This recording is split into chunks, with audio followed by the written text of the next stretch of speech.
They had 3 daughters, Zaneto Rawlings, Yasantua Rawlings, Amina Rawlings, and a son, Kimathi Rawlings.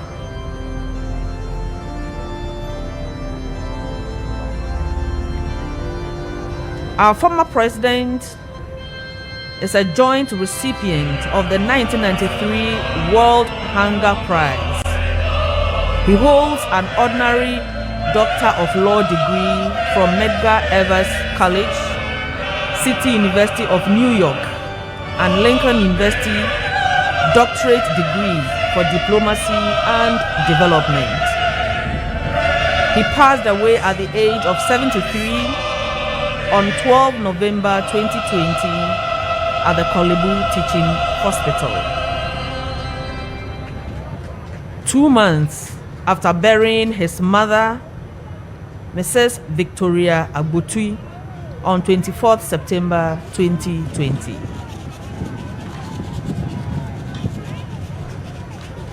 So viewers, we were still watching the arrival of dignitaries at the Black Star Square. They are all in the country to support Excellencies, Ghana, ladies and gentlemen, laid to rest. I humbly acknowledge the presence of the President former of the Republic of Sierra Leone, Republic of Ghana, His Excellency Flight Dr. Lieutenant Julius Jerry Mada John Bill. Rawlings.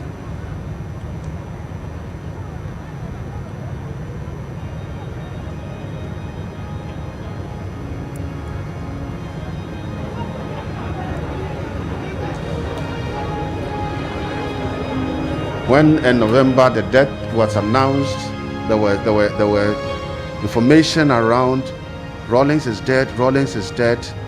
All that you heard people saying was that no, it cannot be, because no, Rawlings never dies. He was so solid, so strong, and he is the one that people had known for over 19 years in the political history of this country.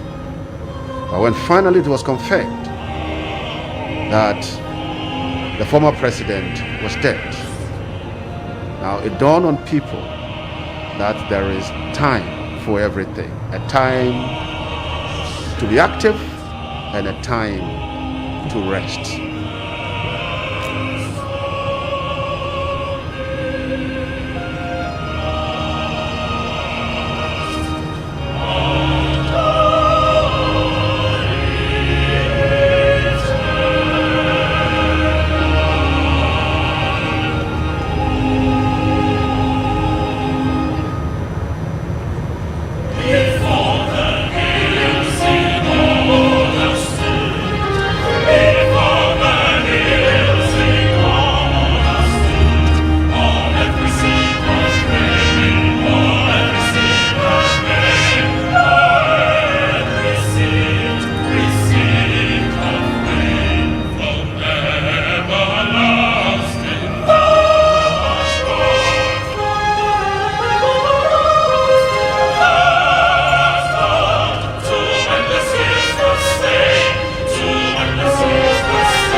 In his retirement, President Rawlings dedicated most of his years to philanthropy. And with limited resources at his disposal, he focused on supporting the underprivileged by providing support towards medical care, payment of school fees, and issues of accommodation and personal welfare.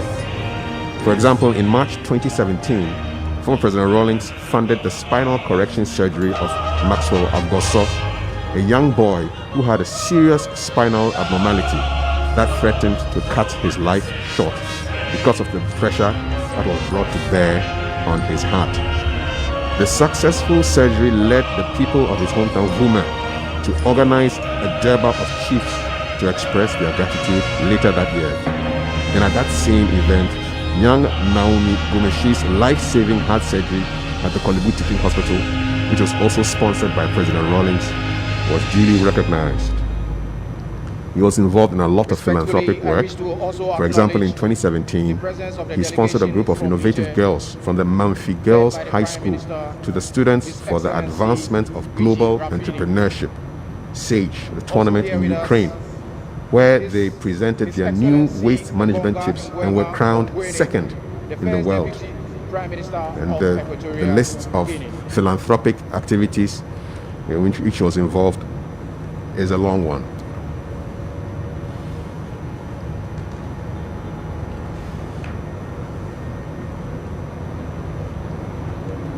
So we're still observing, we're still watching the arrival of dignitaries that are in the country to support Ghana. Bury the former president of the Republic of Ghana, Flight Lieutenant Jerry John Rawlings, one who ruled Ghana from 1981 to 7th January 2001.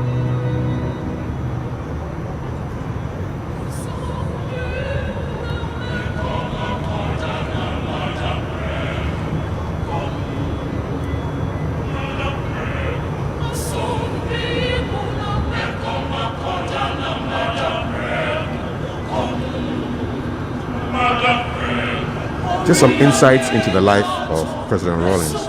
He was a lover of nature. In 2013, he wrote, "Nature is the only true friend I have. I've always derived so much comfort and serenity from her. The loyalty, trust, and integrity of Mother Nature has never been in doubt. If only our greed and lust for power had not demeaned us, the life of Mother Nature and the environment wouldn't be hanging perilously in the balance. If I could live my life again and again, I would still spend it trying to protect her. My profession as a pilot would have been empty without the beauty and wonder of the landscape. Mother Nature and the environment made me a more responsible person. My relationship with nature and the environment is too spiritual for a sentence piece." End quote. And this is quite instructive. And unfortunately, we are in a country where galamsey, quest for money, is destroying the environment. And when even the President of the Republic is encouraging all of us to protect the water body and protect the environment because of money, people are saying they should be left alone to look for money. And how do you look for money at the expense of the environment that is supposed to protect us? Well, that is the arrival of His Excellency, the President of the Republic of Ghana, Nana Addo Dankwa Akufo-Addo. He normally says, I call him my commandant. He said, this is a man that like a meteor burst into the political scenes of this country, but not like all meteors would have to come in, explode, and burn out of it. For him, he was on the political scene. He stayed together and supported in the development of Mother Ghana. His Excellency Nana Addo Dankwa Akufo-Addo going to pay with us now is the President of the Republic of Ghana, the Commander-in-Chief of the Ghana Armed Forces, Nana Addo Dankwa that opened the Fourth Republic, and the First Lady as the first president, Rebecca Akufo-Addo, and for him as the fifth president.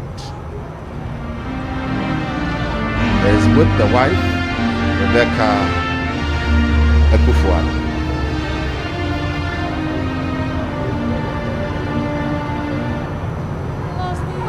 Now, Kafi, with the president at the Black Star Square, it means the stage is set for the final funeral of former President Jerry John Rawlings. And since this one is a full military burial, then I think we would have to be going through the drills as it says. Coffee, this is the last lap. Indeed. Before his burial. Yes. Later in the day. Yes. Today is actually day 4 because day 1 was the burial mass, at the Holy Spirit Cathedral on Sunday. Then we had 2 days of filing past. This indeed is the last lap. And after the service, there will be a procession through the principal streets of Accra, and the president will be taken to the military cemetery, where he will be interred as Commander-in-Chief, former Commander-in-Chief of the Republic of Ghana. Yes, so with the arrival of the President of the Republic, after exchanging pleasantries, we'll officially start today's program, which would begin with the clergy filing past. That will be the last to file pasts, and the final filing part will be led by Naval Lieutenant Paul Ejejan, the Director of Religious Affairs of the Ghana Armed Forces. So we are all set to begin today's program.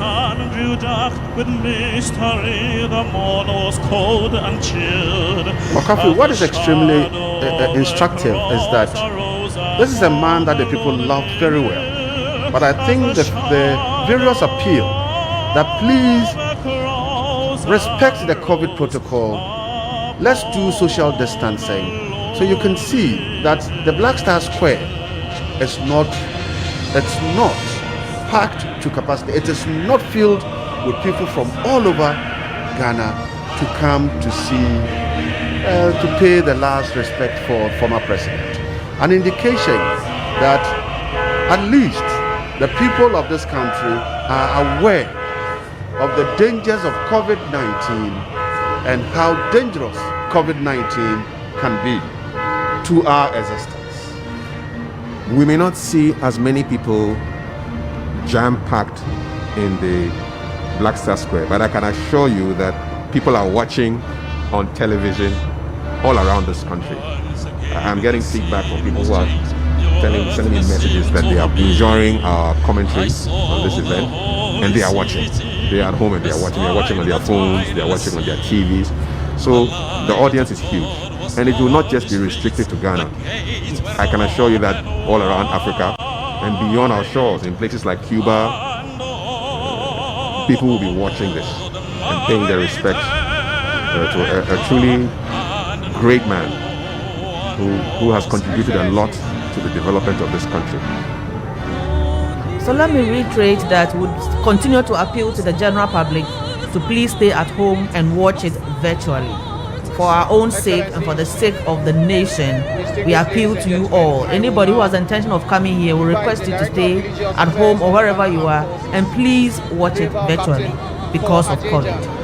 To lead the clergy to far past and to commence the burial service. Thank you very much.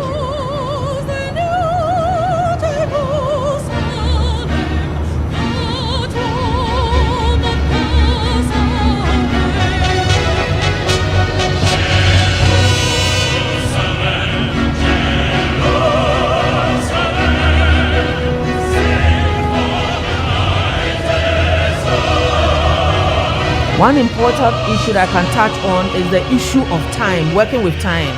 Per the program, exactly at 09, the president and the first lady were to arrive, and they even arrived before that time. Oh yes. So I'm appealing to Ghanaians that we take our timings seriously.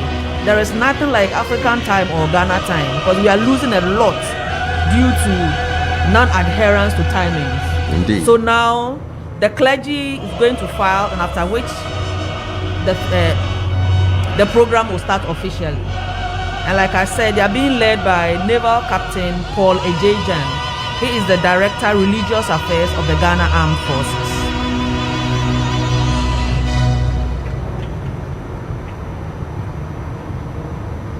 The point you made about time is instructive. I'm sure 0900 in Ghana is the same as 0900 anywhere in the world. Exactly. Yes, and there's no such thing as African time. Exactly. And if the president himself is on time,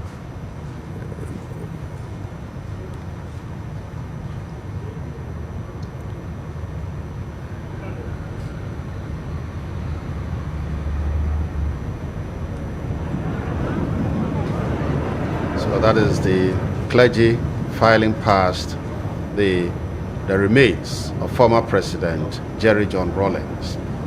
As you've all heard from Commander Ahen, Naval Captain Paul Ejejan is leading the clergy. to file past the casket of the former president of the Republic of Ghana.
I see Reverend Dr. Joyce Ayi, who was an appointee of Professor Rawlings back in the early days of the PNDC. She's also a person of the cloth now, and so she's part of the clergy who are doing the file pass. I see also Reverend Father Andrew Nilanti Campbell of the Christ the King Catholic Church, who was a personal friend of President Rawlings, also at the filing past.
service, the funeral service for the late President of the Republic of Ghana, Flight Lieutenant Jerry John Rawlings, would start. And as we all know, we are at the Black Star Square, where this morning there would be a final service for him before the casket would leave the Black Star Square, go through some principal streets of Accra, and then on its way to the military cemetery in Accra for burial.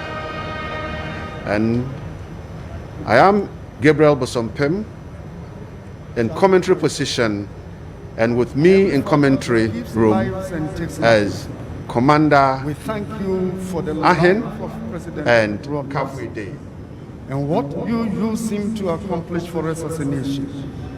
We've gathered here this morning to remember, celebrate, and mourn him. We pray that out of this, you cause us to remember the good things that you use him to do, the lessons of accountability, probity, and justice, and that through his death, you will unite the nation more than before. We pray that you will comfort the family and all loved ones. We thank you, Father, that you will cause everything to end successfully. In the mighty name of Jesus Christ, our Lord and Savior. Amen. Thank you very much.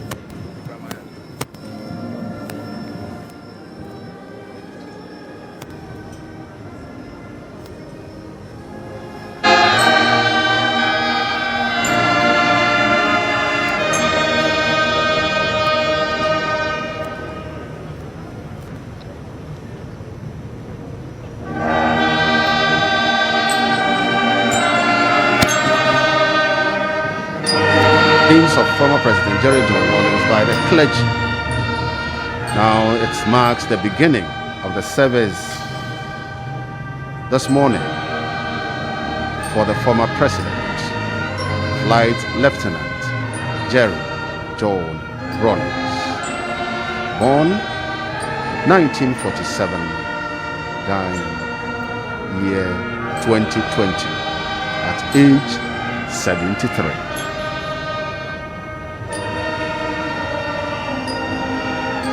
In Akan, we would say, Bema Beyib, who are Meyenimina. He has played his part, and definitely he wouldn't have finished Ghana. So he's done his part, and today, in the hearts of many, with him on his last journey to eternity. Flight Lieutenant Jerry John Rawlings.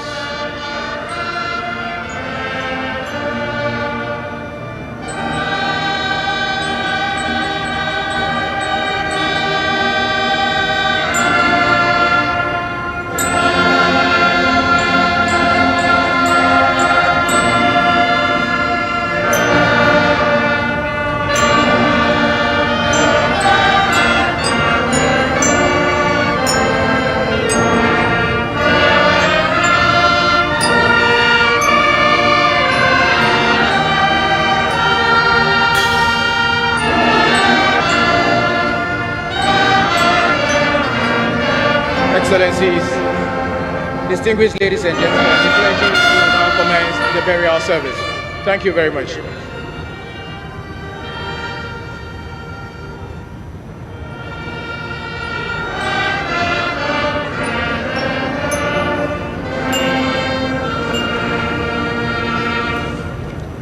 The Cataflag Guard will retire.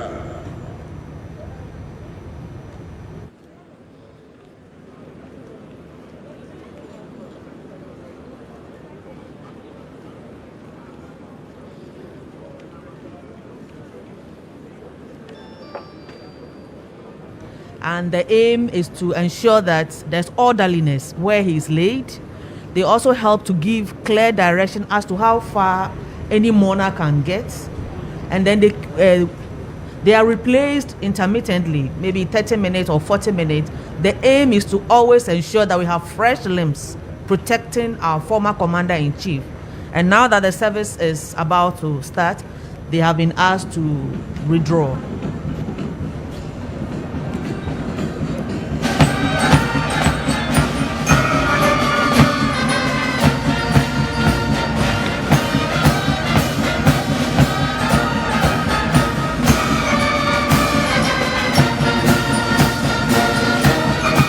Of course, the catafalque being the wooden structure on which the casket is resting. Exactly.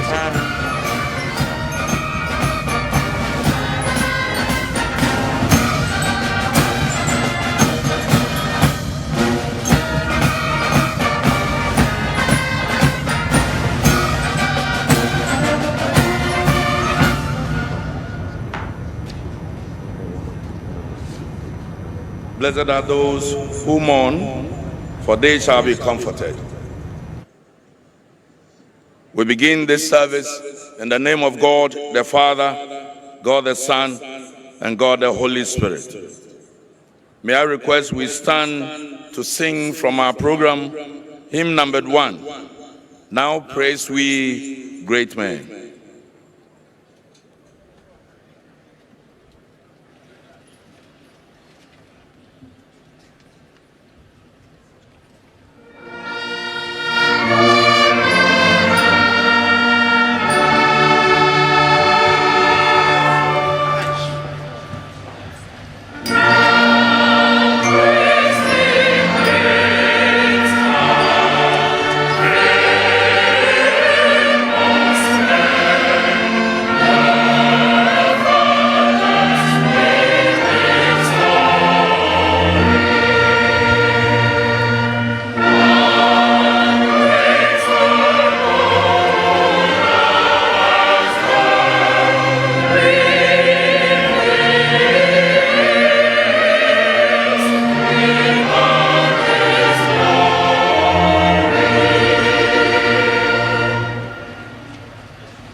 Grace, mercy, and peace from the Almighty God be with you through Jesus Christ, who abolished death and brought life and immortality to light. Blessed be the God and Father of our Lord Jesus Christ, who by his great mercy has born us anew a living hope through the resurrection of Jesus Christ from the dead, and to an inheritance which is imperishable, undefiled, and unfading, kept in heaven for us, who by God's power are guarded through faith for a salvation ready to be revealed in the last time. None of us lives to himself, and none of us dies to himself. If we live to the Lord. And if we die to the Lord. So then, whether we live or whether we die, we are the Lord's. Amen. We'll continue to sit to sing hymn number 2, The Lord's My Shepherd.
Let us pray. And in this prayer, may I urge you to thank God for the life of our former president, the first president of the Fourth Republic, the late His Excellency Flight Lieutenant Jerry John Rawlings,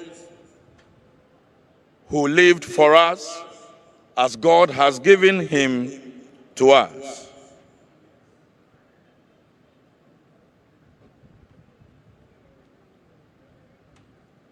Let us thank God for the numerous things that through him our country, our motherland Ghana, has achieved.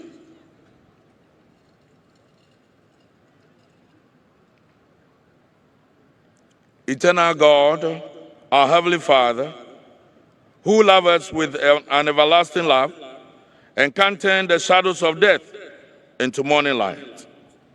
Help us, O God, to wait upon Thee with reverence and submissive heart.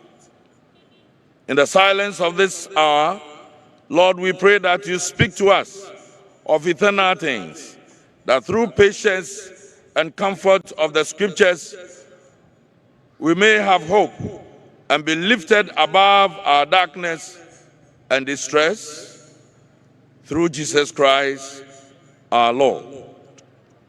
We thank You, dear Lord, that You gave us Your Son, the late His Excellency Flight Lieutenant Jerry John Rawlings, whom You gave to our country for a number of years. Thank You, dear Lord, for all the benefits that we receive from Your hands through him, and for the blessings You gave us as a nation and also as individuals.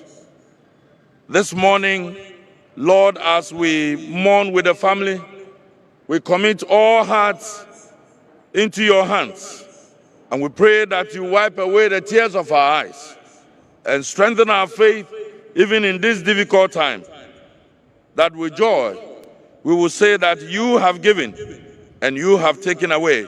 So blessed be the name of the Lord.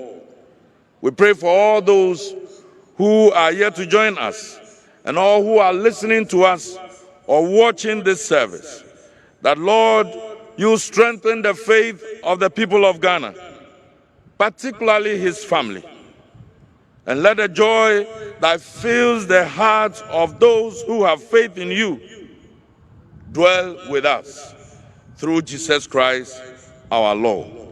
Amen.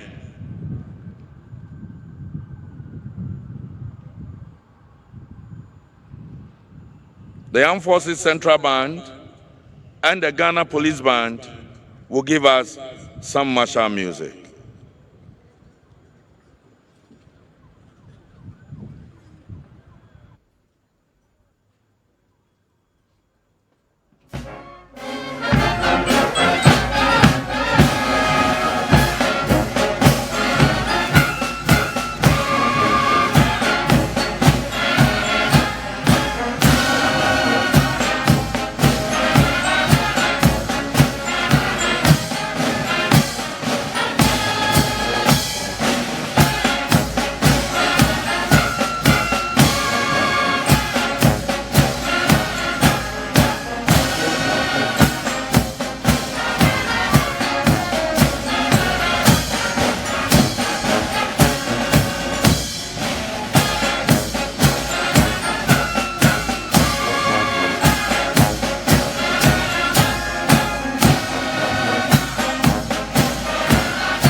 listen to the biography of the late president, and that will be read by Eric Beho.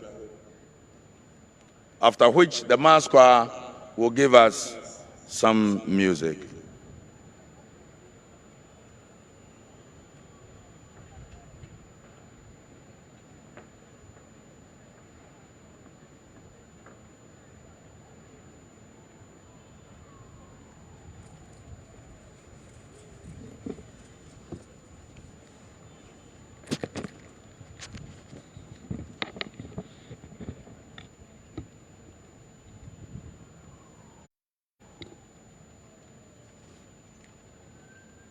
The biography of J.J. Rawlings, abridged version. He fulfilled his purpose, former President of the Republic of Ghana, first President of the Fourth Republic.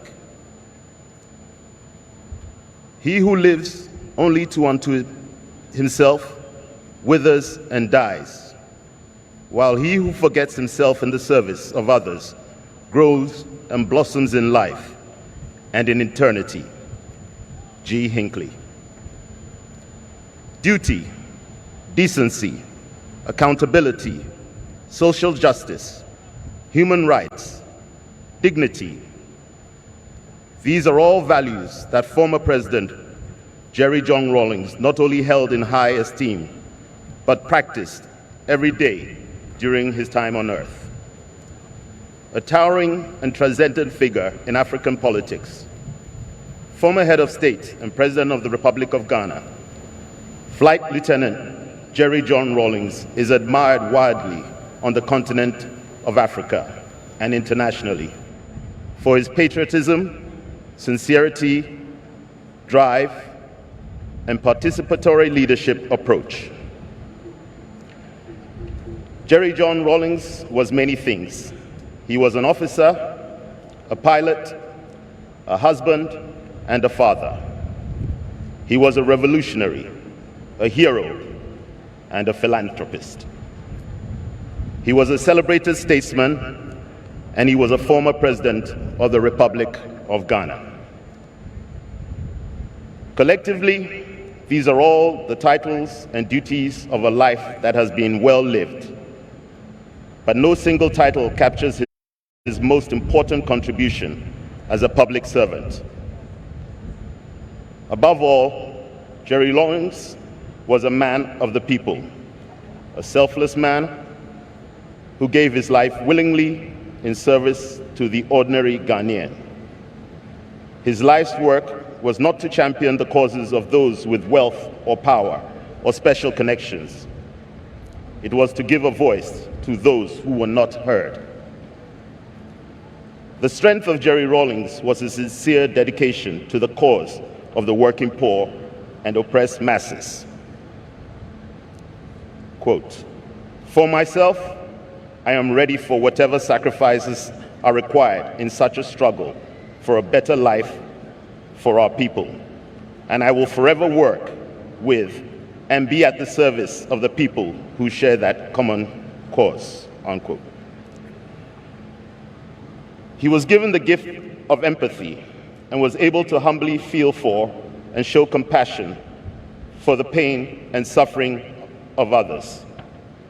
The sick child who could not see a doctor, or the young soldier denied his basic human rights. He understood the language of the people, and he articulated it with all conviction and empathy.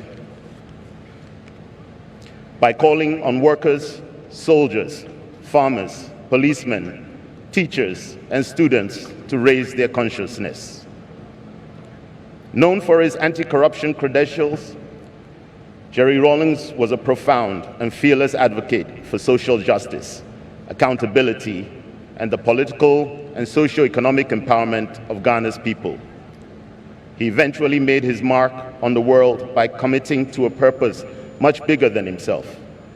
For Jerry Rawlings, that meant answering the highest of callings, which was serving his country in a time of extreme deprivation.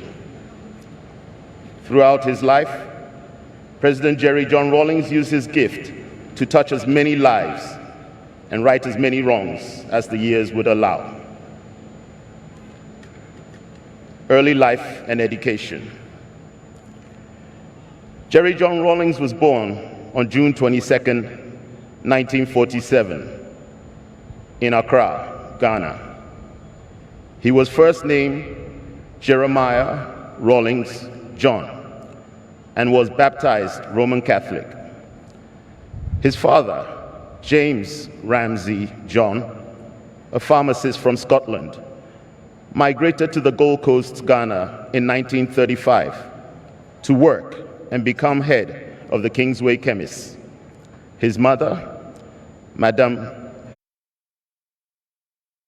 Victoria Abutri from Jelokupe in the Volta region, was the head of the catering department at the State House.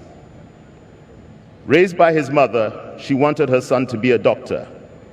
But at the young age of 6, Rawlings recalled telling his mother that he wanted to be a pilot. He enrolled in the prestigious Achimota School in 1961, where he was very active in the school choir and Red Cross. He also excelled at the Cadet Corps, which suited his no-nonsense and disciplined personality. It was therefore not a surprise to his classmates when he joined the Ghana Air Force. Jerry Rawlings was also one student who stood up to bullies and described by his year group as someone who always looked out for the weak and vulnerable and defended them. With his sole passion for flying, Jerry Rawlings enlisted as a flight cadet of the Ghana Air Force after Achimota in August 1967, and was subsequently selected for officer cadet training at the Ghana Military Academy and Training School in Teshi, Accra, when he enlisted as a flight cadet at the age of 20.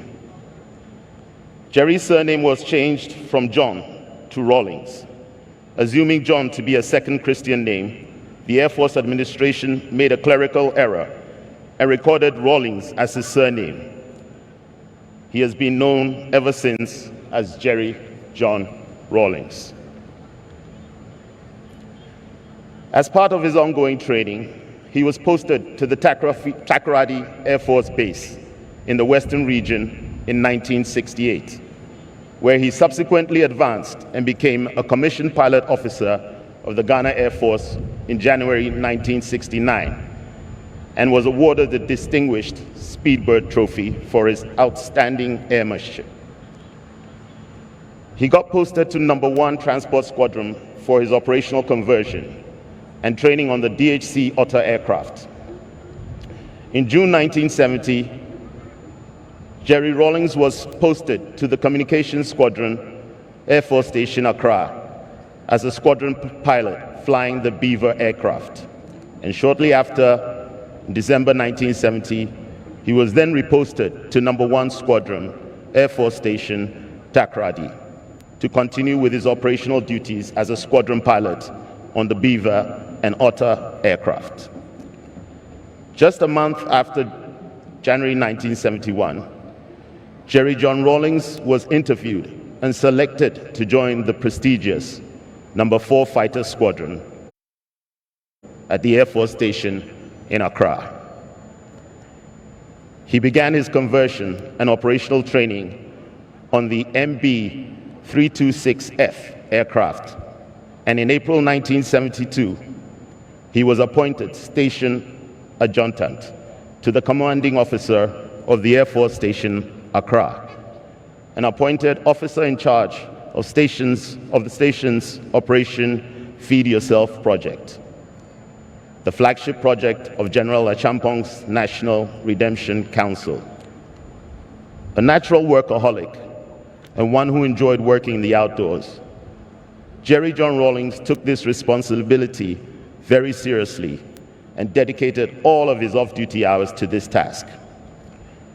He was a natural leader, so it came second nature to him to motivate the officers and men under his command to participate actively in the project.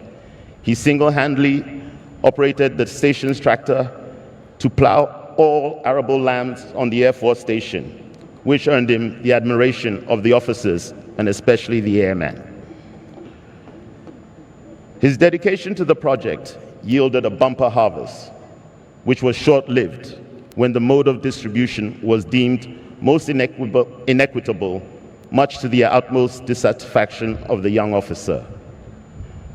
The majority of the harvest went to the commanding officer, which was a common practice in the Ghana Army at the time. He openly expressed his dissatisfaction when approached by the commanding officer with the order, "My boot is open, fill it." His utterances earned him the respect and endeared him to the hearts of the officers and especially the airmen. This singular event in his career propelled him as a unique and empathetic leader who cared for the welfare of his men and the downtrodden. In June 1973, Jerry Rawlings was reposted to the No. 4 Fighter Squadron to continue and complete his operational training on the Air Macquis aircraft. The training was made up of general formation flying and combat, as well as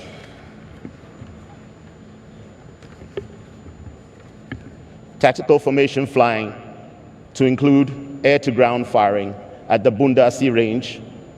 This included live firing with rockets, strafing, high-angle bombing, and skip bogging at the Gambaga live firing range. After these operations, Flight Lieutenant Rawlings gained his combat readiness certification. Jerry Rawlings was a highly skilled and efficient officer with a close rapport with his men, which earned him the rank of Flight Lieutenant in April 1978. By then, he had married his childhood sweetheart and longtime girlfriend, Nana Ajiman, in 1977, at a wedding held at Red Church. The young couple will soon welcome their first child, whom he named Zanetta, meaning, "Let the darkness end," in his mother tongue, Ewe. The name symbolized a call to the end, to end the economic and social misery that Ghana was undergoing. This signified his personal hope that the state of decay would stop, in spite of economic hardships and a new family to provide for. Jerry Rawlings maintained his gift of giving. After June 4th, 1979, the couple's home went from their little oasis to an unofficial refuge for people that believed in Jerry John Rawlings' ideals. Rawlings returned to power in December 31st, 1981, thrust the young couple into a political trajectory where Nana Konadu, a young First Lady, saw an opportunity to contribute to rebuilding Ghana through the development of women, politically and socio-economically. After the birth of Zanetta, the young couple went on to have 3 more children, with each one named after an African freedom fighter, Ya Asante I of the Asante Empire, Princess Amina of Sokoto and Zaria, and Kimati of the Kikuyu people, a strong indication of his political ideals and that we have a duty to fight for what is just, even at the cost of our own lives. Early political career. When Jerry Rawlings became head of state of Ghana in 1981, he inherited the worst economy in the nation's history. Food and fuel were scarce. Store shelves were empty, and people had to queue for hours just to buy a tin of milk or a loaf of bread. Every Ghanaian was affected by increasing food shortages and long bread queues.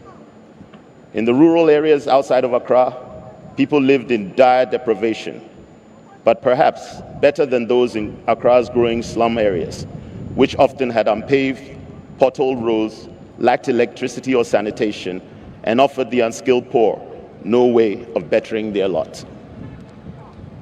In a string of setbacks that would have broken a lesser man and would have been easy for Rawlings to retreat from public life and live out his years in peaceful quiet. But that was not Jerry Rawlings. This is where he showed his character, his patriotism, his faith, and his endurance in the worst of possible circumstances. Throughout the 1980s, Jerry Rawlings led the country through the difficult years of economic recovery. In 1983, he initiated the Economic Recovery Program, ERP, a pragmatic economic program to reverse Ghana's collapsed economy and subsequently revive the financial health of the country in order to generate positive economic growth. After several years, the ERP's successful implementation restored international confidence in Ghana and in turn succeeded in restoring national pride in Ghanaians. With unwavering determination, Jerry Rawlings brought government closer to the people by reintegrating the grassroots, including market women, fishermen, informal workers, and other urban poor and working class people into national politics.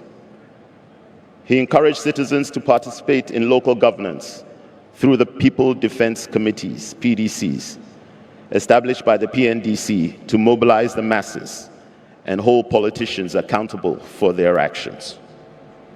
Rawlings' primary objective was the institutionalization of the system of participatory governance that allows, in his words, people at the local level to determine their own development priorities, generate financial resources locally, and control the use to which those resources are put.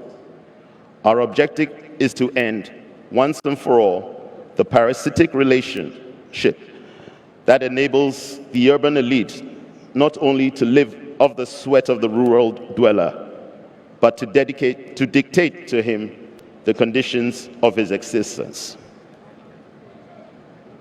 Today, this works through district assemblies with decision-making powers, ensuring that Ghanaians at the grassroots level take part in decisions, making a national development. He oversaw the rebuilding of the nation's infrastructure and writing of a new constitution. After the re-establishment of multi-party democracy, he founded the National Democratic Congress and was democratically elected the first president of Ghana's Fourth Republic in 1992. His term witnessed massive decentralization reforms, a growing middle class, privatization schemes, and a proliferating private media. Development policies under Rawlings. Jerry Rawlings focused on implementing human-centered development policies in order to improve the health, nutritional status, and longevity of Ghanaians, where almost 40% of total public expenditure was allocated to education and the health sector alone. The ultimate aim was to create a socially equitable system of health for Ghanaians. In the area of rural development, vigorous and comprehensive rural development programs were realized. Electrification, which was available to less than 20% of Ghana's population, was extended to all 10 regions at the time and every district. While embarking on rural development programs policies were implemented to expand Ghana's middle-income group. With food security a priority for Rawlings, agricultural policies were initiated that resulted in the recognition of Ghana's food production growth of 148% for the period between 1995 to 1997, as the third highest achievement on the record after Jordan, 157%, and China, 156%, in the World Bank's 1999 to 2000 development report. Aggressive policies were implemented to support Ghana's traditional export industries, such as gold and cocoa, and also to diversify its export content. In 1994, Ghana Investment Promotion Center was created to encourage and promote investment in Ghana. Export initiatives were put in place to increase the supply of non-traditional exports through the establishment of export production villages, EPV, and systematic market research. As part of the government's policy to attract viable foreign direct investment to Ghana, the Free Zone Scheme was implemented in 1997. This was an extensive and generous incentive package for investors interested in developing and operating free zone enclaves in single factory free zones in Ghana. International relations. Under President Rawlings, Ghana remained committed to peace and stability within Africa and internationally through its pursuance of a policy of good neighborliness along the country's common borders. This was consistent with Ghana's commitment to peace and stability and crucial to the social-economic development of Ghanaians. While strengthening ties with progressive movements worldwide, especially members of the non-aligned movement, and providing support to the African struggle, he restored relations with Western nations as well as China and Japan. To enhance trade and economic cooperation between Ghana and other nations, President Rawlings undertook investment tours to the West, emerging economies of Asia, and within the African continent as well. He, however, criticized the global system as inequitable, emphasizing that developing economies that are operating free market systems are not deriving maximum benefit from the global free market system. He spoke passionately about international political morality and inequalities, and never hesitated to criticize the savagery of capitalism whenever he had the opportunity. Within the sub-region, President Rawlings contributed tremendously to conflict resolution and political stability in countries such as Rwanda, Sierra Leone, and Liberia. Under his leadership, the Ghana Armed Forces regained its reputation as one of the finest and most disciplined forces in military operations around the world. His special interest in the armed forces can be credited to his early career in the Ghana Armed Forces, where he showed exceptional skill and acumen while proving himself as a distinguished fighter pilot. His experience as a military strategist was a major contributory factor to Ghana's record in conflict resolution in the sub-region. This was observed in 1994 when he became the ECOWAS chairman during the Liberian Civil War. Under his chairmanship, the Akosombo Accord and Accra Peace Agreements were signed. Post-presidency, elder statesman. After 2 terms in office, President Rawlings stepped down and handed over to his elected successor on January 7, 2001, reinforcing Ghana's transition to a stable, multi-party democracy. Later that year, he was appointed as the first United Nations eminent person for international volunteerism, helping to raise the profile of millions of volunteers working for peace and development around the world. As a former head of state, Jerry Rawlings refused to embrace traditional retirement. After leaving office, he maintained a strong international presence as an advocate of peace, security, and social injustice. In October 2020, the African Union appointed him as the AU High Representative for Somalia to mobilize the continent and the rest of the international community to fully assume its responsibilities and contribute more actively to the quest for peace, security, and reconciliation in Somalia.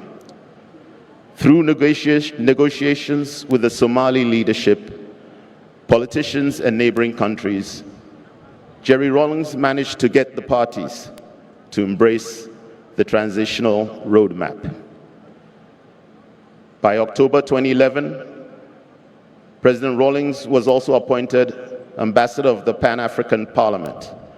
Through active engagement at various forums from Addis Ababa to Djibouti, through Istanbul to London to Nairobi, President Rawlings worked to ensure that various interest groups in the Somali political climate reached consensus on bringing the traditional period to an end. To this end, President Rawlings is recognized for his statesmanship and dedicated service to restoring peace and security in Somalia. Later life philanthropy. President Rawlings dedicated most of his retirement years to philanthropy. He focused on supporting the underprivileged by providing support towards medical care, the payment of school fees, and issues of accommodation and personal welfare. In March 2017, the former president funded the spinal correction surgery of Maxwell Agoso, a young boy who had a serious spinal abnormality that threatened to cut his life short because of the pressure brought to bear on his heart. Rawlings also solicited funding for young Naomi Gomeshi's life, saving heart surgery at the Kolobu Teaching Hospital. The former president was also passionate about nature and deeply interested in matters of the environment when he was in office. He would personally join voluntary groups to desil drains and prevent diseases like Broley ulcer and guinea worm.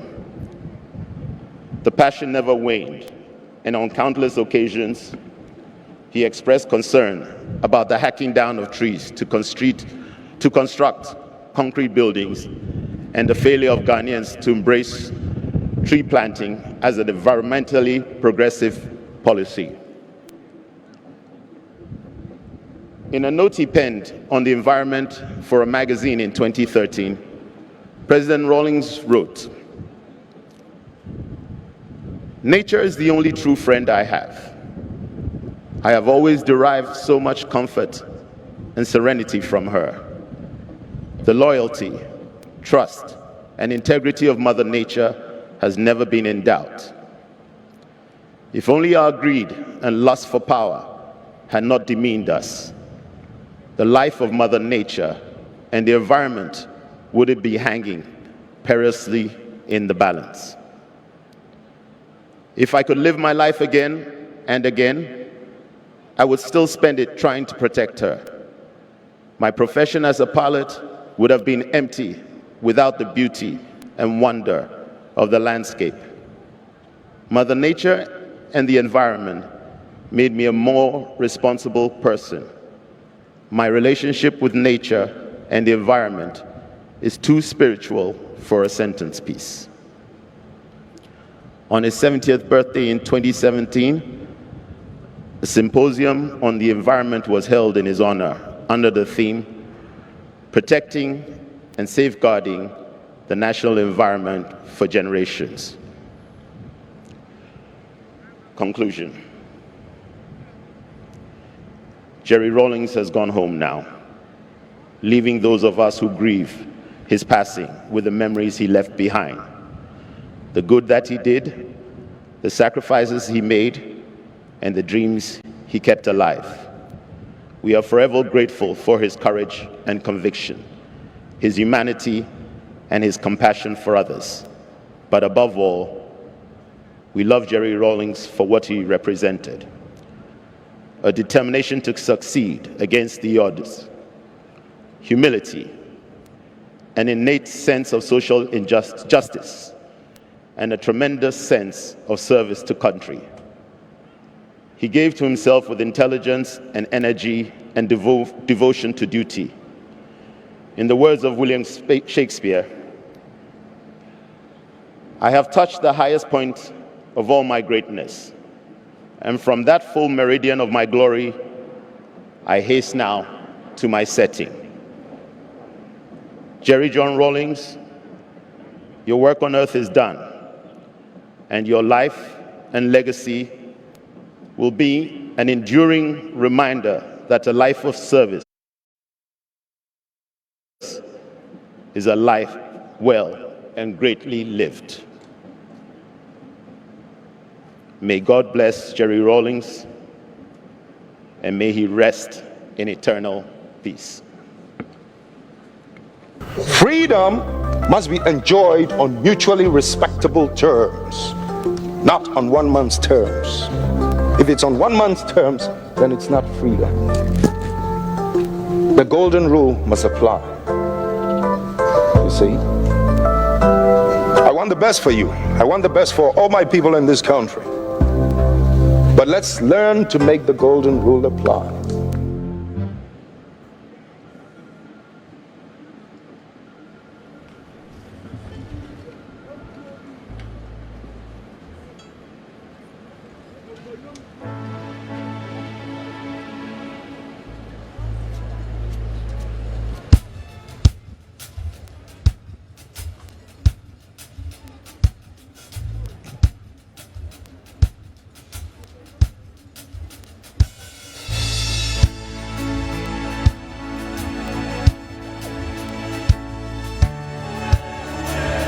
Hello.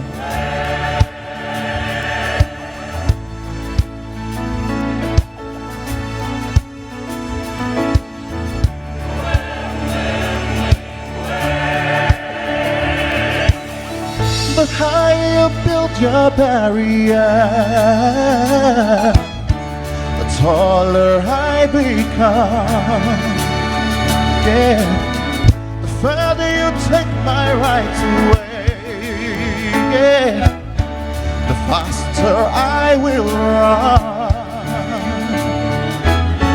You can deny me, you can decide to turn your face away. No matter how, there's something inside so strong. Oh yeah,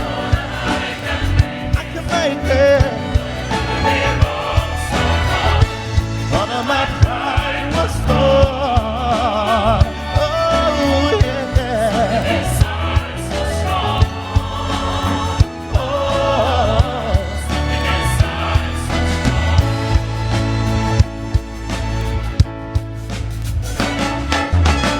the more you refuse to hear my voice, louder I will sing. Yeah, you hide behind walls of Jericho. Your lies will come tumbling. Yeah, deny my place in time. Start the world that's mine. My light will shine so brightly. It will blind you.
gotta do it anyway. We gotta do it anyway.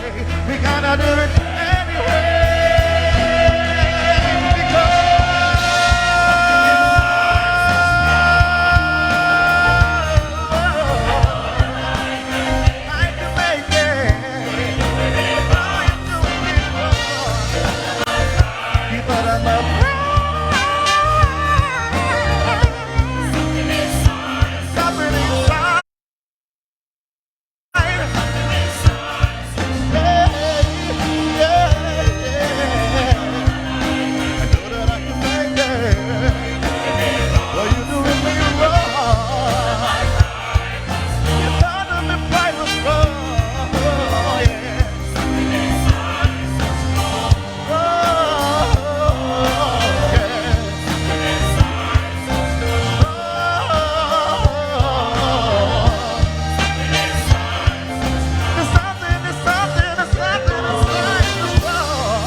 One, that is a musical interlude. Now the next tribute that would happen would be tribute by wife, that is Nana Kunedu, Her Excellency Nana Kunedu Ajiman Rawlings, and we're expecting the tribute to be read by Amina Rawlings. We'll take the first tribute,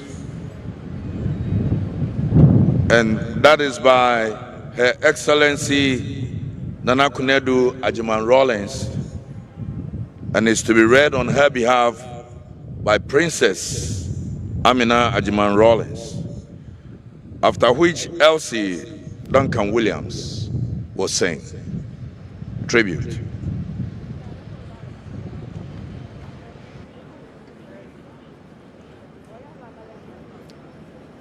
Tribute by the wife, Nana Kunedu Ajiman Rawlings.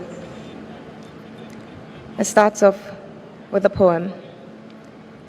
We started on the journey with wonder at the world. We skipped along with heads held high. Our flag of hope unfurled. Enthusiasm filled our days. As optimism grew, we had so many plans and dreams. Did some of them come true? But then our path grew steep and rough, and clouds obscured the sun. As problems raised their worried heads, we lost our sense of fun. But love was there through troubled times to ease the hurt away. With caring hands and gentle touch, it helped us through each day. So as the road goes winding on, step bravely mile by mile. Through sun and showers, hope and joy, the journey is worthwhile. By Iris Hesselden. Just as the poem states, we started on a journey, one that was free and easy in spirit. I was innocent and you were streetwise. There was so much I did not know and understand about the real life outside the wings and home of Mr. and Mrs. J.O.T. Ajiman, since I had lived a very protected life under their roof. I had to learn to understand how to be streetwise, move along with the flow of your friends and acquaintances, but it still did not sit well with me. It went against all the upbringing I had intensely received under the roof of my parents. After several trials, I decided a leopard never changes its spots. I was who I was based on family values. I decided I could not change for the sake of love. You finally understood me, to take me as I am. I was who I was, and there was nothing I could do about it. You sometimes called me snooty. I refused to accept that. I said it was based on my values. We had our ups and downs. However, our foundation of love for each other kept us together. We got married on January 29th, 1978. I recall you wanted us to elope and get married. Again, it did not sit well with me, and I said no. And you very quickly told me you were just tricking me to see my reaction. Family was very important to me. That is all I knew. So eloping without a wedding involving my family was out of the question for me. Our wedding remains a memorable day for me. It wasn't a military wedding because of your disillusionment with the military government and armed forces at the time. I do remember my father's words, quote, "There are several reasons we send girls to school. But when you get married, you do not make a man your pillow. You stand on your own and earn your keep," close quote. He advised you to encourage me in my endeavors because a working woman is a free woman. We were married and I learned to move into another family of just us. I tried. It was not easy, but I knew I had you as my support, so I pushed on. With the birth of our first child, your care and concern knew no bounds as you would spend all morning cleaning the house and doing all manner of chores before setting off for work, so I could rest and see to the baby. You took pride in your fatherly duties. There was no task too tiresome or bothersome for you, as you sought to take care of your young family. The scarcity of goods in the country at the time made things so difficult for everyone, and so you decided to name our daughter Zaneto, which meant, "Let the darkness end." The next few months had me in a constant state of fear, as you were arrested countless times by the military intelligence, culminating in the historic trial after the May 15th uprising. Life after June 4th, 1979 was never laid back. It was a roller coaster, and to quote Iris Hailsden, "But then our path grew steep and rough and clouds obscured the sun. As problems raised their worried heads, we indeed lost our sense of fun. But love was there through troubled times to ease the hurt away," close quote. Our home went from our little oasis to an open refuge for all manner of people that believed in your cause. You were passionate and open-hearted, sharing all you had without a thought for yourself. After the arrival of our second child, Yaa Santwa, it felt like the nation was at its peak with hardship. In spite of this, Jerry, your gift of sharing knew no bounds. You would bring different people into our apartment, strangers and friends, for tea, coffee, and any meal you could lay your hands on in our kitchen. I tried countless times to hide the meager provisions we had for the children, but somehow you always discovered my stash, much to the mirth of your friends. After the 1981 December Revolution started, with all the difficulties of running a collapsed state, I saw less of you due to your schedule.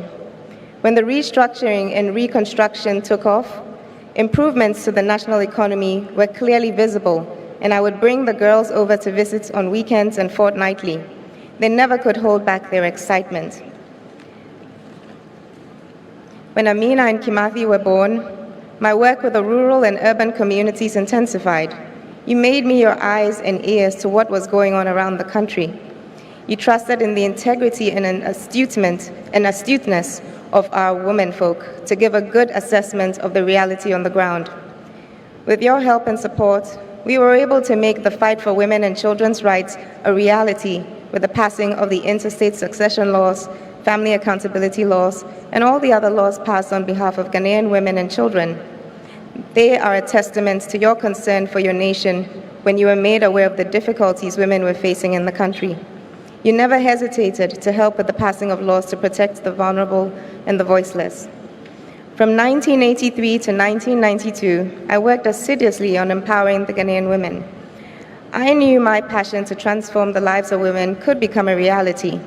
I had dreams of improving the lives of the urban poor communities through women, but it still remained a dream, since I could do nothing without passing through the People's Defense Committees, who, by the way, totally disagreed with my style. I changed lanes like a sports car, pushing past two trucks driving side by side. I decided to move away from the urban areas and concentrate on rural women. I squeezed through and started working with rural women and rural communities from the north to the south, east to the west of Ghana. Reports got to you that I was disturbing the People's Defense Committees. After listening to my rationale, you gave me a thumbs up to continue.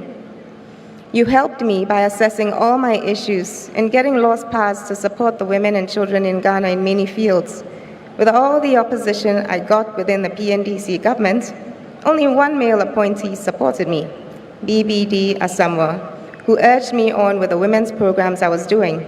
He explained to you my intentions and the importance of allowing me to develop the women in Ghana to become self-sufficient and economically sound, since they hold half of the sky.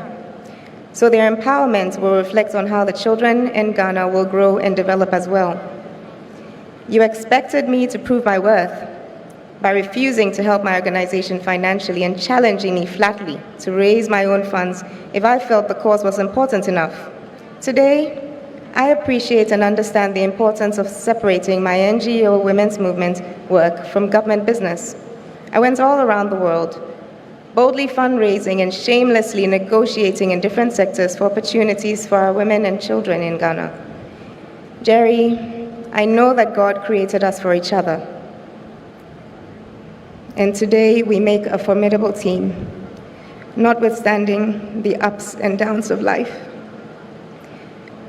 We believed in each other and in our dream of making Ghana a country we could all be proud of. One to set the pace for our sub-region and continent. I dare say we did not do a bad job. As you worked assiduously on state matters, I concentrated on empowering the women and improving the quality of life for them. Irrespective of their origins or creed, we were a team fighting to transform a collapsed state into one of potential prosperity for all. You did your best, and I played my part in my own way. You always said you did not need titles to define you, so you remained Flight Lieutenant Jerry John Rawlings. You also said you did not need political titles to influence a party to do what is right and honest for Ghana. So for most, you remained Chairman. To me, you were and always will be Jerry, my love, my life partner, my friend. You were for Ghana and then for me. I say farewell with the words of Rachel Wallace.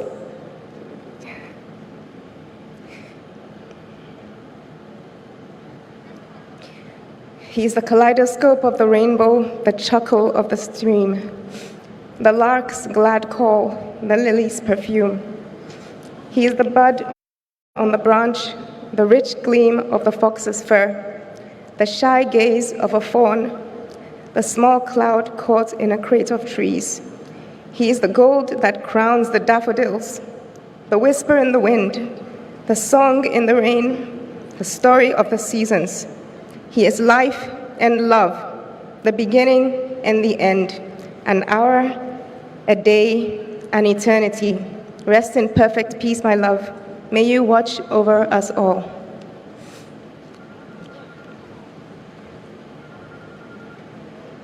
My wife, Nana Kunedu Ajiman Rawlings, read by Princess Amina. Commander, this is the most...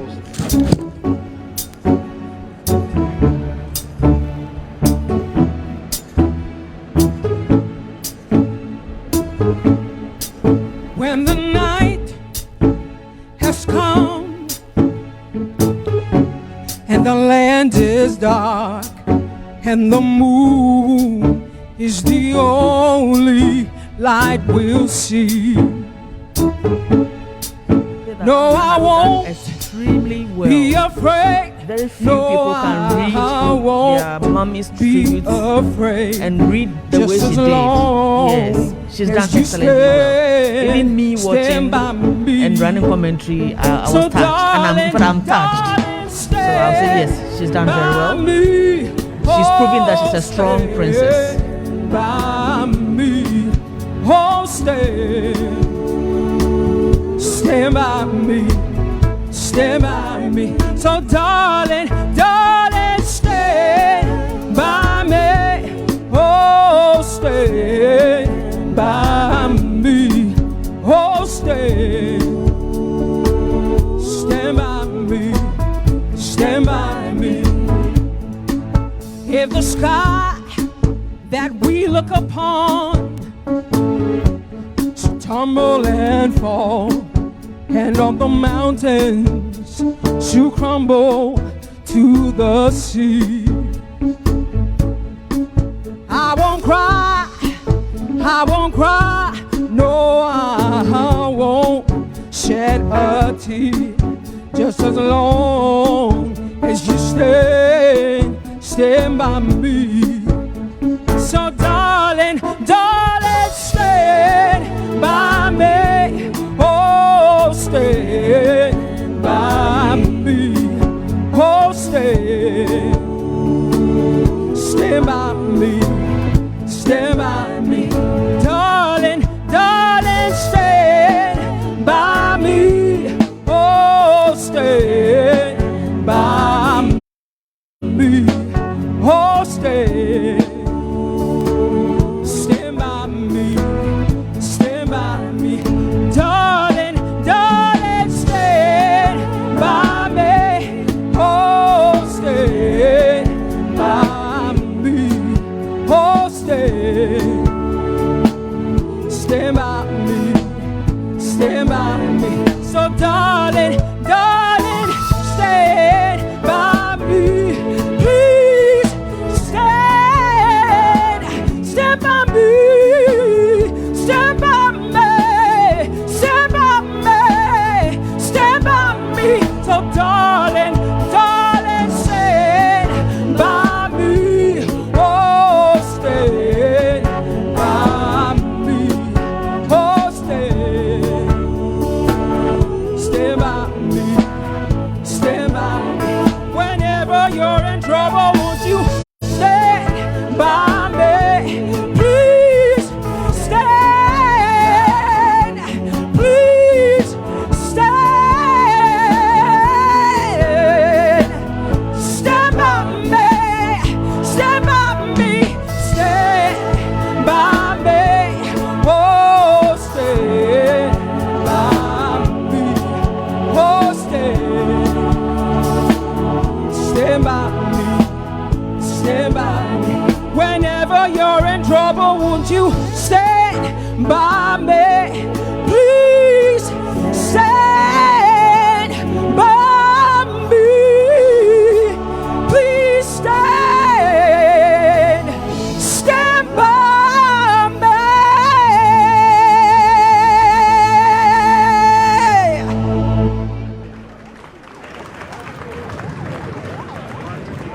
The next tribute that will be for children. The next tribute is by the children, and it will be read by Honorable Dr. Zenato Ajiman Rawlings, after which the National Democratic Congress will also read their tribute. Honorable Dr. Zenato Rawlings.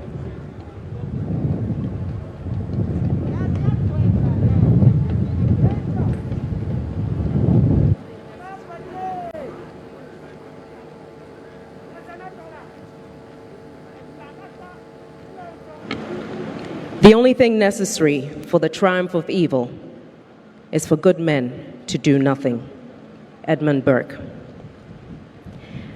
Daddy, so much that should have been said, but the perpetual folly of mankind, always thinking there's more time. Well, like many others before us, the realization only hits home when befallen by such a tragedy. This has been so unexpected that translating anything to words has proven harder than we could have imagined. A lifetime of anecdotes, where to begin? We'll start with the names. You were the earthly possessor of the name Jeremiah, whose mission covered some of the most turbulent and tumultuous decades in biblical history. Your father, James Ramsey, named you Jeremiah and tasked you with a similar fate. Your shoulders were strong enough to carry the weight. You knew your purpose and you accomplished it. You never faltered. Courageous and daring in every way, you stayed true to the essence of who you are till your last day. Daddy, you were a warrior, and with each one of us, you took pause to name, because resonating within you was an organic understanding of a name's sacred soul. She, or he, who is the earthly possessor of a warrior's name, is beholden to that name. You knew this. You did not name any of us after you to ensure that we would discover our own purpose in our name's sacred soul. A warrior's label was thus your gift, and reveled in each name lay your challenge to us to be watchers, protectors of creation, keepers, seekers of universal knowledge, to be courageous, never to falter, to stay grounded, to seek our purpose and remain true to it. Xanato, an ever extraction name, a command meaning the darkness must cease. A name you made up and gave to your first child during the difficult times in Ghana as you hoped for an end to the corruption and economic hardship. Your second child, Ya Santua, of Asante extraction in modern-day Ghana. You named her after Nana Ya Santua of Ejisu, the Queen Mother who led her people to war against the British colonialists after the king of the Asante Kingdom was exiled. Your third child, Amina, a name of Arabic extraction. You named her after the warrior queen, Amina of Zaria, in modern-day Nigeria, the first woman to become a ruler in a male-dominated society. She expanded the territory of the Hausa people to its largest borders through conquest and opened up trade routes, amongst others. Kimathi, of Kikuyu extraction in Kenya. You named him after Dedan Kimathi, a Mau Mau military and spiritual leader who led his people in several uprisings that led up to the independence struggle against the British colonial rulers. Indeed, the names you chose for us epitomize your already concretized beliefs in Pan-Africanism. Perhaps it's no surprise that you created a bridge between members in the diasporan community and their ancestral home in Ghana in what became known as Panifest. Perhaps at our earliest memories of the giant, for many years we thought you were. Larger than life, adventurous spirit that was always the toast of every occasion, with your dashing lady love by your side. Oftentimes, we would only see you on weekends as you would traverse the country non-stop on your nation-building crusade. On the occasions we would come by the castle during the week, you were always working but never tired, always heavily concerned with the country's affairs, but somehow making time to eat and exchange stories with your staff. You were always a man of the people, your people. They were a part of you. You wanted us to learn discipline, self-defense, but most importantly, a sense of community, as we sparred 3 times a week for many years with other club members in the Taekwondo club of the castle, with members from the Osu locality. You taught us all to drive, first on your lap, when our fingers could barely grasp the steering wheel, and with time in the Accra Plains and in Akuse over the weekends. You introduced us to water sports and, of course, your second love, flying. In all your lessons with us, there was no time like the present. To learn, to live, to experience the wonder and majesty of the Creator by conquering fear, mastering your skill, and trusting that you were created to do. You excelled at reinforcing that age was no restriction to boldness and adventure when you learned how to skydive after age 50. You were an artist at heart. Your portrait pencil sketches, but a preview of your natural talent. Your craftsmanship saw you recycle disposed bits of parachute and plane parts to construct all manner of furniture and decor in the house, reflective of yours and your wife's artistic abilities. You were highly intuitive and perceptive, and spend time with each of us separately and collectively to impart your lessons on everything, ranging from logic and reasoning problems and spirituality to global geopolitics and more. Whenever we asked you a question, you would ask us what we thought about the subject, in the end, allowing us to arrive at our own conclusions. At other times, you would just offer a candid opinion in a few concise statements and move on. You had the most wicked sense of humor and loved to make fun of people. One learned to develop a thick skin after years of exposure to it. When it was time for us to go to boarding school, you took pride in setting up your barber's shop on the compound of the house, skillfully cutting our hair with such ease that some of us, don't worry, I won't mention your name, thought that we could do just as well before hacking our cousin's hair to the most shocking yet hilarious spectacle. Later, the drive to boarding school was always your pride of place, taking Zaneto and Yasantua to Wesley Girls. You and Mom would always ensure that you visited during the term, and in my case, Amina's case, I beg your pardon, you would regale her friends with stories about the time in Achimota and the mischief that you got up to. You mastered every aircraft that you flew, defying gravity with each flight.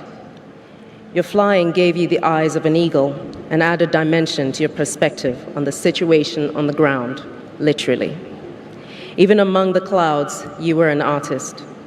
You were a master of the skies. Your skill as a pilot was so well and purposefully honed, yet never giving way to fearless recklessness, fully understanding that an element of fear is a requirement to anticipate danger. Never succumbing to the mundane of life, you raised us to challenge the ordinary and to push beyond our comfortable boundaries. You taught us to stand up for those who could not, even at the risk of standing alone. We were never too young or too small to be privy to your thoughts, which you shared on world politics, on the inequity of the world economic system, on the plight of people of Africa. With every stage of our lives, you remain consistent with your mantra on life. Walk your path, know your purpose, live your life, make your mistakes and learn from them. Take ownership of your actions. In all this, be guided by your inner spiritual radar. Most importantly, never let your feet leave the ground. You always spoke with such pride about our valiant officers and men of the armed forces, the precision of our Air Force, and lamented angrily about the cowardice of those not willing to seek out truth or fight for what is just, not just for oneself, but for one's fellow Ghanaian in the face of adversity. And of course, let's not forget the incorruptible knights and guardians that stood by you, believing in your vision in Ghana. Whatever your faults, whatever your shortcomings, you always thought about the health and well-being of others before yourself. And it's such a shame that not every individual got to see or experience that about you. However, we take solace in the fact that enough hearts were touched by you, whether it was paying school fees of numerous students, telling your family to squeeze in the car while you gave countless strangers a lift on the motorway, or giving a very well-accomplished academic student a flight in one of the aircrafts. Since your passing, we have been inundated by testimonies of the number of people you supported. Your kindness knew no bounds. Soldier, warrior, father, grandfather, sage, friend. Daddy, thank you for sharing your life with us. Thank you for teaching us to be and to do. Your work is done. You're free now, so walk briskly and purposefully as you do among the ancestors. You will always be our warrior garden.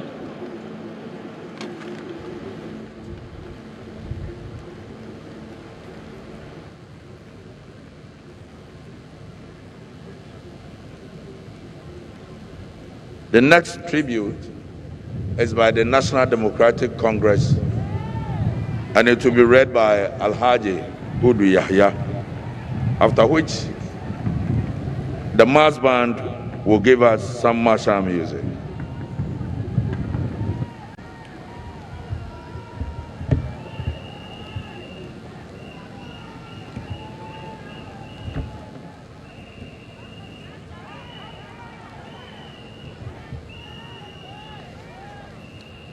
Tribute by the National Democratic Congress. The stature and principles espoused by Flight Lieutenant General John Rawlings make it difficult to eulogize him in just a few paragraphs. This is because our relationship with him as our founder, as an individual, and as a leader stretches over 4 decades. This tribute gives us the opportunity to say only a few things about this legend in Ghana's political history. President Rawlings was and still is an enduring institution that epitomized a value system that seeks to promote the good of society. His commitment to promote progress for all, especially the powerless, the voiceless, and the marginalized, is matchless. He hated exploitation of ordinary people by people who are powerful and rich. His towering image, charisma, and leadership style endeared him to all who were thirsty for justice, irrespective of their status in life, rich, poor, women and men, literate and non-literate, and irrespective of their religious persuasions. The attempt to restore the high professionalism and respect for which the Ghana Army is known the world over led to their arrest, that is he and his other ranks, and subsequent court-martial. We saw a manifestation of his selflessness, courage, his readiness to sacrifice his life for others, and intolerance for corruption when he asked the court to acquit all his other men standing trial with him. He offered to carry all the punishment for the insurrection alone. The court-martial was the trigger for the uprising of June 4th, 1979 uprising. Officers and junior ranks who saw his vision of cleaning up the rots in the Ghana Army, then under the leadership of the senior officers of the Ghana military, stormed the Bureau of National Investigation, where he was incarcerated, and freed him to lead the uprising for restoration of the dignity of the military and the country. The June 4th uprising was short-lived. Between June 4th to September 25th, 1979, because it was meant to halt the corruption then in the high places and seek accountability of persons in power. It was not the intention of the June 4th revolution to disrupt the program of return of the country to multi-party democracy. Hence, the country went through the elections as planned, and the civilian government was sworn in. His conviction that Ghana could progress only on the back of values and principles of June 4, and his determination and commitment that those values and principles be firmly integrated in the body politic of Ghana compelled him to lead some progressive officers and men to change the administration of the country on the 31st December 1981. At the advent of the 31st December Revolution, Ghana's economy had completely run down. There was shortage of basic foods, basic necessities of life were non-existent, hospitals were empty with no basic drugs, and majority of Ghanaians, including highly trained professionals, had to leave the shores of Ghana because they could not make ends meet. In 1983, when the revolution was barely 1 year old, 2.1 million Ghanaians were deported from Nigeria. And he mobilized all resources of Ghana, including ships of the Black Star Line, Ghana Navy, the aircrafts of Ghana Airways, land transport through our borders, and formed the National Mobilization Program, the NMP, under the leadership of Commodore Steve Obimpe, to bring down Ghanaians who were deported back to Ghana. All the deportees were being received at the Aflao, Sankasi, and Tatale borders, Tema and Takoradi harbors, and Kotoka International Airport, with medical facilities, psychological counseling, and transport to the respective towns and villages of the deportees. He was committed to reverse the socio-economic state of the country from a country of shortages and queues to a country of plenty. Queues became a thing of the past, and most Ghanaian professionals began to return to help build their country. Black markets in respect of dealings in foreign exchange by Ghanaians, controlled prices, and kalabule became things of the past. Inflation was brought down, the import license system was eliminated, and economic liberalization became, for the first time after independence, Ghana's economic system. Ghana's exports revenue began to soar, and diversification of the economy was also pursued vigorously. The economic and social infrastructure, which had largely broken down due to years of neglect, underwent serious rehabilitation. Under him, electricity from Akosombo was extended to all the then 10 regions of Ghana, the then 110 district capitals, and towns and villages, which accelerated development in Ghana. The road sector underwent expansion to the rural areas, and the ports in Takoradi and Tema saw rehabilitation and expansion, as well as our airports at Kotoka, Kumasi, and Tamale. The educational system was not left out. The grammar-type education, which was inherited from our colonial masters, was changed to the Junior Secondary School, JHS, and the Senior Secondary School, SHS. Public universities were increased from 3 to 6. The medical school in the north at UDS, University of Development Studies, was added to the existing 2 at Kolebu and Konfonochi. The policy of each region having a polytechnic was rolled out to address the middle manpower requirement for the industrial development of the country. Several political landmarks were achieved in the decade that the 31st December Revolution lasted. Among these are the reversal of the economic decline of the early 1980s, the restructuring of the state institutions, political stability, the mobilization of women under the leadership of Her Excellency Nana Konadu Agyeman Rawlings, the founding of the National Democratic Congress, the building of the foundations of the current Fourth Republic. Given that Rawlings meant the PNDC was a provisional administration, he ably guided and tailored the process of transition to the constitutional rule that began in Ghana in 1992 and has since endured. The process created the opportunity for the founding of the National Democratic Congress to help consolidate the values that Jerry John Rawlings had always espoused.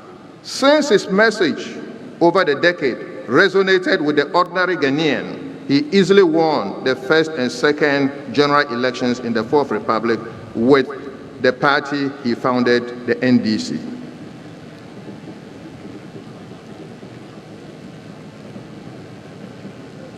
Perhaps it is appropriate to state here that His Excellency President Jerry John Rawlings signed the party's manifesto with his blood at Ho to signify the deep faith he had in the party to the principles which he believed in.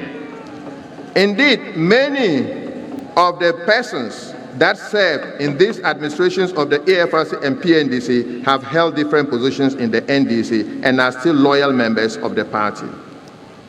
The role of President Jerry John Rawlings as the founding father of the NDC is immortalized by Article 5 of the NDC Constitution, and it states, the founding father of the National Democratic Congress is Flight Lieutenant Jerry John Rawlings, upon whose vision and leadership the party was established. On the completion of his 2 terms as president in the Fourth Republic, President Jerry John Rawlings took up the position of the chairman of the Council of Elders of the party and did not stop advising and admonishing the party until his unfortunate passing on November 12, 2020. As a party, his death is difficult to bear, and a huge vacuum has been created that will be difficult to fill. But we are consoled by the fact that his legacy of establishing the most enduring democracy in the history of the Republic of Ghana bears testimony to the principles and values that pushed him into the political life of Ghana a little over 4 decades ago. Ghana, Africa, and the world have lost one of those rare leaders who did not put personal aggrandizement over service to the people and nation. President J.J. Rawlings was a leader and a true son of Africa, who was a peace builder in Africa. Ghana was the first country, the first African country to move into Liberia to stop the carnage during its civil war, then to Sierra Leone and Guinea with its own resources before the international community joined in. Under Rawlings, Ghana was in Rwanda during its civil war, where over 1 million Rwandese lost their lives. And when all the international community, including the United Nations, withdrew their personnel, President Rawlings ordered our troops under the command of General Anyidohu to stay on and save lives. The United Nations appointed him as a peacemaker in the Somali conflict to bring the warring factions in Somalian conflicts to the negotiating table. President Rawlings, we owe you gratitude for helping in the founding of the NDC, the National Democratic Congress. And we assure you that we will uphold your legacy as long as we exist as a political party. Your kind is rare, and we are proud that we have benefited from the fountain of your vision and wisdom. May God grant your soul eternal and perfect and peaceful rest, and may the earth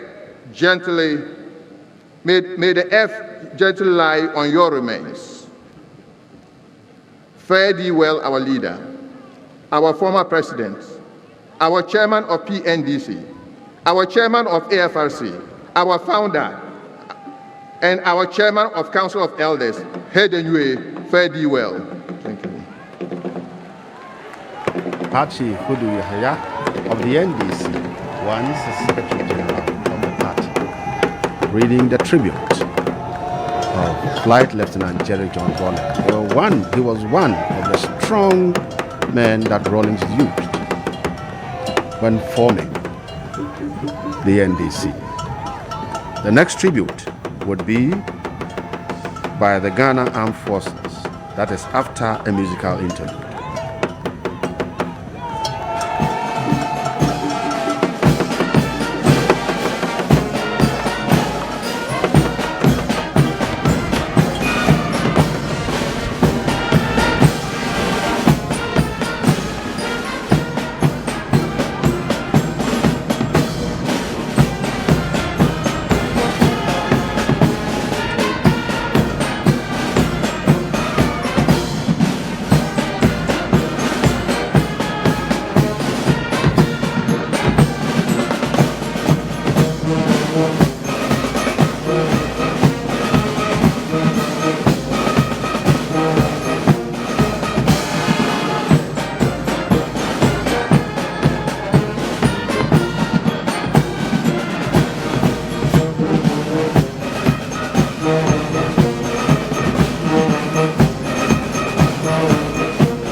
The next tribute is by the Ghana Armed Forces, and it will be read by Air Commodore Jacob Ashrifi, Chief Staff Officer of the Air Force Headquarters. Tribute by the Ghana Armed Forces.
Tribute to the late Flight Lieutenant Jerry John Rawlings, GH 1158, retired by the Ghana Armed Forces.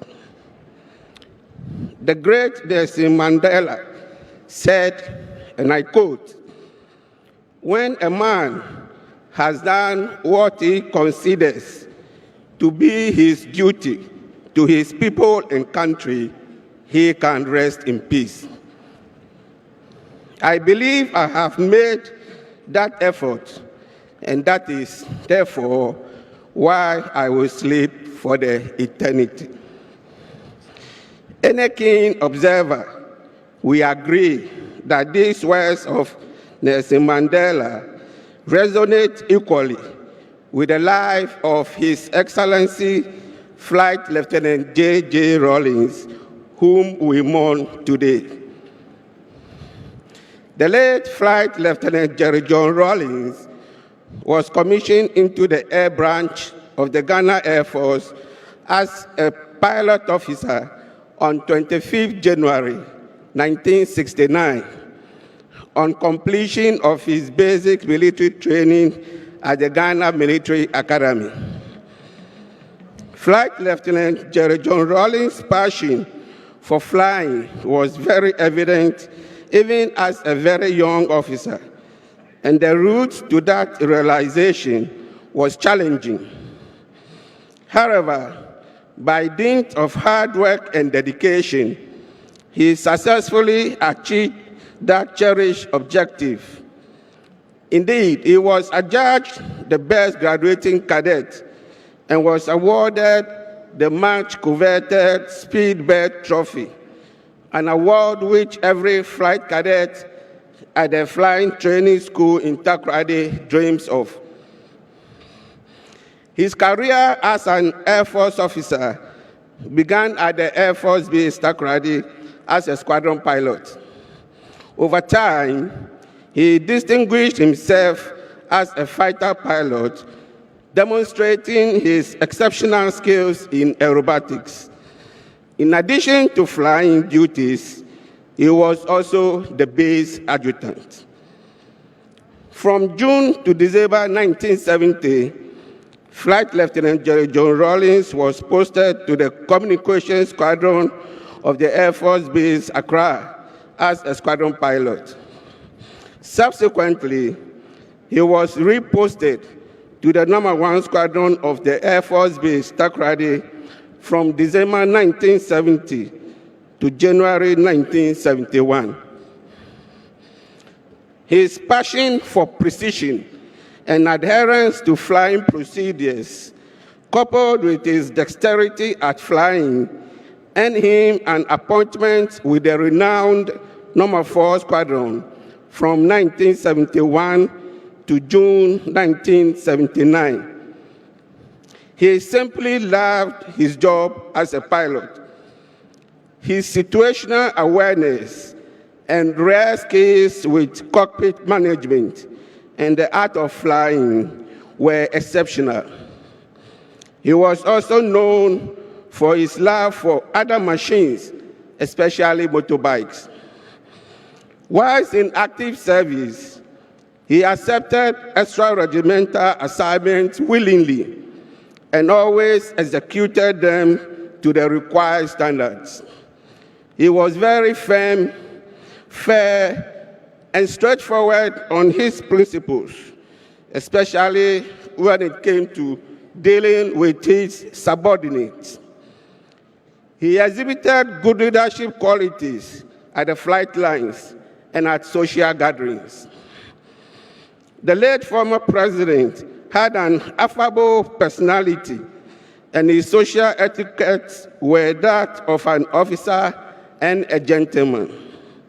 In addition, he was an ardent sportsman, and he particularly loved horse riding and boxing. He served on the Inter-Service Boxing Organizing Committee on a number of occasions, and as the officer in charge of the Ghana Armed Forces boxing team, led it to win several laurels, both at home and abroad. His involvement in the political history of Ghana is now legendary and hardly needs any repetition. He had a deep sense of patriotism and nationalism and was very considerate of others, no matter their status in society. His daunting spirit was unbreakable and could never be affected by any challenging task. He will be remembered as the longest-serving head of state of Ghana and the architect of the Fourth Republic, which has been the most enduring. Most of the current serving personnel of the Ghana Armed Forces never met Flight Lieutenant Jerry John Rawlings whilst he was in active service. They only know him from open sources as a revolutionary and a Democrat who has left an indelible mark on the Ghana Armed Forces and the nation. One little-known fact is the amendment of the Armed Forces Regulations on Discipline, in which the trial by a sole commanding officer was replaced by the current disciplinary board. This was implemented by the late president and was informed by his empathy towards his subordinates and his sense of fairness. He was also the brain behind the formation of the 64 Infantry Regiment and the extension of 7 years from 18 to 25 years for soldiers until the recent further extension to 30 years. He was once both the Chief of the Defense Staff and the Commander-in-Chief of the Ghana Armed Forces, and was honorably released from the service on 14 September 1992. Your Excellency, your sudden departure has robbed the Ghana Armed Forces, the nation, and indeed Africa, of a treasured statesman, compatriot, nationalist, and a Pan-Africanist. Your personality accommodated a wide oeuvre, a quintessential lover of flying, a man with an unflappable revolutionary zeal, and an unabashed Democrat. You were brilliant, witty with a gift of eloquence, sarcasm, and humor, which came to you without effort or deliberation, thereby drawing crowds to yourself. You have shaped our national destiny, and you can now rest in peace. The words of William Shakespeare in his book, Julius Caesar, sum up the life of our departed president and statesman. Quote, "His life was gentle, and the element so mixed in him that nature must stand up and say to all the world, this was a man, unquote.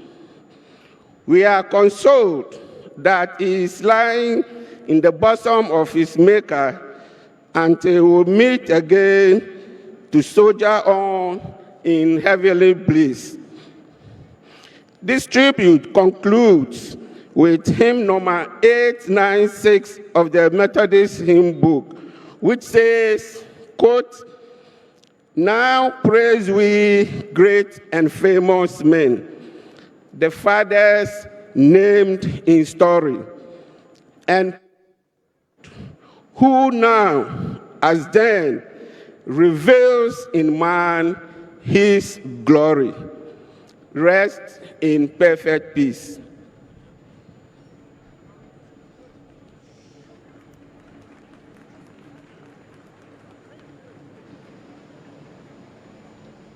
Thank you very much, sir.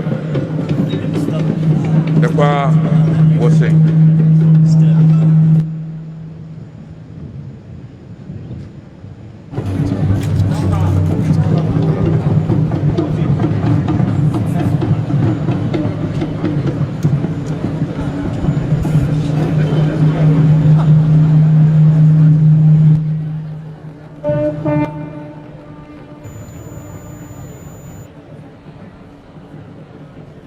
Every thought of you, it fills my heart with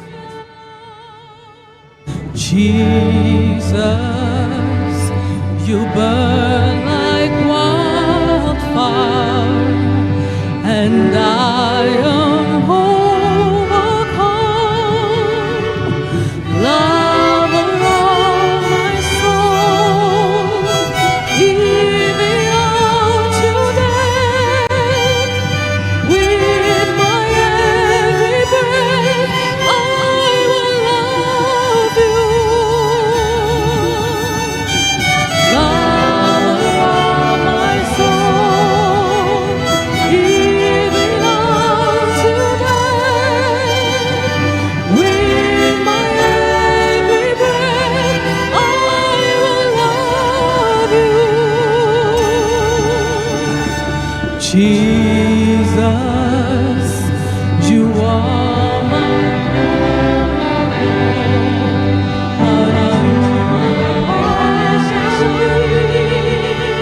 Jesus, you are my Lord and eternity. Lover of my soul, even unto death, with my every breath, I will love you. Lover of my soul, even unto death, with my every breath, I will love you.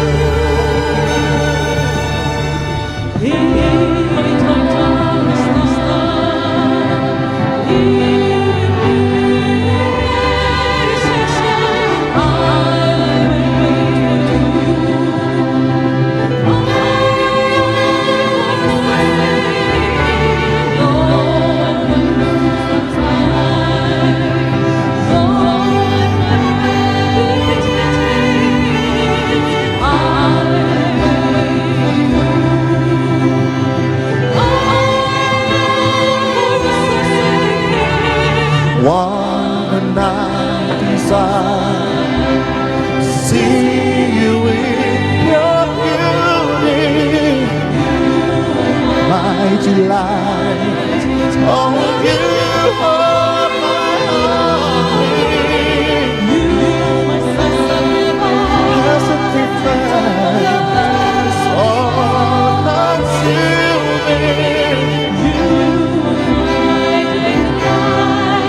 And you are my only.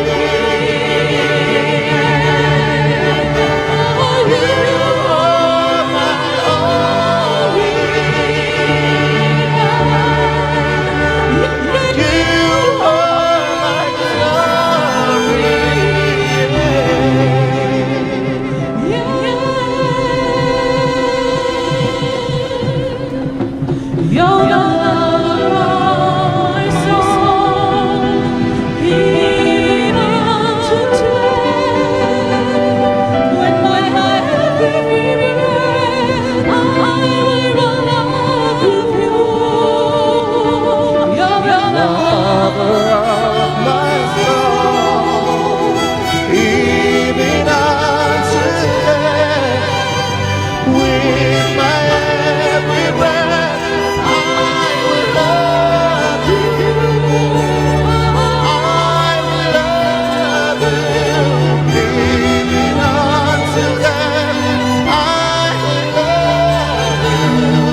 Thank you very much, the choir and the National Symphony Orchestra.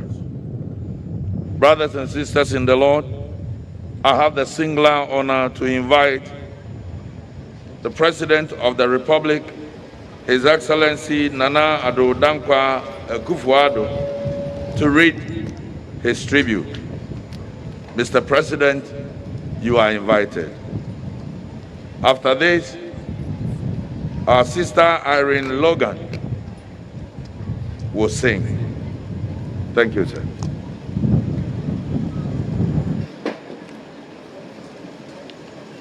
Tribute to His Excellency Jerry John Rawlings, first President of the Fourth Republic.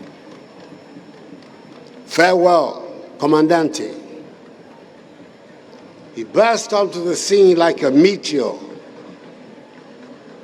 but a meteor that did not burst into flames and disintegrate like all meteors do. On the contrary, it remained potent until the very end of its life, leaving strong footprints in the sands of time. The turbulent occurrences of the 1970s in Ghana, the overthrow of the Second Republic and the Progress Party government by the military coup of 13th January 1972, the takeover of power by the Colonel Ike Champong-led National Redemption Council and subsequently the Supreme Military Council, the proscription of multi-party democracy, the professional strike of 1976, the March 1978 referendum on the proposal to entrench military rule through the Union Government concept, the formation of the People's Movement for Freedom and Justice, PMFJ, to mobilize the no vote in the referendum, the consequences of the vote, and the conspiracy to abduct the Electoral Commissioner, the palace coup that removed General Kutua Champong from office and ushered in General Fred Akufo in his stead, culminated in the emergence of Flight Lieutenant Jerry John Rawlings in the political space of our country. Charismatic, energetic, fearless leader.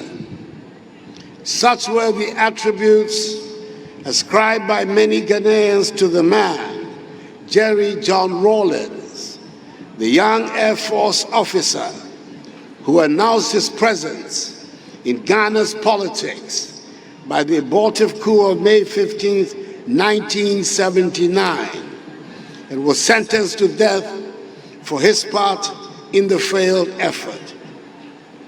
He gave at his trial an important insight into his character when he stood up before the military tribunal to accept sole responsibility for the attempt and to request the NCOs who were being tried with him to be absolved and freed by the tribunal.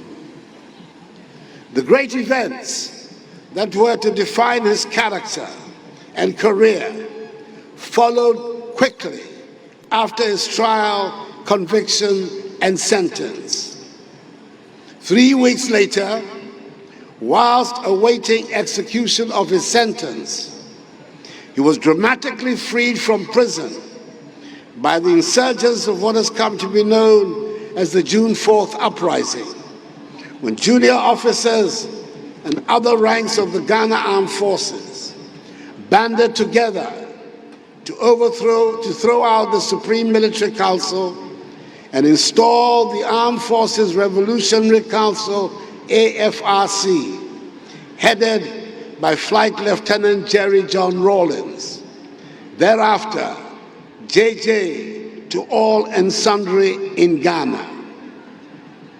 It is no wonder that he came to regard June 4th as, quote, that defined day, unquote. He re-emerged as chairman of the Provisional National Defense Council, PNDC, when he led a successful coup that brought the short-lived Third Republic to an end on 31st December 1981. The tumultuous and at times lawless incidents of the AFRC three-month tenure of office and of the early years of PDNC rule are matters of record, winning him passionate admirers, vociferous critics, and determined lifelong enemies, all at the same time. He was the longest-serving ruler in our history, 11 years as a military leader and 8 years as a twice-elected civilian president, making 19 years in all. He was fortified in his work by his union with his celebrated consort, the equally dynamic Nana Konadu Agyemang Rawlings, who proved to be a sturdy pillar and invaluable companion to the very end, and who bore him 4 children, the eldest of whom, Zaneto, is continuing his tradition of public service. It was no secret that the relation that existed between the two of us, right from the heady days of 1979 through to my brief period in exile, his assumption of office as the first president of the Fourth Republic, the historic Kumi Preko demonstrations, my period as Attorney General and Minister for Foreign Affairs in the Kufuor administration, to be my elected the 2008 NPP presidential candidate, was one of open animosity. We did not see eye to eye. However, with time, things changed. We came to see value in each other and understood to a very large degree our respective perspectives. One thing we had in common was our mutual commitment to public service. My visit to his Ridge residence in 2012 signified the easing of tensions between us, leading to a friendship that lasted for the better part of some 8 years. Indeed, when the Ghanaian people in 2016 reposed for the first time their confidence in me in the elections of that year, one of the first persons on whom I paid a courtesy call was His Excellency Jerry John Rawlings. From my entry into office, right up to the day he was called by his maker, he remained a good friend and a repository of sound advice. I knew that in moments of difficulty in my presidency, I could count on his considerable wealth of experience and knowledge. On those occasions, he came through for me. There was a symbolic gesture he advanced to me at the funeral of his late mother, Madam Victoria Agbotui, held at the forecourt of the State House on 24th October 2020. It was to be our last time together. He was called up by the clergy to receive special prayers as the only surviving son. He told the men of God to wait and call for me to walk up to join him to receive the special prayers. He whispered to my ears as I stood beside him.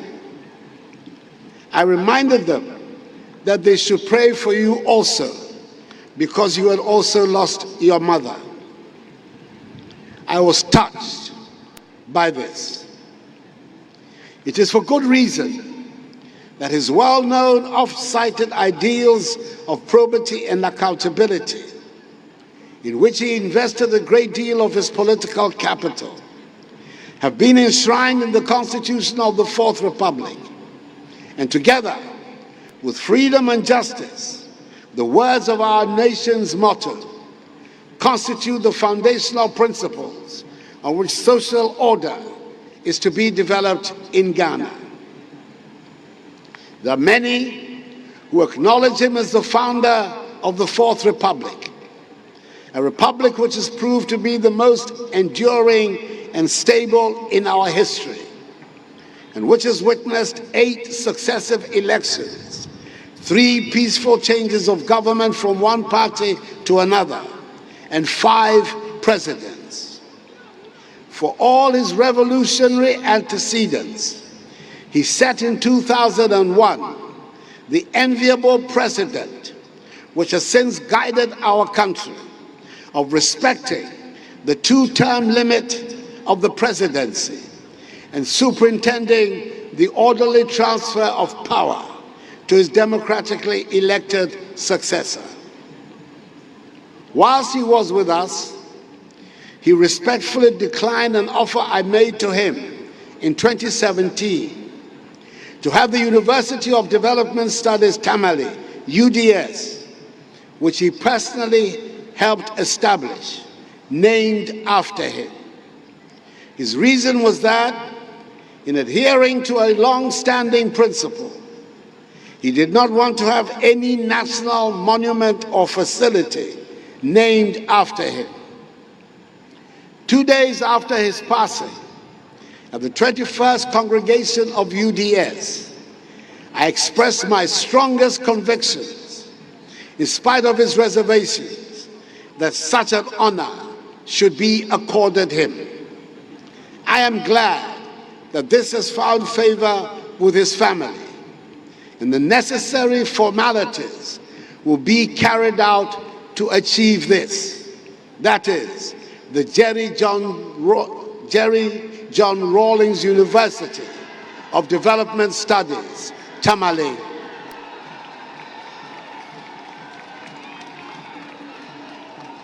Such is the measure of the man that the days associated with his political intervention in Ghanaian history, i.e. 15th May, 4th June, 31st December, and 7th January, are now significant days in the calendar of the nation.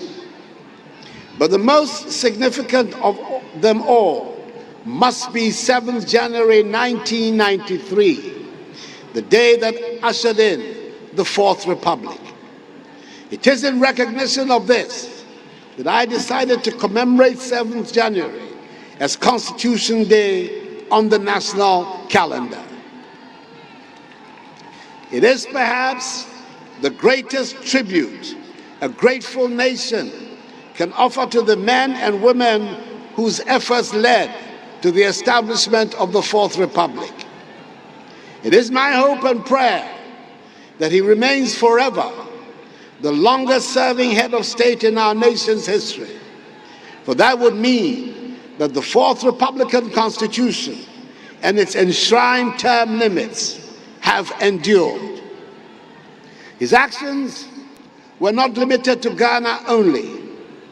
The African nationalist that he was, he held unwavering positions on all matters concerning the wider continent of Africa, especially when they involved foreign interference and control of Africa's destiny, and was quick to voice his views on them. His chairmanship of the ECOWAS Authority of Heads of State and Government set the example whereby virtually all his successors, John Agyekum Kufuor, John Dramani Mahama, and I, the second, fourth, and fifth presidents, respectively, of the Fourth Republic, have been honored by their peers with the occupancy of that high office, reinforcing the Pan-African vocation, which has been an essential element of Ghanaian public policy since independence. I called him Commandante Because of his admiration for the famous Latin American revolutionaries, Fidel Castro, Hugo Chavez, and Daniel Ortega, a nickname which seemed to please him.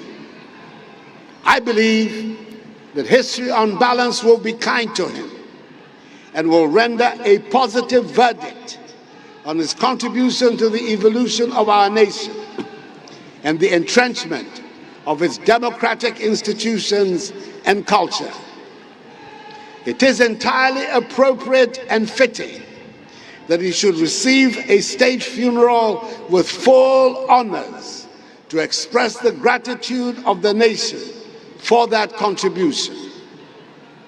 My wife Rebecca and our children join me in expressing our sincere, heartfelt condolences to his beloved wife, Nana Konedu, his children, Ezanato, Yasantua, Amina, and Kimathi, and his entire families for their great loss of one of the outstanding figures of modern Ghanaian history, a man whose sense of humor was truly infectious. Comandante, rest and abide in perfect peace in the bosom of the Almighty until we all meet again on the last day of the resurrection. Farewell, God bless, and thank you for all your help. His Excellency Nana Addo Dankwa Akufo-Addo, President of the Republic of Ghana, as tribute to the man he called the Commandante, Flight Lieutenant Jerry John Rawlings. Kafui, a tribute loaded with heartfelt gratitude and recognition of support that a human being can give to a human being. A divine service. This is a divine service. And so I'll request all of us to be quiet so that we bow before our God.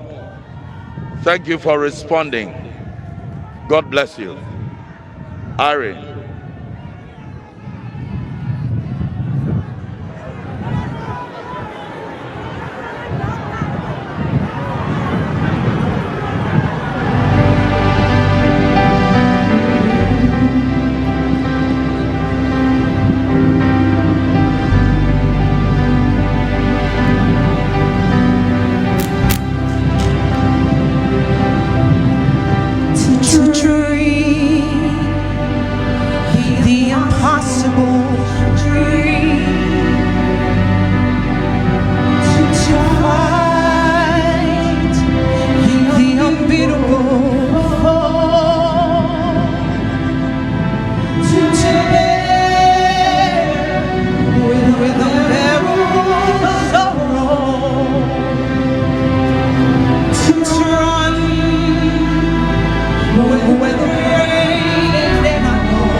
will be better for thee.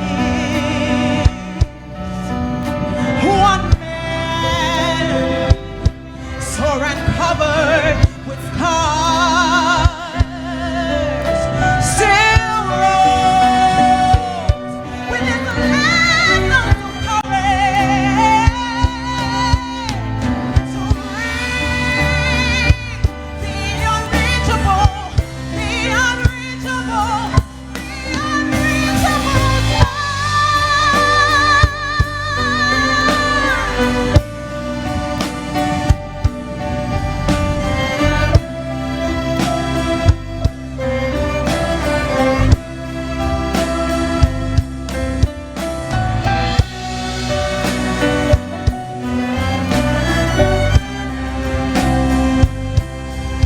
Yes, I'll reach the impossible dream, and I'll reach the unreachable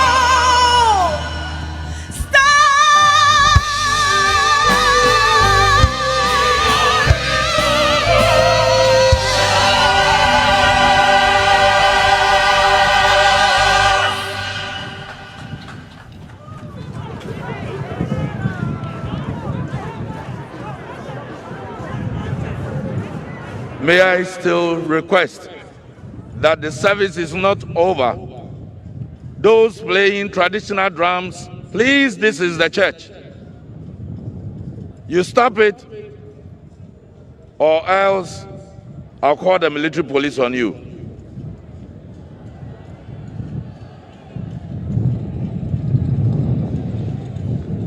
Two scripture readings will be made.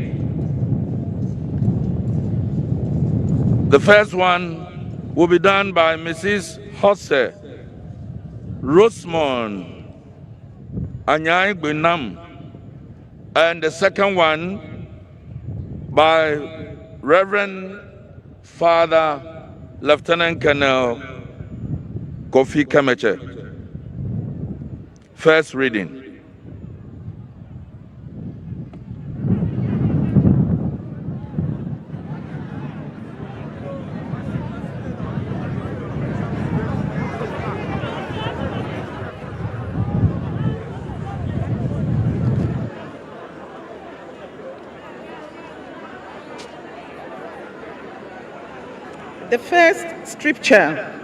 The first scripture reading from the book of Psalm, chapter 90, verse 1 and 2.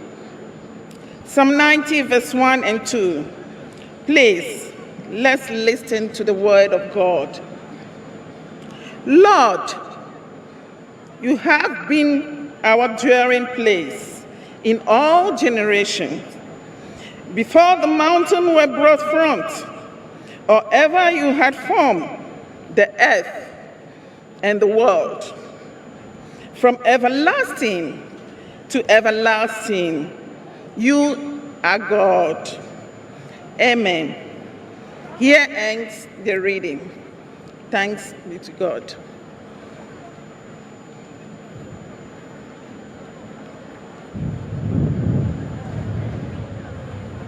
Shall we please rise for the gospel?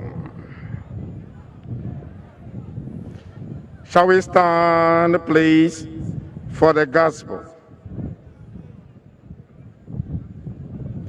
A reading from the Holy Gospel according to Luke. Jesus came to Nazareth, where he had grown up, and went according to his custom into the synagogue on the Sabbath day. He stood up to read and was handed a scroll of the prophet Isaiah. He unrolled the scroll and found the passage where it was written, "The Spirit of the Lord is upon me, because he has anointed me to bring glad tidings to the poor. He has sent me to proclaim liberty to captives and the recovering of sight to the blind, to let the oppressed go free, and to proclaim a year acceptable to the Lord. Rolling up the scroll, he handed it back to the attendant and sat down. And the eyes of all in the synagogue looked intently at him. He said to them, "Today, this scripture passage is fulfilled in your hearing." Amen. Shall we please be seated?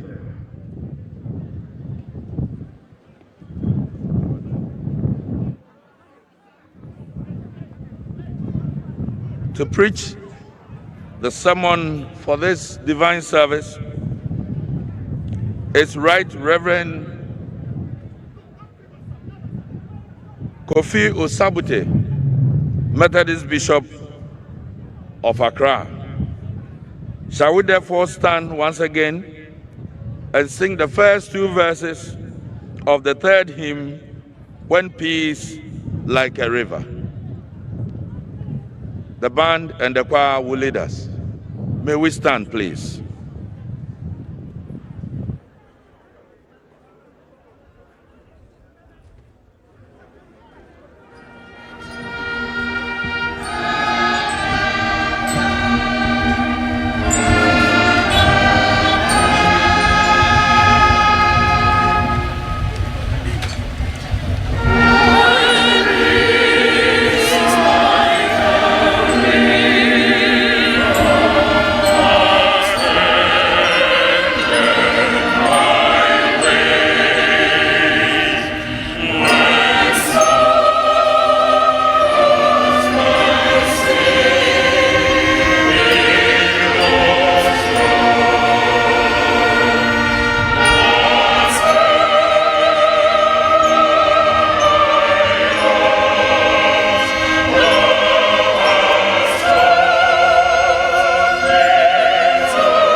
Kindly resume our seats.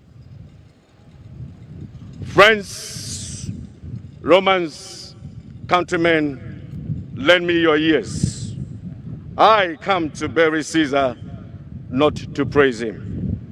The evil that men do leaps after them. The good is often interred in their bows. So let it be with Caesar. The noble Brutus had told you Caesar was ambitious. If it were so, it was a grievous fault, and grievously has Caesar answered it. Yea, under the leave of Brutus and the rest, for Brutus is an honorable man, so are they all honorable men. Come I to speak in Caesar's funeral.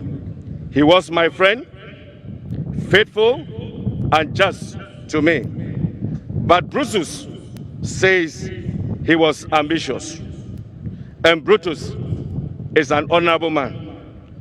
He had brought many captives home to Rome, whose ransoms did the general coffers fill. Did this in Caesar seem ambitious? When that the poor have cried, Caesar wept. Ambition should be made of sterner stuff. Yet Brutus says he was ambitious, and Brutus is an honorable man. You all did see that on the Lupercal, I thrice presented him a kingly crown, which he did thrice refuse. Was this ambition?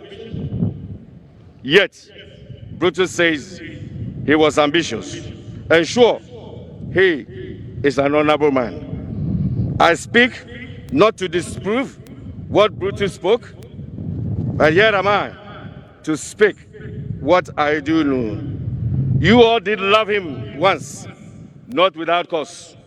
What cause withholds you then to mourn for him? Oh, judgment, thou art fled to brutish beasts, and men have lost their reason. Bear with me. My heart is in the coffin there with Caesar, and I must pause till it come back to me. Students of English literature will know the source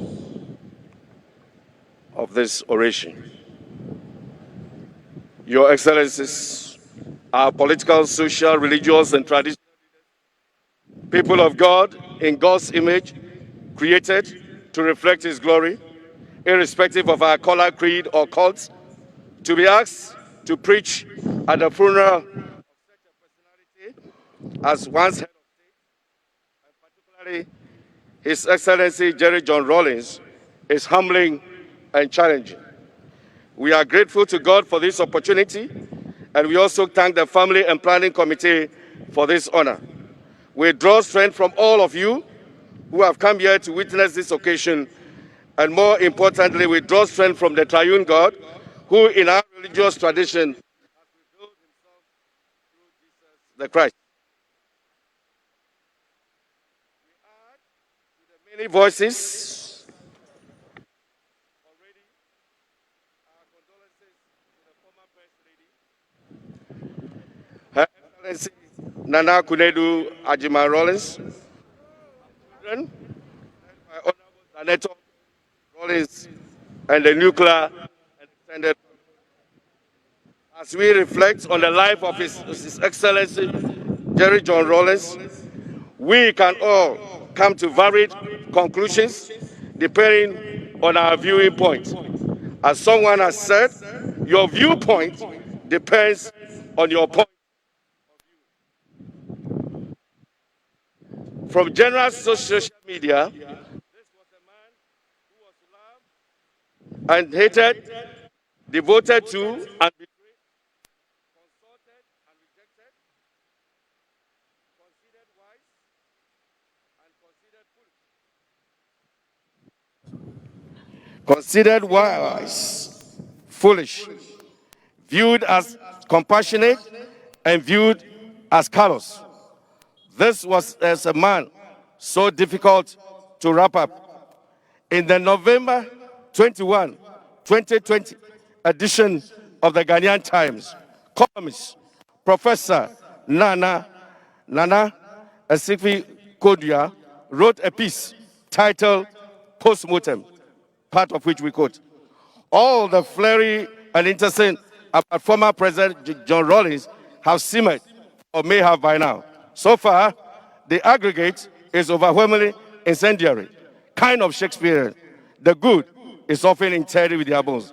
The significant missing factor is none is possessed with absolute truth about Papa J, unless and until the piece of his own long-heated bioscripts become a book, Rawlings remains his generation's huge, never thoroughly phantom, and will daily excite research, frenetic and studious. That alone is a compelling legacy, rivaled in the sense that there is so much for and against him in that hot, definitive, very impartial optimisms and conclusions. He struck you with awesome presence, and in your struggle to decide, the future makes him an enigma, unquote. This was a man whose late mother saw him as other-centered. From the funeral service brochure, we read, I know him. He would never like to build a house for himself, so I will build one for him. From his ancestry, his people, we are sure, will use one word for him, Numedi. I seek good things. This was a man who, to his dear wife, Nana, was thrust into leadership position, not because he wanted to, but because social circumstances compelled and propelled him into it. Here is how Nana Kunedu Ajima Rawlings put it in her book, It Takes a Woman, page 12, unquote. At this stage, what we knew was that Jerry himself was uncertain about his own position in his emerging revolution that had been led by the ordinary ranks of Ghana armed forces. He certainly was not the leader of the uprising. His release from prison had been the focal point throughout the revolt and into leadership pushing, unquote. This, for us, is the context in which we need to see the John Lawrence factor in the history of our dear country. That he named his first daughter, Zaneto, let's get it correct, pressman, it's not Zinato. It's not Zinato, it is Zaneto. Zaneto, meaning darkness massive, should perhaps give us a perspective of his philosophy of life. Was Jerry a saint? Certainly not. Jerry was a sinner who took a risk to attempt the wrongs, to right the wrongs of a society as he perceived them. Being a sinner then, one can understand and forgive those excesses of the regime he led. As we reflect on his life and legacy, we should at least be thankful to God for the governance system we now all are enjoying, though there is much more to be done to improve it. On the occasion of Jerry's departure, it is appropriate that we all pause to reflect on the theme, the stewardship of leadership and power. We anchor our Bible text in the passage read from Luke chapter 4, verses 18 to 19. The Spirit of the Lord is on me because he has anointed me to proclaim good news to the poor. He has sent me to proclaim freedom for the prisoners and recovery of sight for the blind, to set the oppressed free, to proclaim the year of the Lord's favor. Luke 4, 18 to 19. Again, in Mark 10, 45, we read, for even the Son of Man did not come to be served, but to serve and to give his life as a ransom for many. What clearly is leadership? Broadly speaking, leadership is the art combining ideas, people, things, time, and faith to achieve predetermined objectives. Leadership in this sense means the exercise of power. A leadership expert, Peter Drucker, gives us another insight into leadership, which finds relevance to our team.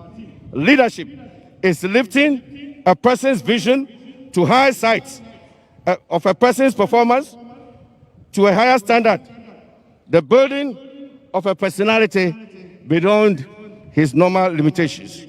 What is stewardship?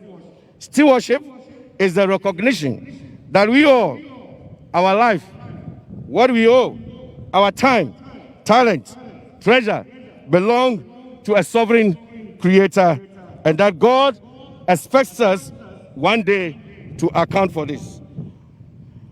So what is stewardship of leadership? Stewardship of leadership is the recognition that one owes one's authority and power and leadership to God. If all authority, including civil power, derives from God, then it is important that those who wield power do so in trust. People in power are trustees in the sense that the power they wield has been given for specific purposes, namely to serve the human community in view of the realization of divine norms, the biblical imperative. According to the Christian Bible, civil rulers are God's servants for the good of the governed. Politicians and office bearers are to execute their judiciary, executive, legislative, or administrative offices only for the good of the citizens. This fact holds true for traditional and religious office holders.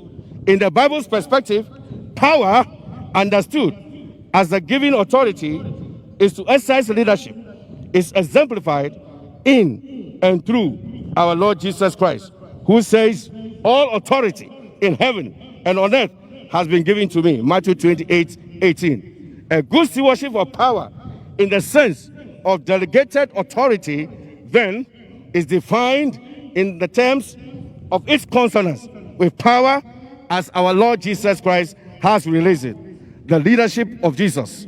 In describing his mission concerning the kingdom of God, Jesus uttered the words we have read from Luke 4:18-19. The context of Luke 4:18-19 suggests that Jesus was looking an alternative power style and leadership style against the norms of the time.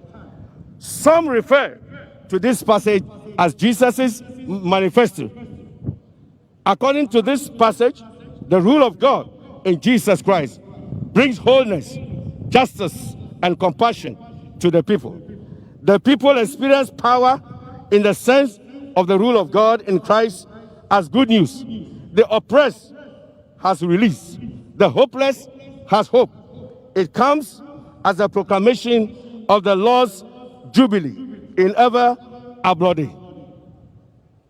We should emphasize that the rule of God in Jesus Christ has everything to do with social, political, and economic life now, and so also for religious and traditional life.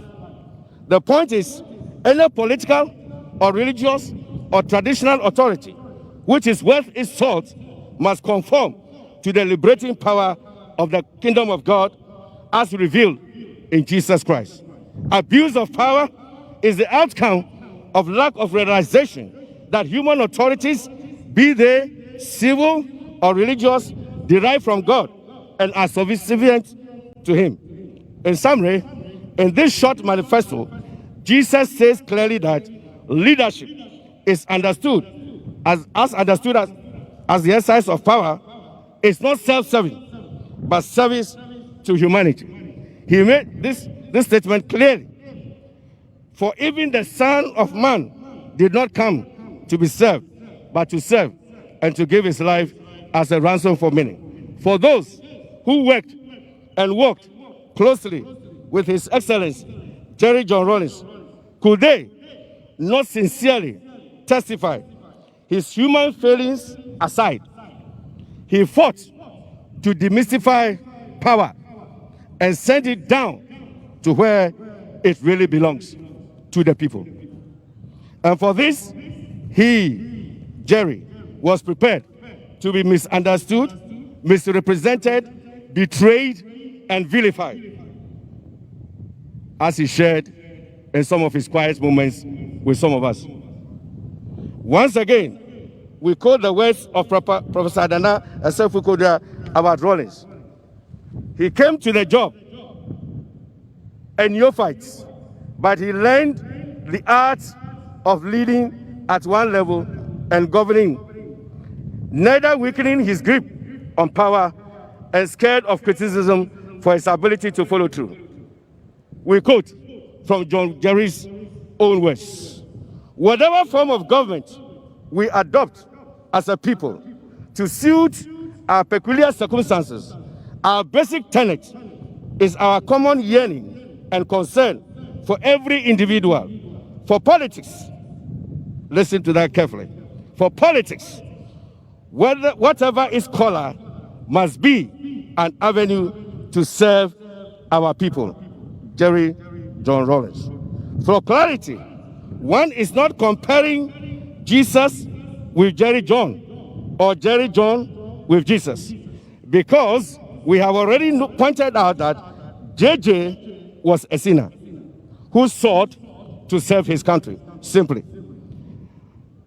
But the issue here, as we bring this discussion to a close, is not about JJ. It is about all of us who are living now, because death is the experience of the living. Death is the experience of the living.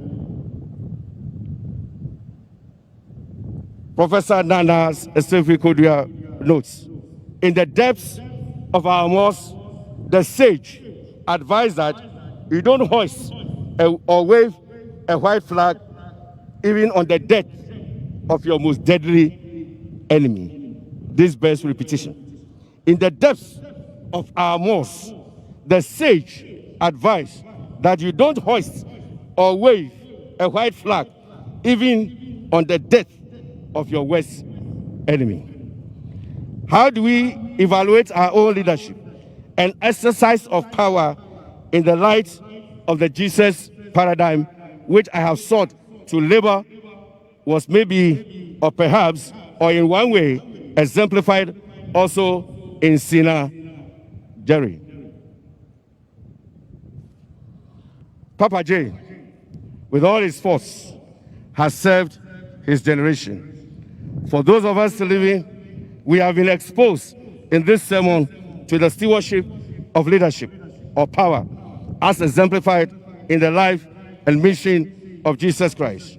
In Jesus and throughout the Bible, we draw these concluding statements to guide all of us who will live after Papa J. 1, the ultimate power is God, and not the political, institutional organization called the state or the religious organization called by whatever name. 2, power, be it political, traditional, or religious, is delegated. 3, the human wields power, but only in the sense of stewardship. 4, power, political, traditional, or religious, is delegated for constructive purpose to the good of humanity. And this must be seen. 5, finally, stewardship of power involves accountability to those over whom power is exercised, and ultimately before God and to God. The holders of power must not lose sight of the fact that the day of accountability before God will surely come. It begins with the people, it will end with God. 1 Corinthians 5, 9, 10 says that we must all appear before the judgment seat of Christ, that everyone may receive the things done in his body, according to that he had done, whether it be good or bad. My fathers, my mothers, brothers and sisters, JJ His Excellency has ended his work. Those of us living have the responsibility. Are we prepared for this accountability? My submission is that if we submit to the authority of Jesus, he will give us the new perspective to be better stewards of leadership and power entrusted to us now in our time. And we can be proud of our leadership and legacy, no matter where we are serving now. And we can leave a legacy that we all can be proud of, and God can be also proud of. The choice is ours. What shall it be for you? Onupa JJ Yawo Jugba Togbi Afo Jerry Hadanywe.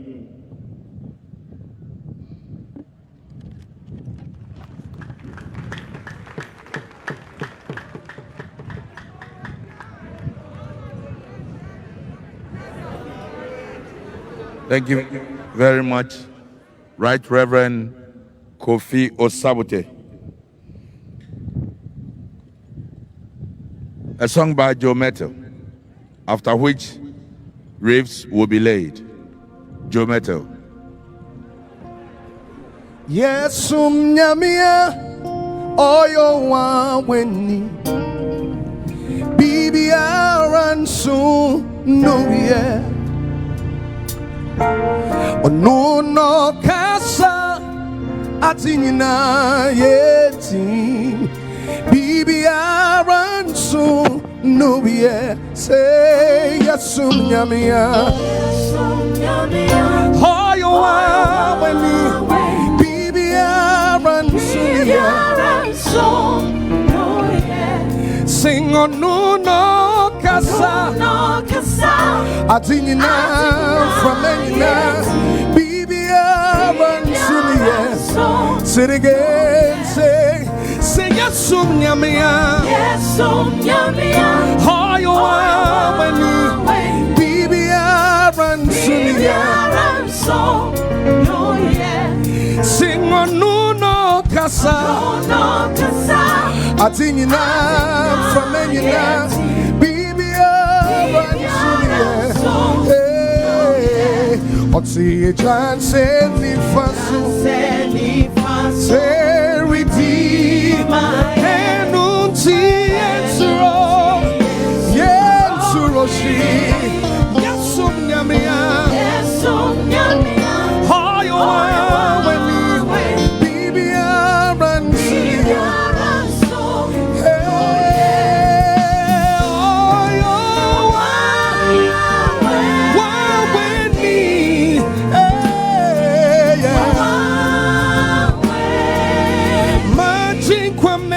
no yeah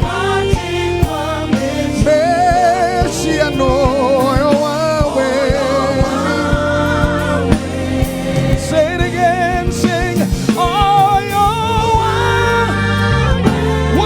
with me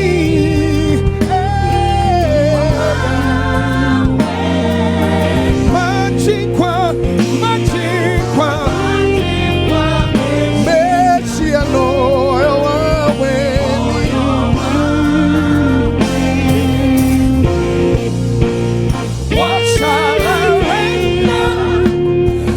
Messiano.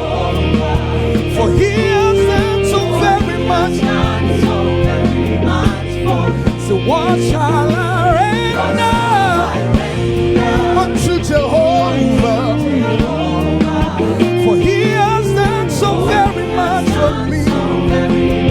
He's done so much for me. Lord, I cannot tell it all. Say,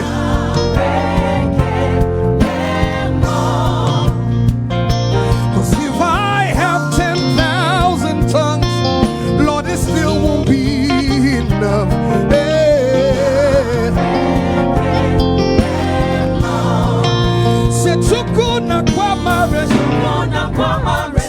When you heal completely.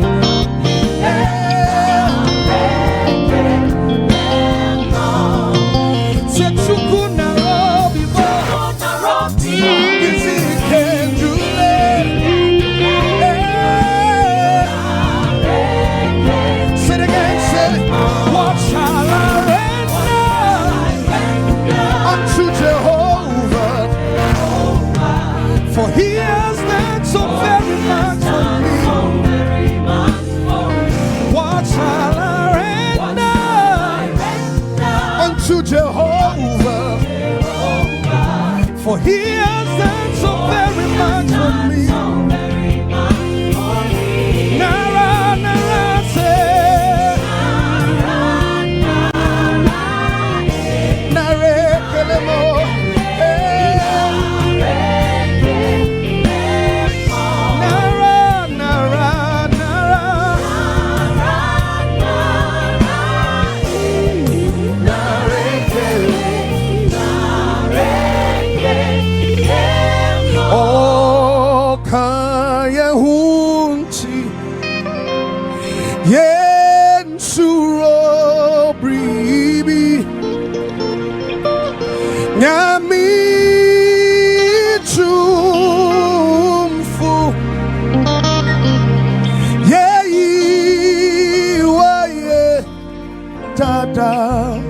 Can we just say one more time? Oh, yeah,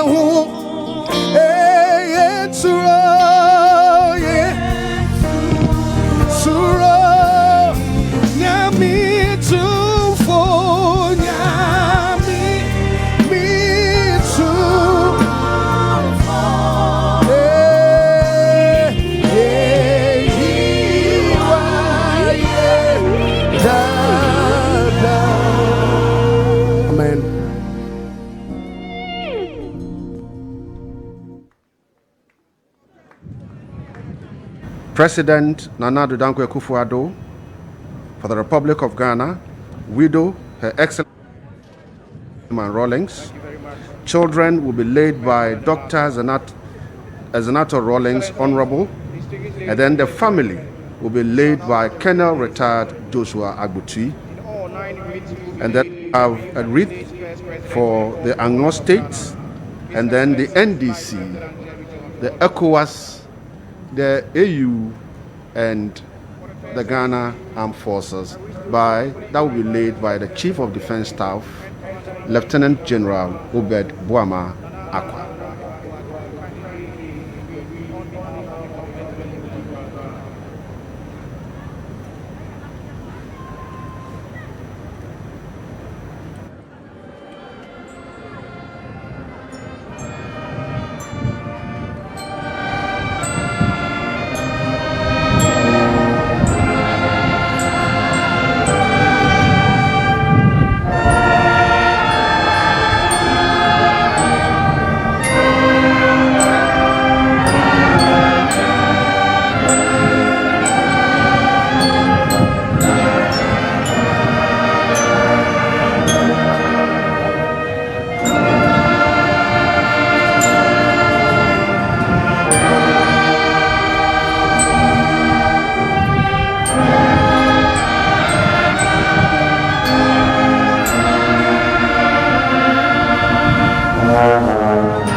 The next wreath would be for the widow. That is Her Excellency Nana Kunedu Ajaman Rawlings. Thank you very much, Mr. President. For the second wreath, I wish to humbly invite the widow of the late former president, our former First Lady Nana Kunedu Ajaman Rawlings, to kindly lay her wreath.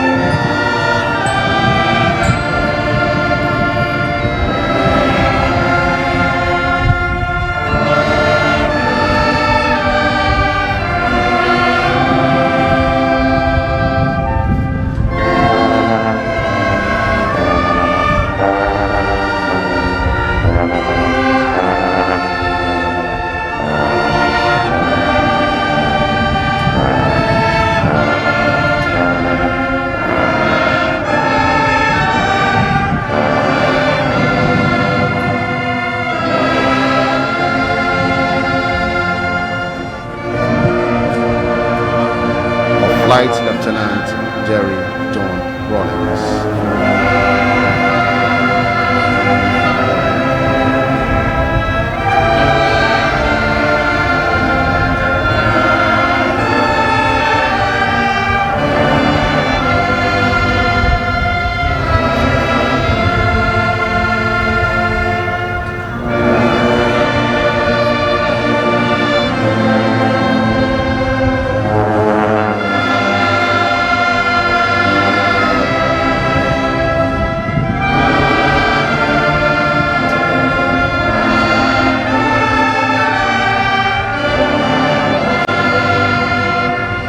Next wreath will be for the children, and that will be laid by Honorable Dr.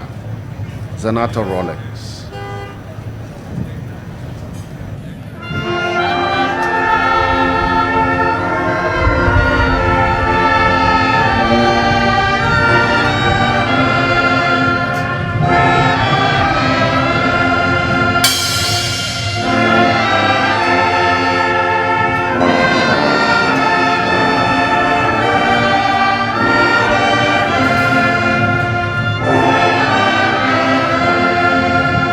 The third wreath will be laid by the children.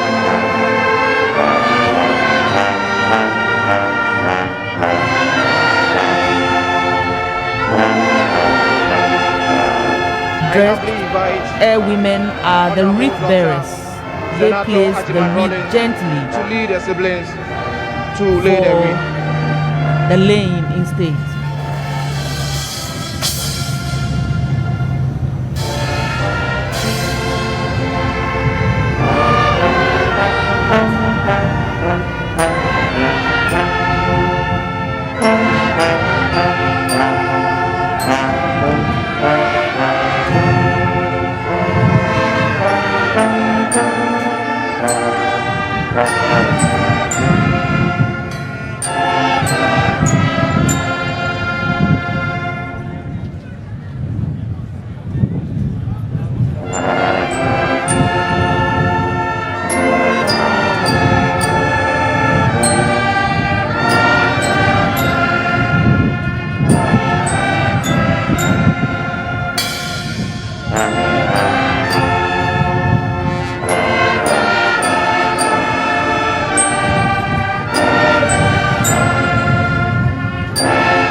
The next wreath is for the family, and that will be laid by Colonel Retired Joshua Aguchi.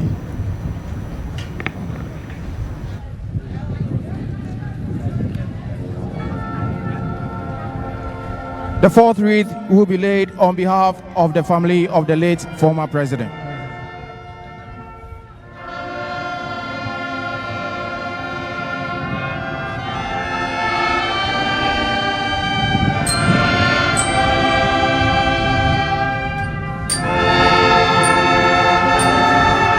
I wish to kindly invite Colonel Joshua Agotui, retired, to lay the wreath.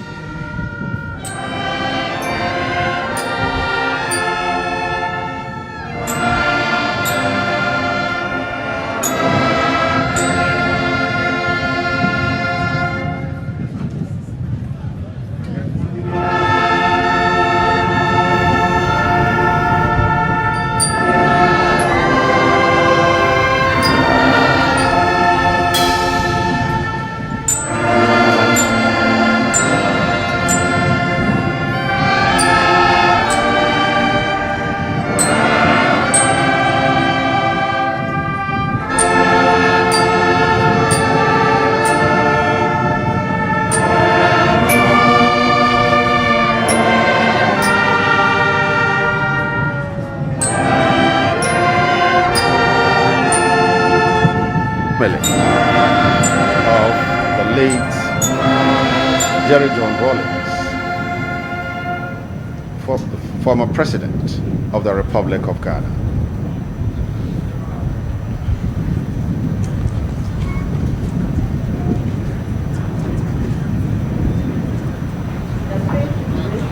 The faith wreath. This will be laid on behalf of the unloved states.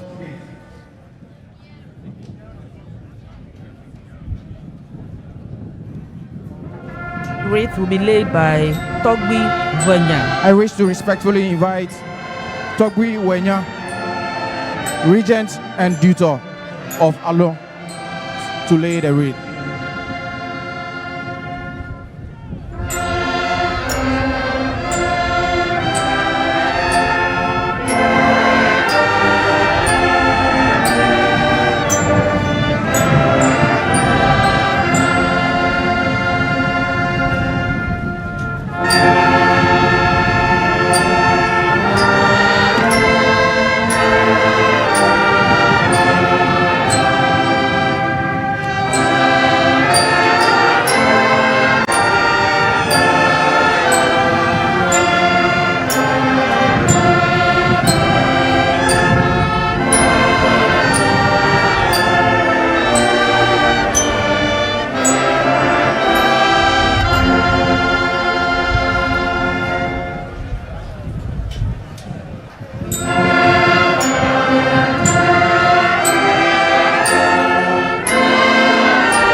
The seventh wreath.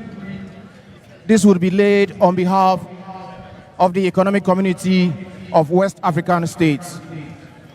May I humbly invite His Excellency Jean-Claude Cassibro, President of the ECOWAS Commission, to lay the wreath.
The next wreath is on behalf of the National Democratic Congress.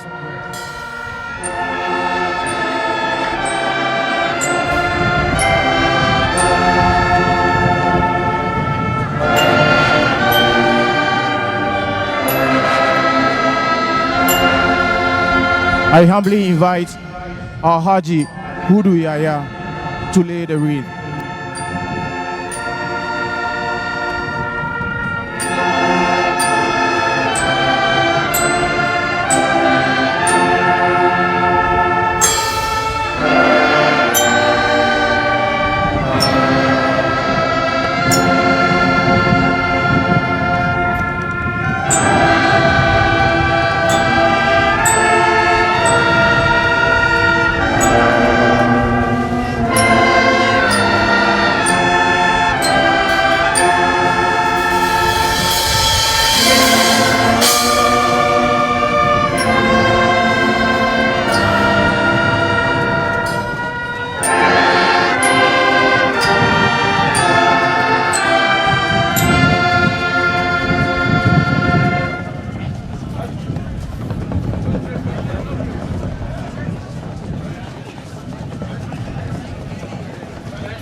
The 8th wreath will be laid on behalf of the African Union.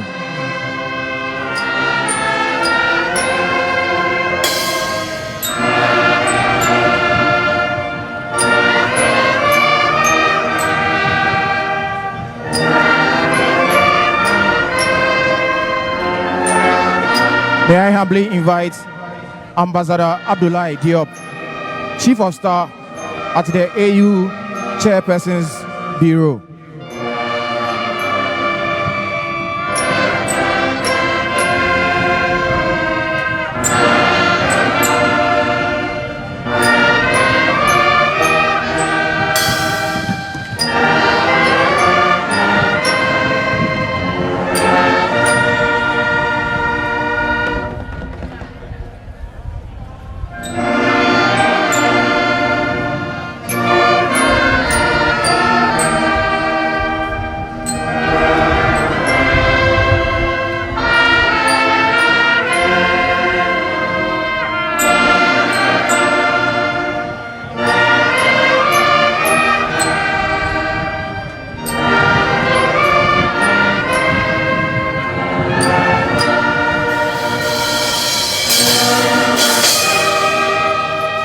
The final wreath to be laid this morning is on behalf of the Ghana Armed Forces. May I respectfully invite the Chief of the Defense Staff, Lieutenant General Obed Boama Akwa, to lay the wreath.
Mr. President, Excellencies, and distinguished ladies and gentlemen who have laid wreaths on our behalf, we are most grateful. The clergy will kindly continue with the service. Thank you.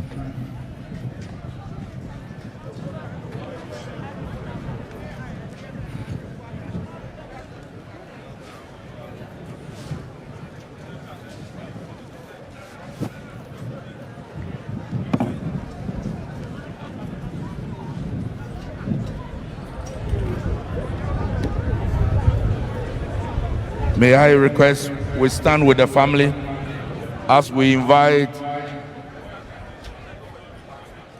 Archbishop Nicholas Duncan Williams of Action Chapel International to pray for the family, and we end with a Lord's Prayer.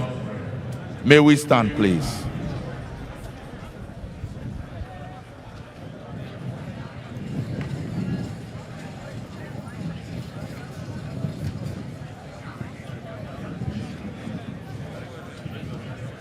From thee, triumph to thee, trees and mission, he lead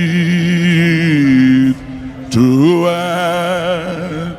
every foe is vanquished, and Christ is Lord indeed. Our Heavenly Father, we are gathered from different walks of life, and many have come from the length and breadth of this nation. Some have come by air and others by water and by land. With a heavy heart, as we gather to witness the homegoing of a patriarch, a friend, a father, a charismatic leader, one that made a difference in all of our lives. We now recognize that we understand that our understanding is limited in times and moments like this. We pray for the wife and every one of the children, the grandchildren, and the entire family, that you, the father of the fatherless, will father his children. But you, the God and the husband of widows, will comfort Nana. In the name of Jesus, praying for his family, that history will treat them kindly and remember them for good and not for evil. That thou, O God, that answereth prayer, will bow your head, and that you will attend and hearken to our petitions, intercessions, and prayers, and grant to everyone in the name of Jesus that is grieving for the loss of a loved one, a friend, the comfort so needed from you at this difficult, challenging time in the life of the family of our late president. Shield them, comfort them, protect them, deliver them, guide them, and let none at his departure face any life-threatening situation. May they be preserved, and may they escape every danger and challenges that is ahead. I pray now in the name of Jesus, you spirit and angel of death, it is enough. Stay your hand, pass over, stand down, relinquish your powers, pass over this family, and pass over all the grieving families of this nation. In the name of Jesus, the Son of God, Heavenly Father, from Zinato, in the name of Jesus, to all the siblings, Yas Antoine, in the name of Jesus, to Amina, to Kimati, we pray that you will be with them and help them to make sense of the unanswered questions on their mind. For it is you and you alone in times like this that can help us to make sense of the things we can make sense of. Heal, comfort all the grieving people of Ghana. In Jesus' name I pray. Amen.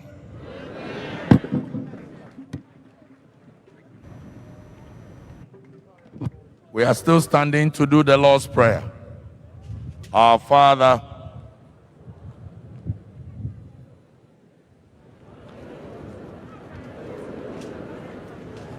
as it is in heaven. Give us this day our daily bread, and forgive us our trespasses, as we forgive those who trespass against us.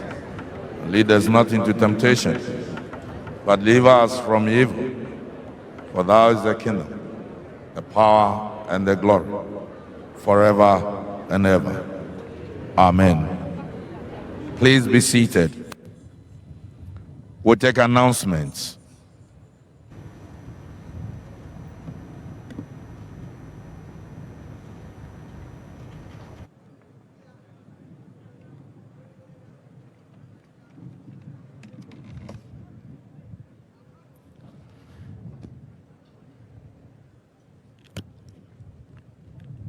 Excellencies, prior to the announcement, I wish to respectfully acknowledge the President of the Republic and Commander-in-Chief of the Ghana Armed Forces, Nana Addo Dankwa Akufo-Addo, and the First Lady, Mrs.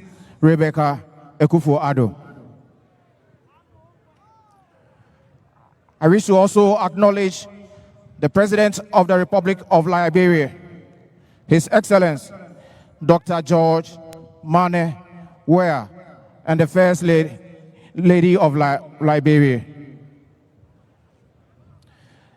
Next, I acknowledge the President of the Republic of Sierra Leone, His Excellency, Dr. Julius Maada Bio, and the First Lady of Sierra Leone.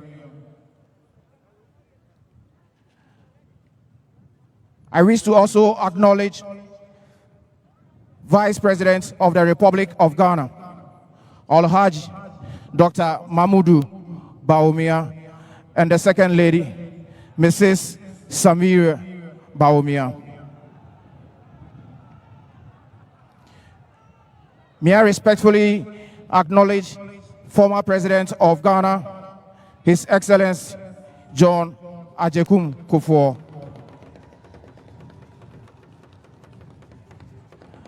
Former President of Ghana, His Excellency John Dramani Mahama.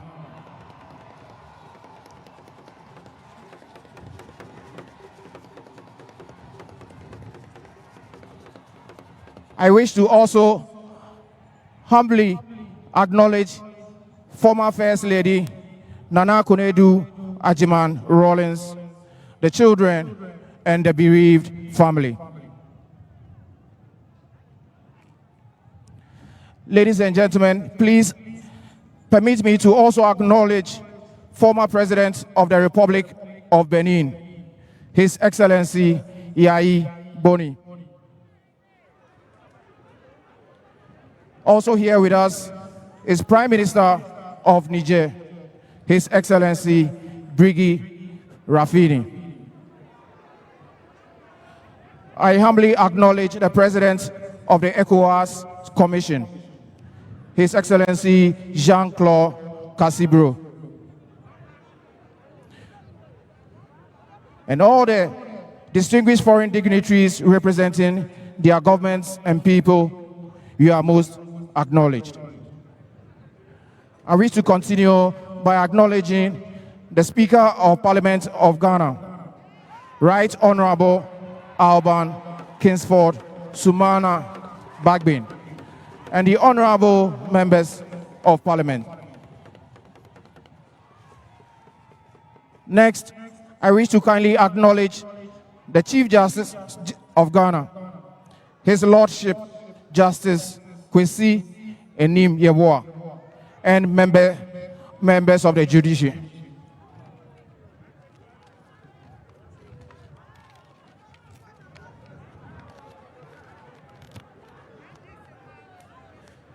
May I humbly acknowledge the Chief of Staff designate at the Jubilee Hall, Honorable Akosua Freeman Osei Opare, and Ministers of State designate. Next, I acknowledge the Chairman and members of the Council of State, the officiating clergy, members of the Diplomatic Corps, heads of security service, our venerable traditional authorities, members of the media, and all ladies and gentlemen here gathered.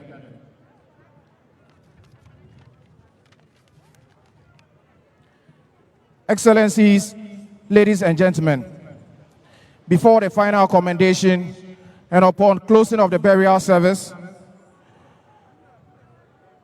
the casket will be lifted and the cortege will proceed from here, the Black Star Square, towards the direction of the Osu Castle. The order of march is as follows. Leading will be the quad bikes, followed by the cavalry, the escorts, firing parts, the band, clergy, the gasket on the carriage, pallbearers, the family, wreath bearers, insignia bearers, chief mourners, a presidential representative, mourners in uniform, mourners not in uniform, the rear detached, and vehicles in that order.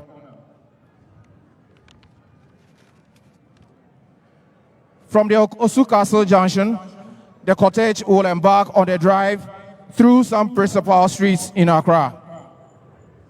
They will first head towards the Ridge Runabout, continue on the Castle Road, through the Accra Psychiatric Hospital traffic intersection, onto the Kwame Nkrumah Avenue.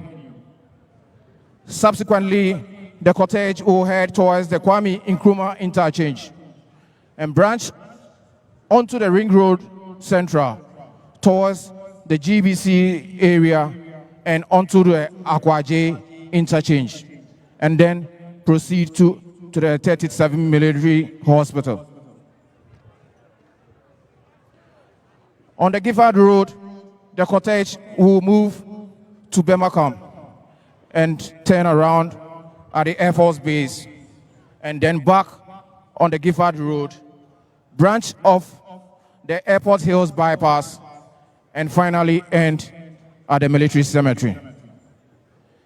There will be a helicopter escort and an honorary helicopter flyover at the military cemetery. I wish to kindly add here that the clergy that will be proceeding to the military cemetery will be conveyed with a military Ankai bus to the cemetery. Excellencies, distinguished ladies and gentlemen, after this service, it is requested that we all remain for Mr. President, the Vice President, visiting heads of the state, and other dignitaries to depart from this location before the rest of us follow. A departure schedule will be announced after the service. Thank you very much.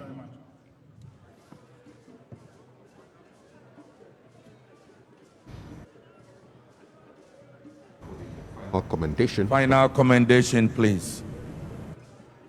We'll ask Most Reverend Philip Name, Archbishop of Tamale Diocese and President of the Catholic Bishops' Conference, to do the final commendation.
Shall we please stand?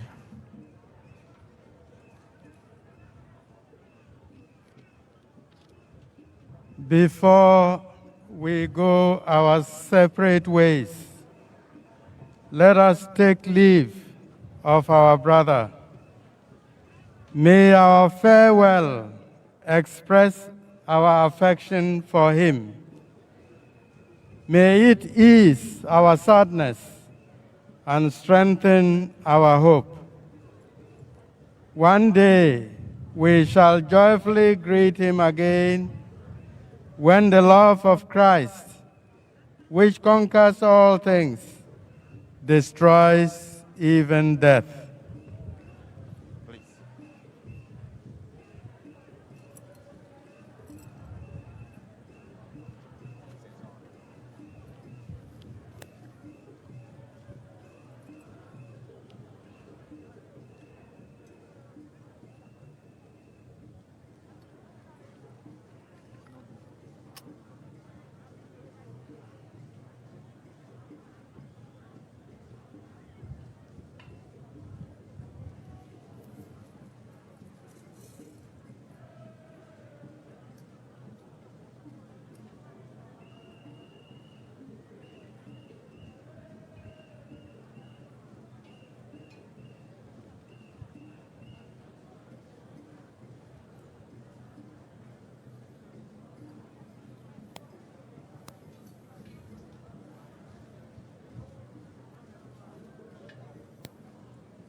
Into your hands, Father of mercies, we commend our brother John Jerry Rawlings in the sure and certain hope that together with all who have died in Christ, he will rise with him on the last day.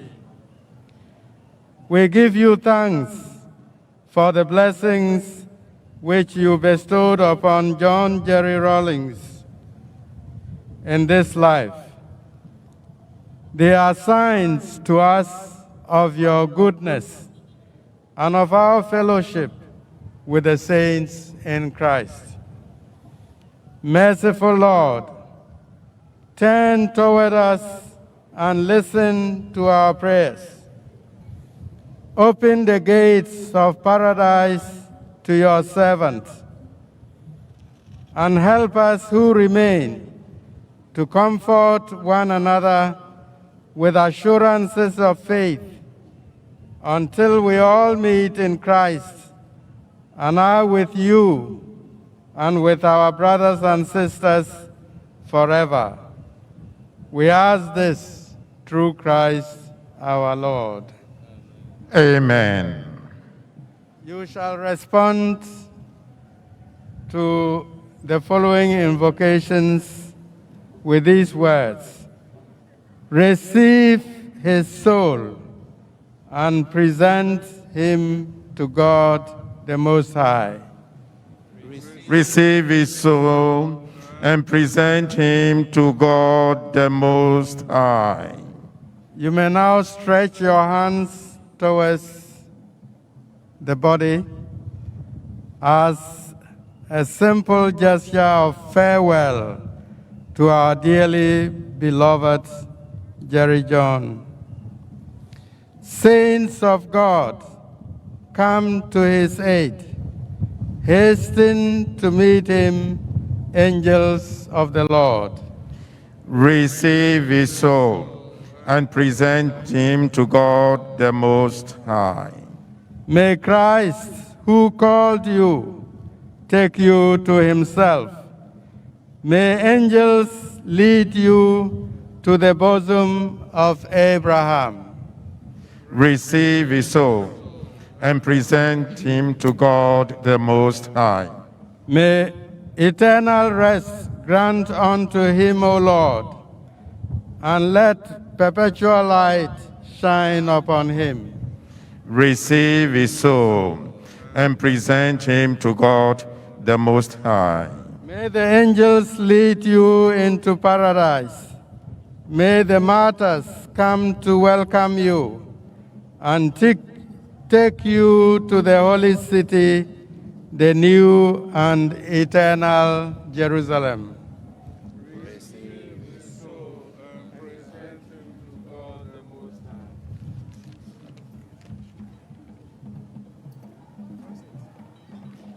Shall we please be seated?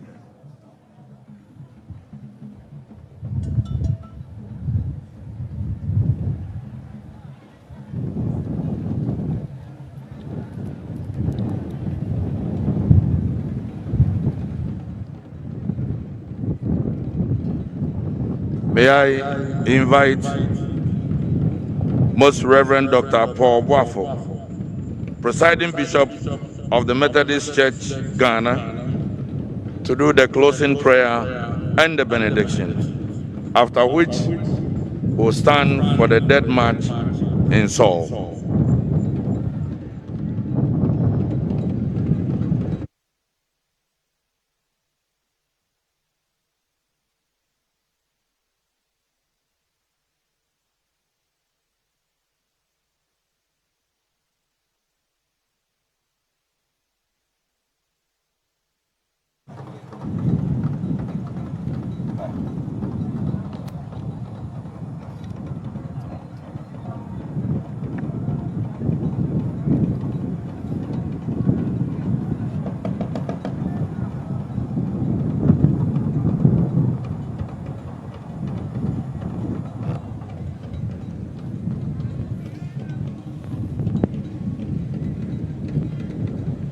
Your Excellency, people of God, may we all rise as we take the closing prayer and the benediction.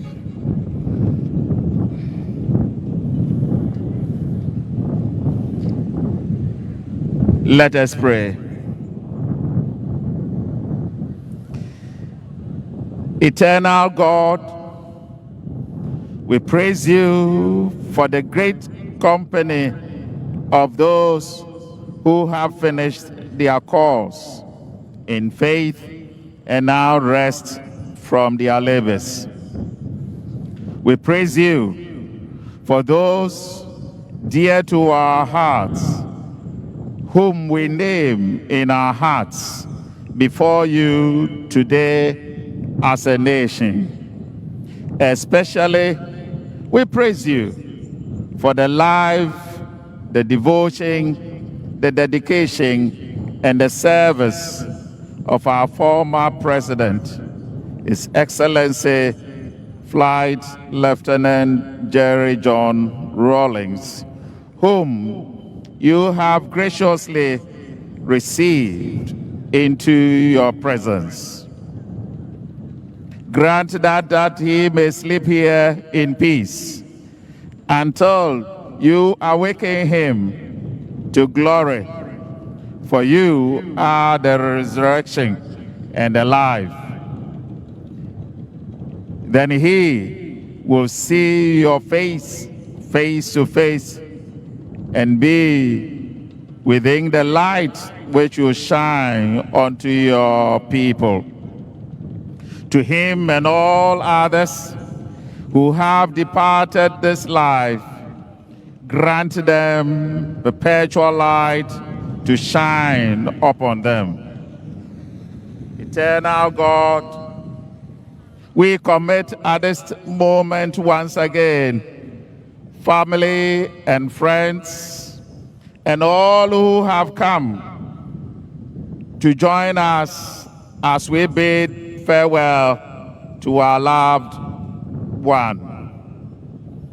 Grant them the peace of heart. Enable them to go through this state of life with your abiding, strong presence. Eternal Father, be with the widow, the children, friends, and all who are touched, especially this nation of ours, Ghana. We also bring before you our president and the entire nation as we go through bereavement. Encourage and strengthen us, O Lord, we pray. And let this time of bereavement continue to unite us as one people with a common destiny, looking forward to the development of our dear nation. Bless our nation, make us strong, and defend us, O Lord, we pray. By your grace, you brought us here in peace, granting us journeying mercies. As we come to the end of this service and go our separate ways, may your peace and may your face follow and go with us. Let the mercies and the blessings of God be our portion as a nation. Defend us from all perils and dangers on our roads and send us home safe and sound. Let your perpetual light continue to shine onto the path of our former president as he comes home. Now the Lord bless you and keep you. The Lord make his face to shine upon you and be gracious unto you. May the Lord lift up the light of his countenance upon all of you and grant you peace. And may the blessing of God Almighty, Father, Son, and Holy Spirit remain with all of us now and forevermore. Amen.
party, falling. Please be seated.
So we'll have the cavalry also escorting him. So they are all just preparing to take their position, and then the official procession will take place.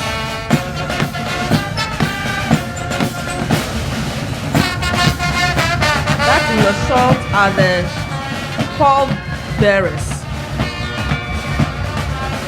The bearer party, they actually carry the corpse or the casket, yes. So that's a bearer party, and it consists of an officer, a warrant officer, or an NCO. And it's normally 8 bearers, and the rank depends on the person that is being laid in state. And being a high-profile personality, we having only warrant officers, class 1 and class 2, to carry our ex-president. So they are all just shaking up, and then we can officially start the procession.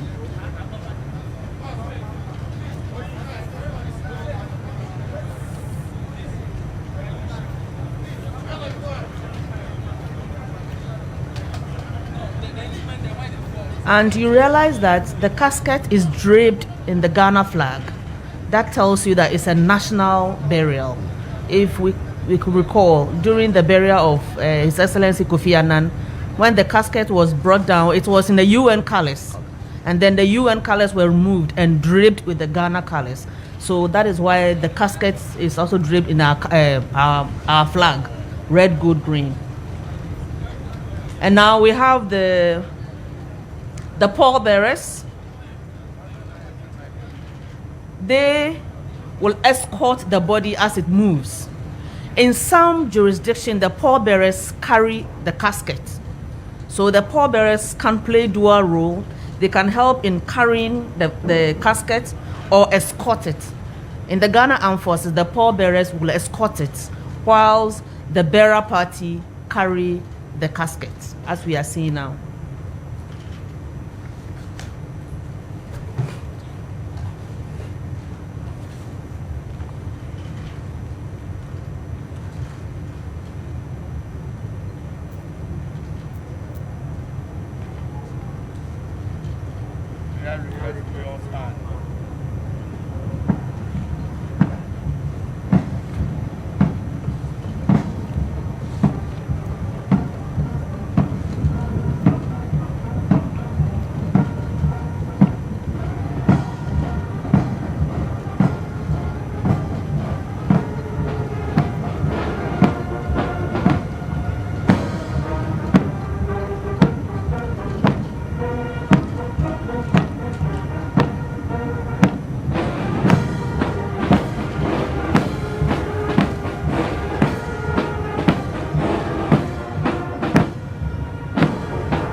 And then you have some personalities presenting arms.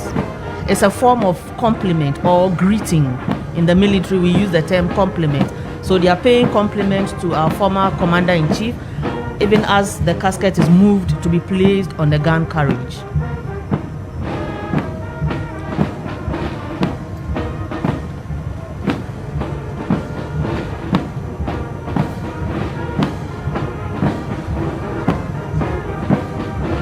Everything has been rehearsed, and so every group in the procession know what they are supposed to do. So these have been rehearsed.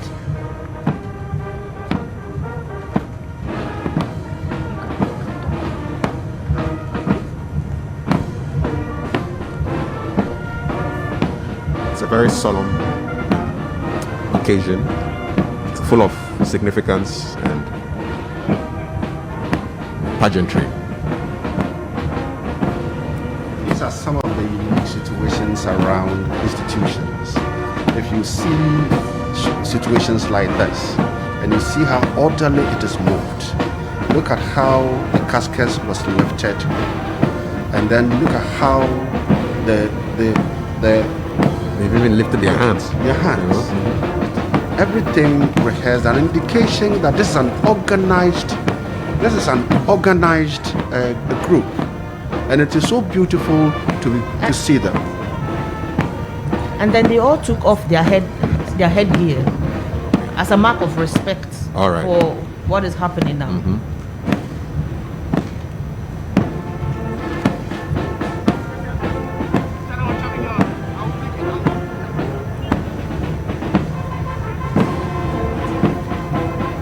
I see that his hat and his sword are still on the casket. Exactly. At some point in time, they will be removed, right? Yes, eventually they would be at the cemetery. Okay. So even the wearing of the headgear, even the removal of the headgear, everything is rehearsed, so it's so orderly, so that it looks very solemn and then professional. So, Kafi, this is about the end, indeed, of former President John Rawlings' 73 years on earth. This is the beginning of the closure of 73 years. Because after a few hours, when the casket is put in the belly of the earth, it means that he has finished his 73 years, and now the journey is up to his, from here to his maker.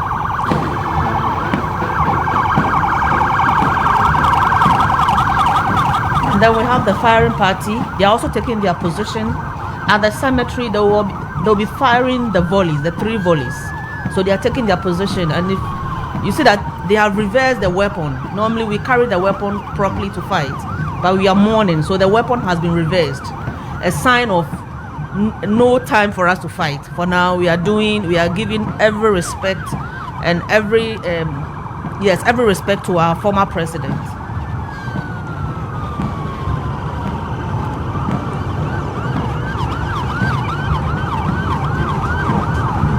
This is the police force. They are also adding some gymnastics to the whole program to make it very solemn and then entertaining, entertaining at the same time, even though it's not an entertaining occasion. So they're just adding something to what color to the whole program.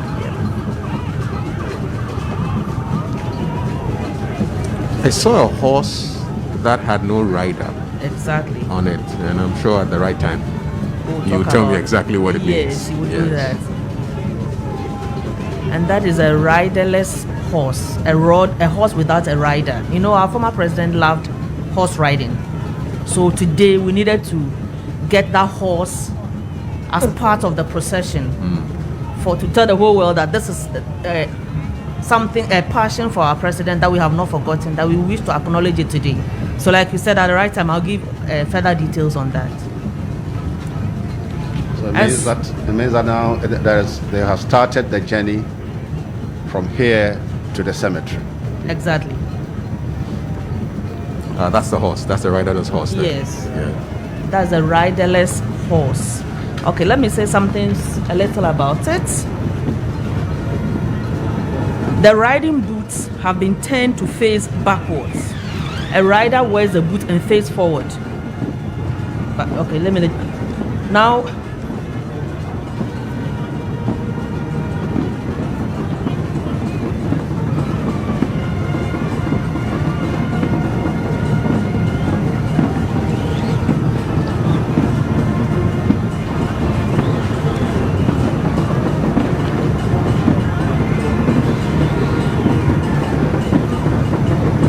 I would like to go through the order of procession once again. We'll have the escorts, we'll have the firing party, the band and the drum, with the body on the gun carriage, with the pallbearers escorting it, and then we'll have the insignia bearers, we'll have chief mourners, we'll have the president's special representative, then we have mourners in uniform in order of seniority, then mourners not in uniform, then the rest, and then we have the rear detachment as well as the motor cars. This is to ensure that every mourner knows where he or she must stand in the procession, to make sure that everything is orderly. So we have the cavalry, and then we have the motorcade by the police, the gun carriage,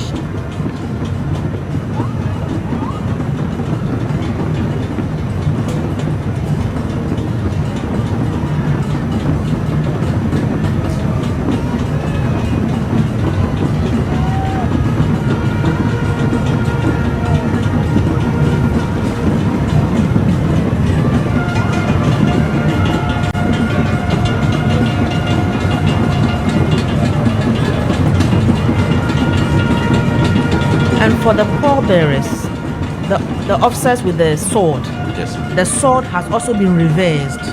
Normally a sword is drawn vertically, but it has been reversed as part of the mourning process. So they are the pallbearers. They are also there to provide extra security as well as escort the casket to the cemetery. And because we are talking about the president and the commander-in-chief, these are high-ranking officers of a colonel, minimum a colonel and above. Commander Ahen, can you give us a sense of... Just a minute, wrong. These ones are brigadier generals. Okay. Very, very senior officers. So they're brigadier generals. Is that what you refer to as a one-star general? That's a one-star general and above, because we are talking about the commander-in-chief of the Ghana Armed Forces. Can you just give us a sense of the route that they'll take for this procession, which will finally end up at the military cemetery? Okay. For those who are just joining us right now, the funeral service is over and there's a procession out of the Black Star Square. Where will they be going? All right. Listening to the commentary on the ground, there was a slight change, but the original plan that I have here is from the Independence Square through to Osu Castle Road, then the Ridge Roundabout, Kojo Thompson Road, to Circle, Nima Police Station, then to Gifford Road, through 37 to Bema Camp Road, Mahama Road, and then we'll branch off to the cemetery. So those are the major streets that the cortege will be moving through before we get to the cemetery. And what is the significance of this procession through some streets of Accra? Thank you. You know that our president is the president of this nation, and it's impossible to have every Ghanaian come here. And so the procession is to allow for loved ones, one, to wave and to show their last respect.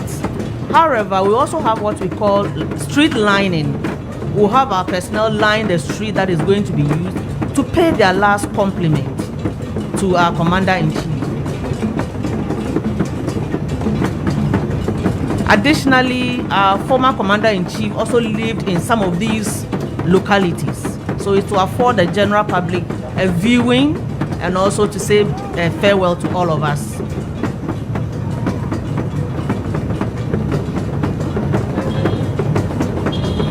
It's obvious that a lot of thought has gone into today's ceremony, and it's rich with symbolism and significance.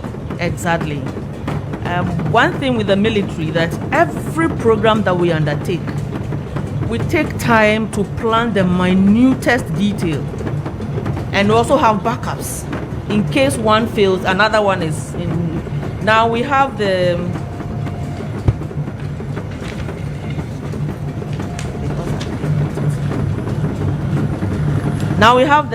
helicopter escort.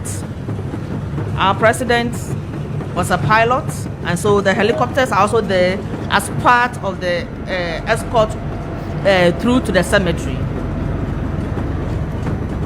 And so then the procession with the soldiers along the line, along the route.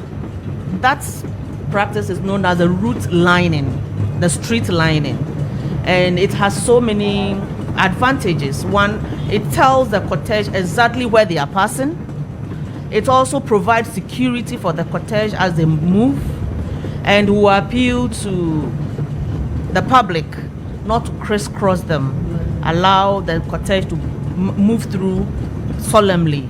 And at every point, the soldiers will pay the appropriate compliments as the cortege passes by.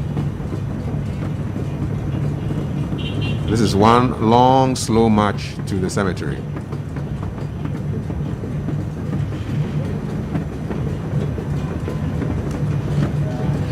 At a point in time, they will move into vehicles to make the movement a bit faster. Okay.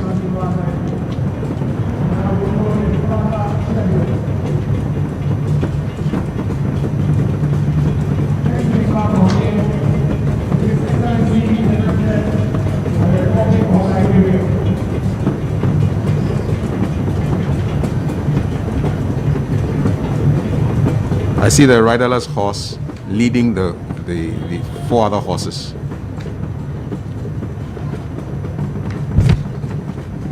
And the dignitaries are now exiting the Black Star Square, bringing to an end the first part of today's ceremony. And the wreath bearers are also getting ready to carry the wreath to the cemetery. And I believe you agree with me that they're also playing a very significant role. We have people detailed for this, so that we do not get there and say, where are the wreaths? So everything is orderly. So they're also packing the wreaths. They will be put into a vehicle and they will join the procession and send it to the cemetery. It appears that they are all air women. Yes. Yes. Our former commander-in-chief was an Air Force officer, so it's just appropriate that we allow the Air Force to play that role. But there are other roles where you have other, the Army and the Navy also playing some roles. And it's an all-female contingent. Exactly. Yes. Exactly. Well, he was very strong on gender issues as well, and giving women a chance to do their things. So. Yes. Yeah.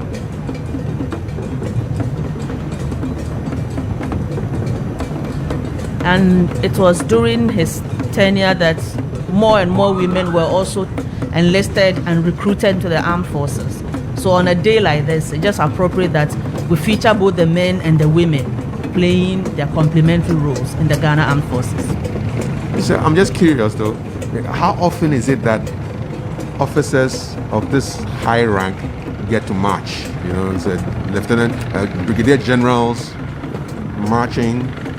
It's not a rare. It's not a common occurrence, is it? It's not a common occurrence, because I think it's the second time we are losing a commander-in-chief. Indeed. So it doesn't often happen. Indeed. Because where they have gotten to, they don't march. They don't. Yeah. They may, under some circumstances, maybe when there's a national parade, they may. Okay. But it's not something they do routinely. Indeed. From a brigadier general, no. So this is an exceptional occasion. Of course. And I see the flags are all at half-mast for today. Yeah. And that is a mark of mourning, state mourning or national mourning. So we are all in the state of mourning. And that is a street lining or route lining. So the personnel are all in a solemn mood. Their weapons stand downwards with their hands on it and their face downwards. They are all mourning. That is what it signifies.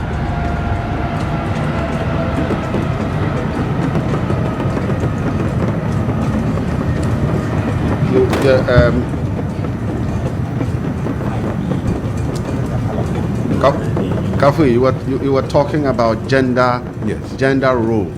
Then I would want to draw your attention to the fact that Commander Veronica Ahen is a gender policy advisor to the office of the Chief of Defense Staff. So he is in the office of Lieutenant General Obed Boama Akwa as a gender policy advisor.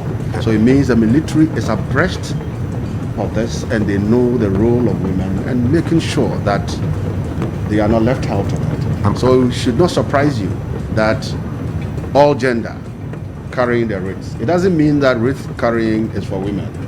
But this one, they said, look, this is a man, that wife was in charge of women's movement, 31st December women's movement. So if he is finished, and the wife's tribute, she acknowledged the role, the support that got from the former president. He said he gave me all the opportunity to go ahead, and any time at all there were confusion around projects, when even others were saying that she was disturbing them in their regions, he said, you have my blessing, go ahead. And 31st December women's movement was a success. It created economy for women across the country. Thank you. I'm pleased to have our commander here with us, Commander Veronica Ahen. If I were in the army, I would have been saluting her left, right, and center. Yeah, but I can just give you a nod here for the good work you're doing here for us and instructing us, teaching us about some of these things, traditions in the military that civilians would not know about. So I'm grateful to have you here. Thank you so much. It's an honor to serve. But you know, the military, they just principled. You remember one thing that has just stuck in my mind. He said, you should know that this is a church. So stay where you are. If you don't know and you do, I will invite the military police around you. So even in this environment, he wants to tell you that, look, you don't take it that it's a church hall or it's a church and so you can misbehave. He says, stay where you are. Don't cross. If not so, the military police will be invited around you. And I like the word around you. When the military police come around you, where will you pass? In trouble. And that's the Armed Forces Central Band also displaying as part of the procession.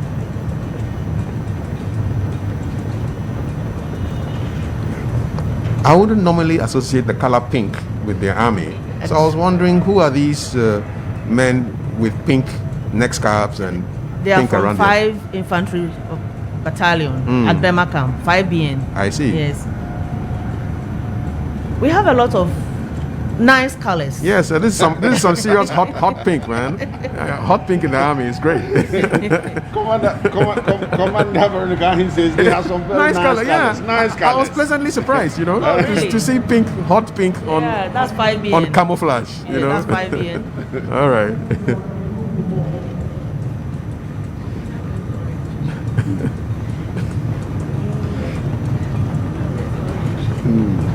I think it's therefore instructive that after all we have now had an open day in the military.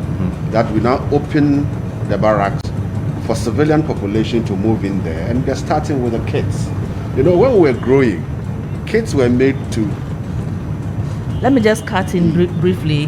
We have the quad bikes, and these are also soldiers, and they are leading the procession. It's just to give additional security and protection for the funeral procession. And so either by the front, the rear, or the sides, security is covered. Number one. Yes, for the procession. Please. For soldiers, everything they do, they want to show you that we have force. If we want to show strength, we can show strength at any point in time. You understand? And I was talking about this open day at the barracks. You know, for example, anytime at all anybody is misbehaving, you know, parents will tell you, police will come for you. So you create an impression that police are there to do something that is not civil and that is untoward. But we need to walk away from that and get children, even at their growing age, at their tender ages, they would want to be police. They would want to be soldiers. See, because that is only at that time that we can get the human resource that we need. Now the military, they have all the other professions in there. I agree. I agree.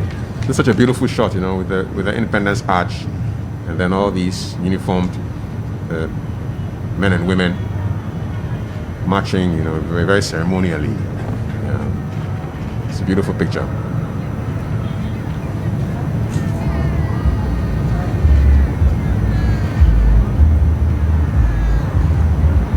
So the 5BN, they are the firing party that will be firing at the cemetery. They'll be firing the 3 volleys. So we'll see them also display there. But we normally look at the color pink, a feminine color. We normally see the color pink as feminine color, and that is supposed to be love and kind. And then the 5BN that will be firing mortars at the cemetery are using pink. Yes. It has nothing to do with the color. So, but they will be at the cemetery to fire the 21 gun salute. No, they are firing the volleys. The 21 gun salute will be fired by the artillery. They use heavy weapons. What you normally call guns, we call them weapons. Those are the rifles. Those are yes. Okay. So the personnel from 5BN will be firing the small rifles, and that is the volley. And then we'll have the artillery fire the 21 gun salute, which is a salute for only presidents. So that one is also different, but both will be happening at different times at the cemetery. Yes. For a long time, President Rawlings operated from the castle. So the procession is moving in the area of his former workplace. This is quite symbolic. Exactly. Yeah.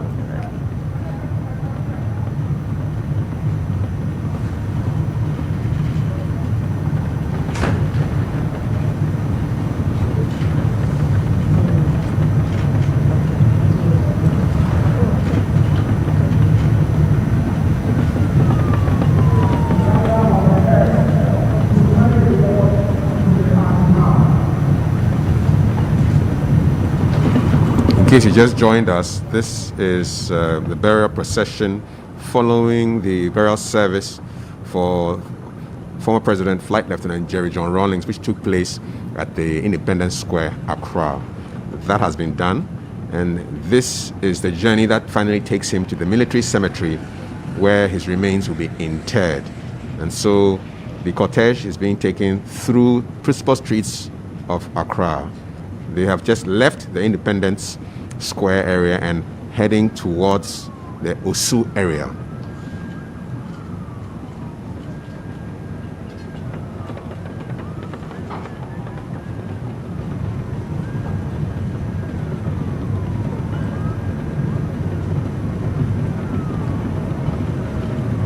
I can imagine those in story buildings coming out to take a look and wave and take pictures. Yes, and wave bye-bye to the president for the last time. And this is his daughter's constituency. That is the daughter's constituency? Yes, indeed. Yes, Dr. Zaneto Rawlings. Yes, yeah. Klote Kole constituency. So.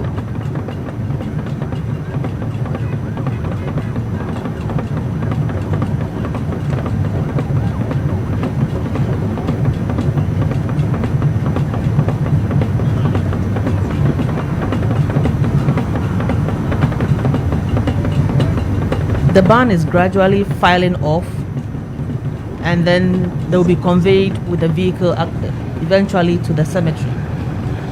And the fire party is still in the procession.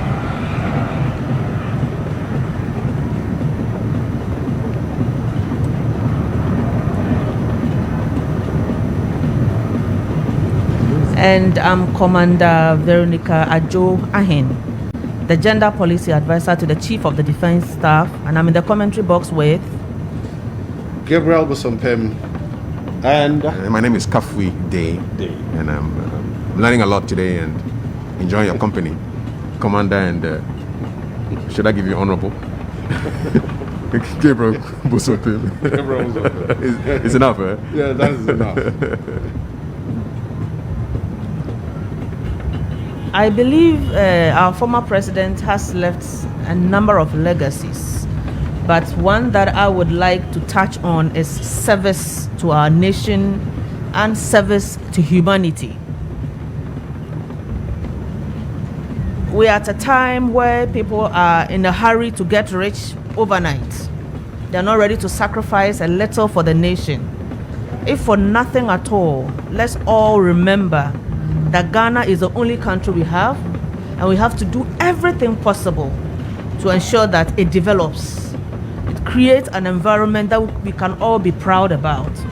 So let's die a little for our nation.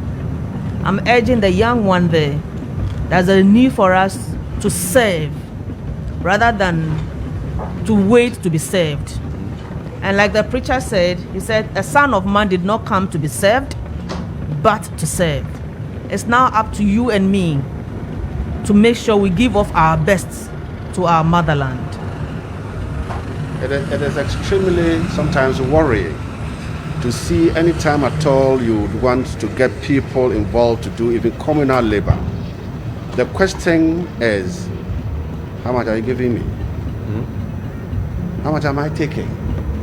And so you even see that even in our community levels, communal labor is dead. Communal labor is dead. And there is nothing for free. And almost everyone is saying nothing for free. But you can also develop a country on the particular tracks. Look at the man we are going to put to rest in a few hours' time. Look at the service. When he was even head of state, he was seen carrying cocoa sacks. He was carrying cocoa. He was digging trenches. He was helping in building rail lines. And almost everything that he did, you can see him with his singlets, his military uniform, top removed, his boots, trousers, and singlet, sweating and doing the work. And sometimes you can even see people standing by and watching. I remember the last time that he went to Nima to clean, to help clean Nima. And whilst he was in the drains, dirtying his hands and cleaning, the people from Nima had come out and were standing there watching. And sometimes you look at this and said, what? I think he has left. Sometimes he became so human. Because this is a time that those standing watching, you bring articulator trucks, push all of them in, and take them to the field to go and work, to learn sense. You see. But he became so democratic because at the beginning we saw people being afraid, and so there was a calm down and now getting people to move. So the cavalry just paid compliments to the casket as it moved past them.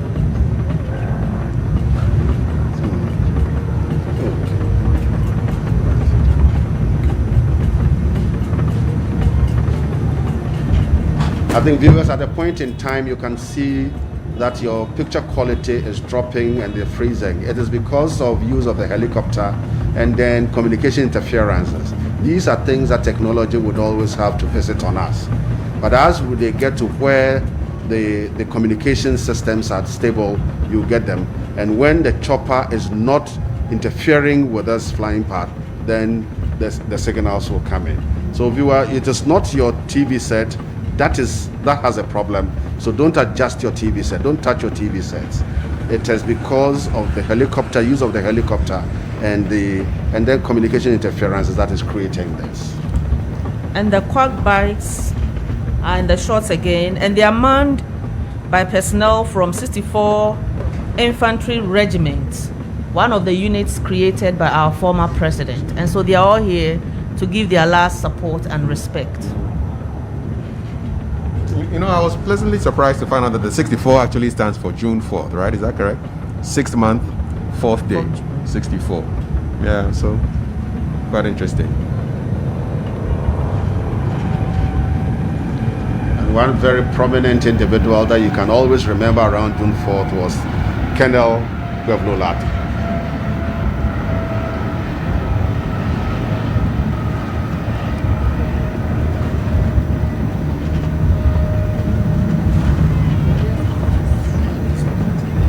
So the noise we hear overhead is the helicopter escorts flying around. Exactly. Okay.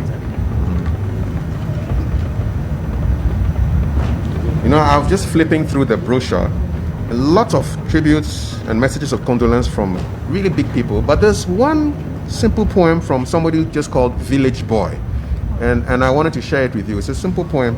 I don't know who Village Boy is, but I like the words. It says, "Many were not able to say goodbye.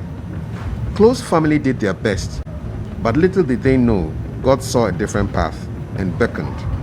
Suddenly, a national hero has fallen. A family has lost a husband, father, and brother. God has called.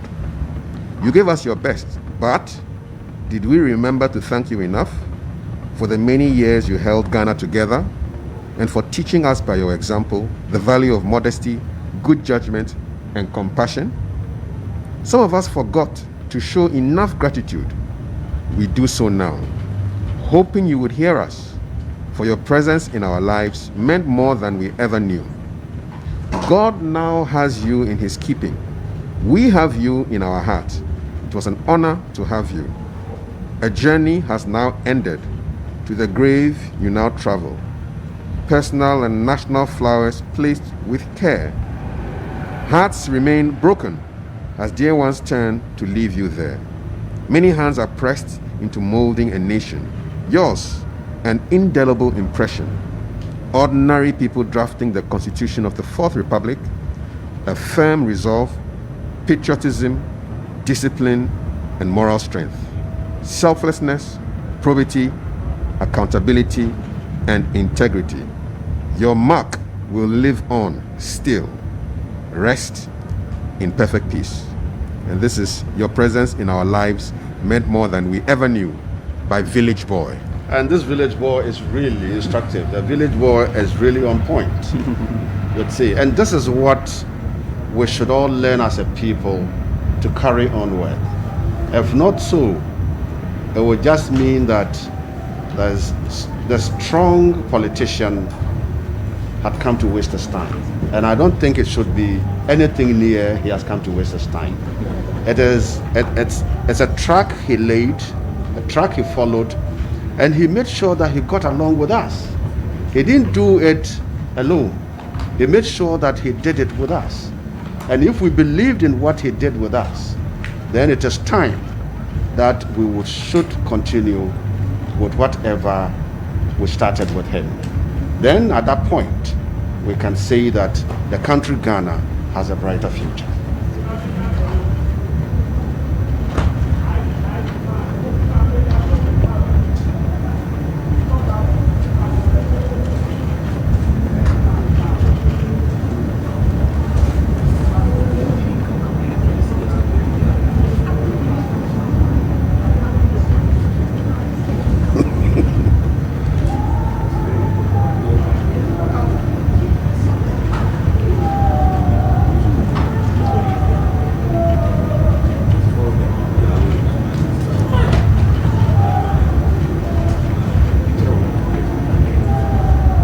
Let me give you a rundown of the part 2 at the cemetery. On arrival at the cemetery, the blessing of the grave will be undertaken by Most Reverend Gabriel Edoe Kumoji. He is the Bishop of Keta Akachi Diocese. Then the sentences will follow, and then we'll have the committal and prayer. Then we'll have the firing of the volley, which I spoke about not too long ago. We also have the 21-gun salute and 2 minutes silence, to be followed by the reveille, presentation of insignia, as well as the last post. And so stay glued to your TV and watch the cortege as it moves through some principal streets of Accra.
And these soldiers are also providing security for the funeral procession.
Just comment a little on the helicopter escorts.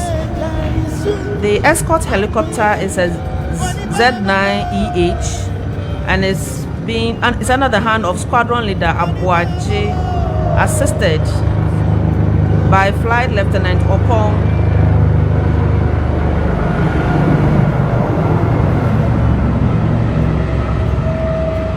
and Flight Lieutenant Kanga. The Z9 is a Chinese made and has been active since 2015.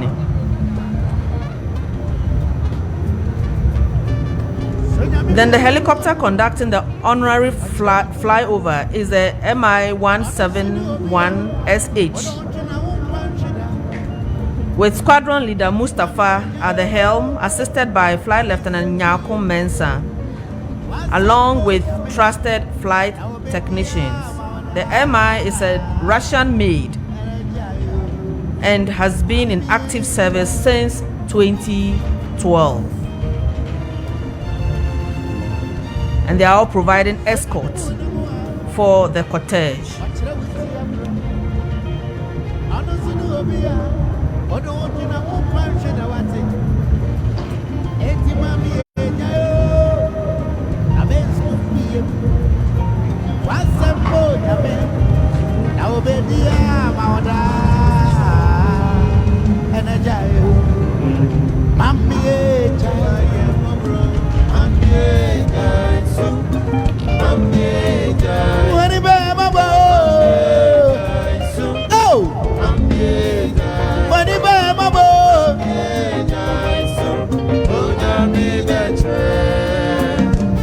Serious.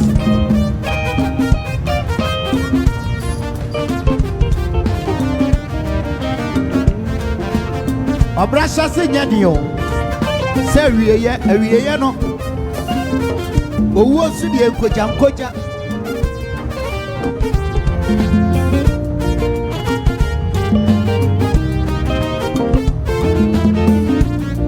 onyami bo bia bewi asese ya meso brain hwe obana se ye ya obama wawo obana sanye ensua aya on krabia na ye wa etima mi ejao na bensu biye wasambo nyame ye wa bedia mauda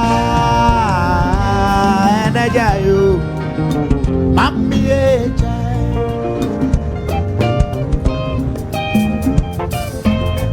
Arahu yeah legend bako and ya dene kono e chene bia na menso na mekro Arahu sabo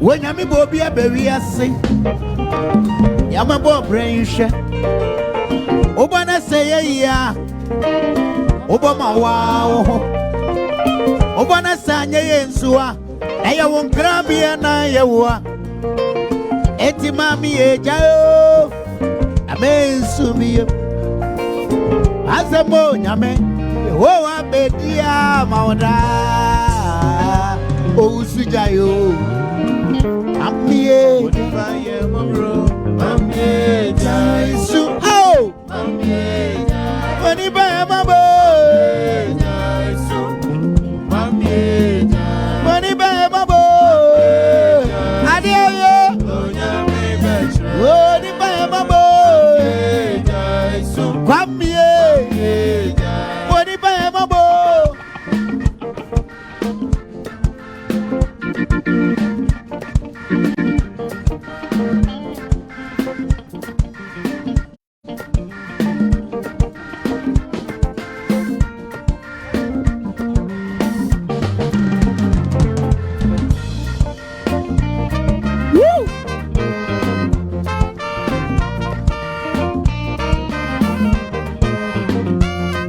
Ayawra husamo. Oh, Papa Jane, chrono. What's the binamina macro? Obrasha senya de serie. Kwame, Sanfame to it. Dio, I wonder what bad I am. Dio, I don't know what bad I am. Asasi ase Jesue, Jesue, ao asasi ase Jesue, ao.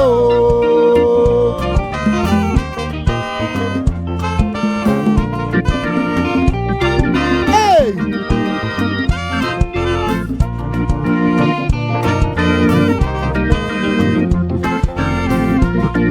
ayasabo.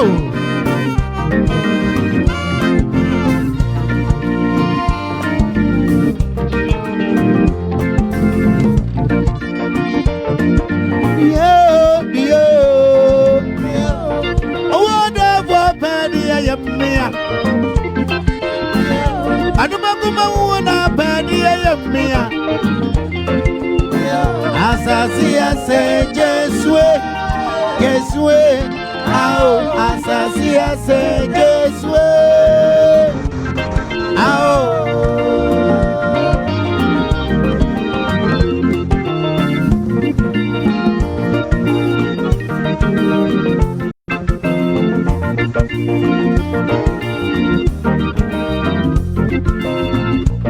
Yanu midisi ni abue.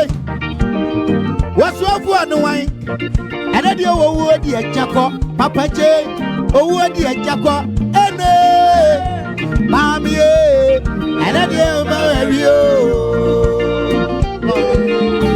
I do, oh, Papa J, oh, Yano Midis in the way. What's up for no wine? And I do a dear Jaco. Papa J, oh, dear Jaco, and Babe, and I know my area.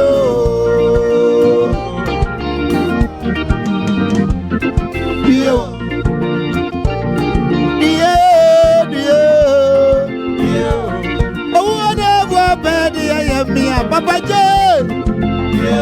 I do my good one, bad I am, me, Papa J. As I say, Jesue. Oh, as I say, Jesue. Are you serious? Oh, me would have who ye? Me would have who? Every Papa Jesu, I debate, then I'm moving for Frostwood. One year come, Basson here back.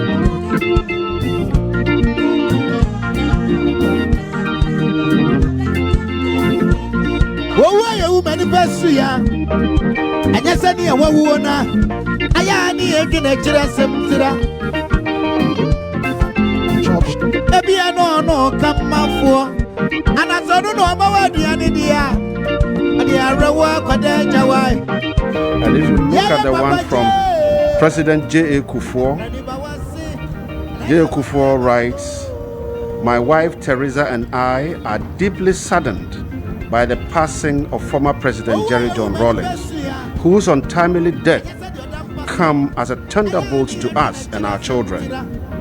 President Rawlings was the longest serving head of state since our nation's independence in 1957. And even though it wasn't always that he and I agreed on many matters of state, I felt that he was trying to do the best he knew he could under the peculiar circumstances.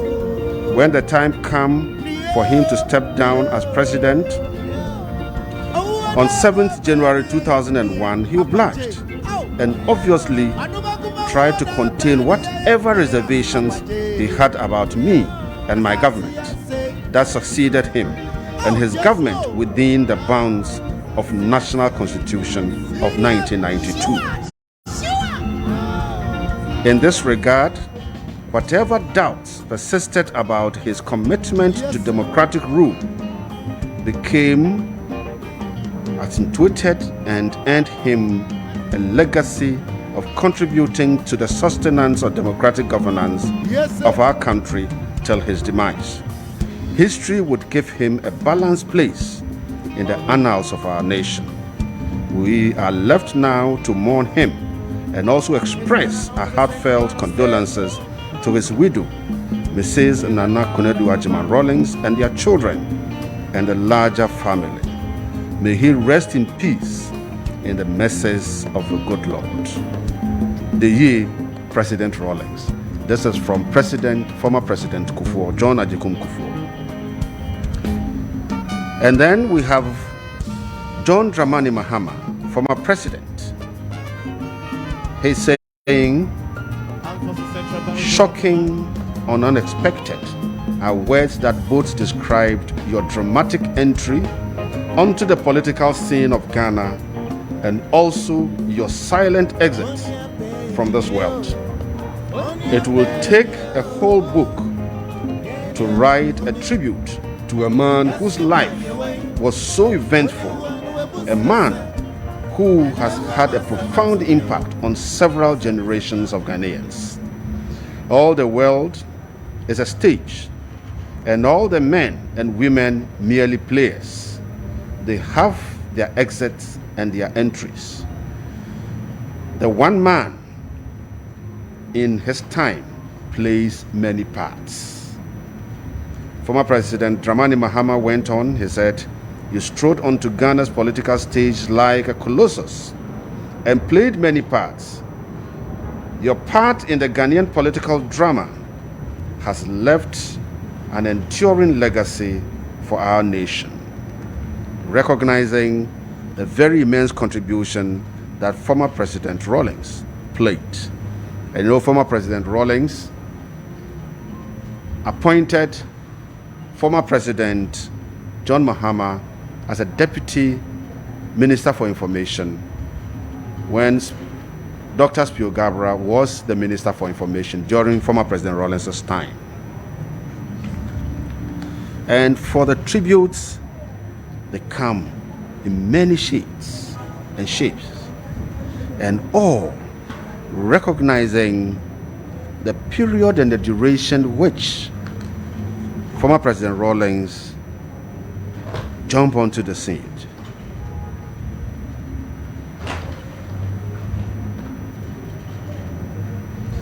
And this is a tribute from Queen Elizabeth of England. "I was saddened to hear of the death of His Excellency Jerry John Rawlings, the former President of Ghana. I recall fondly my visits to Ghana in 1999 and our many discussions at Commonwealth Heads of State meeting. He made an invaluable contribution to the creation of the current constitution and returning Ghana to democracy in 1992. I wish to convey my condolences to his family and to the people of Ghana." This is from Queen Elizabeth.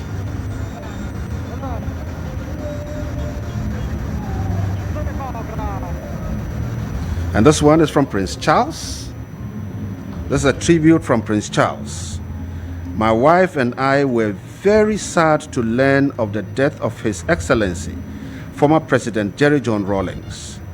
Knowing what a towering figure former President Rawlings was in Ghanaian public life, and now greatly he was respected for laying the foundation for Ghana's now proud democratic tradition. I can well imagine how keenly his loss will be felt by so many people.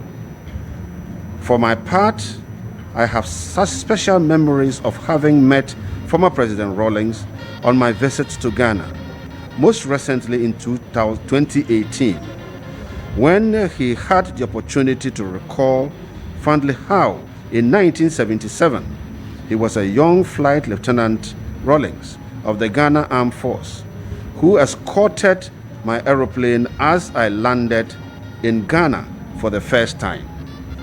As Ghana mourns the passing of former President Rawlings, my wife joins me in sending our heartfelt condolences to his family, to yourself, and to all the people of Ghana. This is from Prince Charles.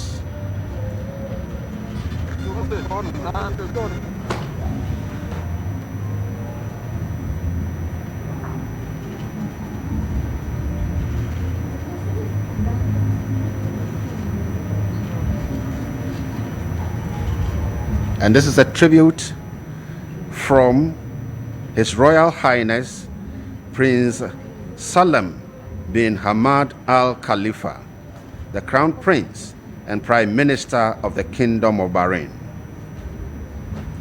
I am deeply saddened to learn of the death of former President Jerry John Rawlings, and on behalf of the Kingdom of Bahrain, convey my sincere condolences to all in Ghana for his immeasurable loss. I have great respect for Jerry and the integral role he played in bringing stable democracy to Ghana. His unique legacy will be the political stability and prosperity we see in Ghana today, and he will forever be remembered for his devotion to his nation, his dedication in service, and his commitment to bringing opportunity to those less fortunate. His loss will not only be felt by the people of Ghana, but by the entire African continent. Kingdom of Bahrain's history of friendship with Ghana sees us joined together at this time to mourn a great friend and inspirational leader. This is from King of Bahrain, His Royal Highness Prince Salem bin Hamad Al Khalifa.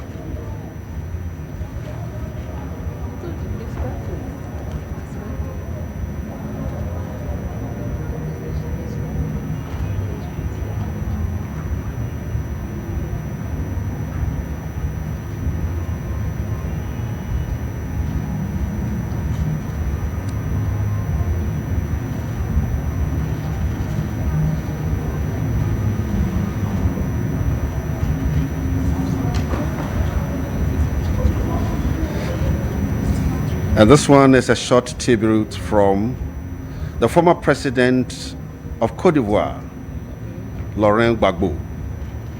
He writes, "To my brother and friend, the Flight Lieutenant Jerry John Rawlings, I am having a hard time coming to terms with the devastating news of your death, as it happened so suddenly and unexpectedly. Nothing from our telephone conversation on Wednesday, October 7, 2020, suggested that this would be the last conversation with you. Whereas I had called you on the painful occasion to offer you my condolences on the passing of our beloved mother. I was particularly moved by your concern for the delay of my return to my country, despite my acquittal, and above all, despite the lifting of the restrictions imposed on me." So this is Flight Lieutenant Rawlings, still defending those who should be defended.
deep sense of patriotism and was very considerate of others, no matter their status in society. His daunting spirit was unbreakable and could never be affected by any challenging task. He will be remembered as the longest serving head of state of Ghana and the architect of the Fourth Republic, which has been the most enduring. He was a revolutionary and a democrat who has left an indelible mark on the Ghana Armed Forces and the nation.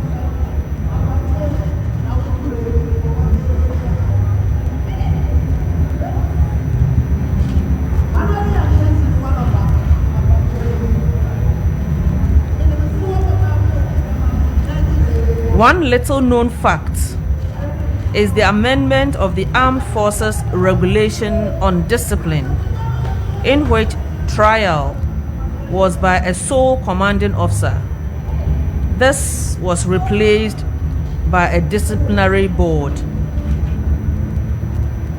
Through his direction and guidance, this decision was informed by his empathy towards his subordinates and his sense of fairness. He was also the brain behind the formation of the 64 Infantry Regiment and the extension of service from 18 to 25 years for soldiers until the recent extension to 30 years. Our former Commander-in-Chief will be fondly remembered. The tributes are very remarkable. I've seen one here from Dr. Mahathir bin Mohamad, a former Prime Minister of Malaysia. I know Ghana had a very good relationship with Malaysia. And the tribute that says, Ghana would always be associated with Jerry Rawlings. And the tribute reads, Jerry John Rawlings was a friend. He had a very colorful life in the early years of Ghana's independence. A flight lieutenant in the Ghanaian Air Force, he became involved in politics. His involvement was due to the corruption in the early governments of Ghana. In 1981, a year I became Prime Minister of Malaysia, Jerry Rawlings led a coup against the government of Hilal Liman. He then ruled Ghana with a strong hand as head of a military junta. Later on, elections were held and he won and became the president of the Fourth Republic. He had 2 terms as president and left a legacy of stable rule and development in Ghana. I visited Ghana on 3 occasions. He and his wife were good hosts during my wife's and my visits. After he ceased to be president, I had not made a visit to Ghana. Accordingly, for me, Ghana would always be associated with Jerry Rawlings. And the next tribute is from Togbi Sri III, the Awomafia of Anglo State. And he says, his strength was always there for the weak, his substance for the poor. History tells of the rare person you were and what you meant for the nation Ghana. Personally, words cannot express the loss and grief I have gone through ever since you passed. Memories of your measure of courage, charisma, warmth, humor, selflessness, and the unceasing pursuit of social justice for the ordinary man is all that I am left with. I first came into contact with President Rawlings in the year 1980 when I was a police district commander of Sogakope. I can vividly remember the early hours of one Saturday in 1980 when the young man, Jerry John Rawlings, came to me with a request to enable him buy adequate fuel into his car. In that era, petrol was in short supply, and therefore drivers who needed more than 4 gallons had to justify and obtain a written note from the prescribed authority. Having given a listening ear to his explanation, I gave him the note to buy the fuel. To my utmost surprise, a week after, he traced me to my bungalow with his wife, Nana Kunedu Ajiman Rawlings, to thank me. I was not expecting such gratitude for a simple favor done him. From that point, we became friends as the years rolled by. My association with this man took me through some traumatic experiences I cannot relate here. However, it paid off in the end. In some, his strength was always there for the weak, his substance for the poor, his sympathy for the suffering, and his heart is dedicated to God and in honor of the state. Ghana has lost a great son whose memory will remain with us forever. May his gentle soul rest in perfect peace. Well, I think now the procession is moving very fast to the cemetery, because I think from the pictures we see, I think we're now around 37 LWAC. This is LWAC Sports Stadium. And so then it means that it is now going quickly straight down to the Air Force Base and then turning and moving straight to the cemetery.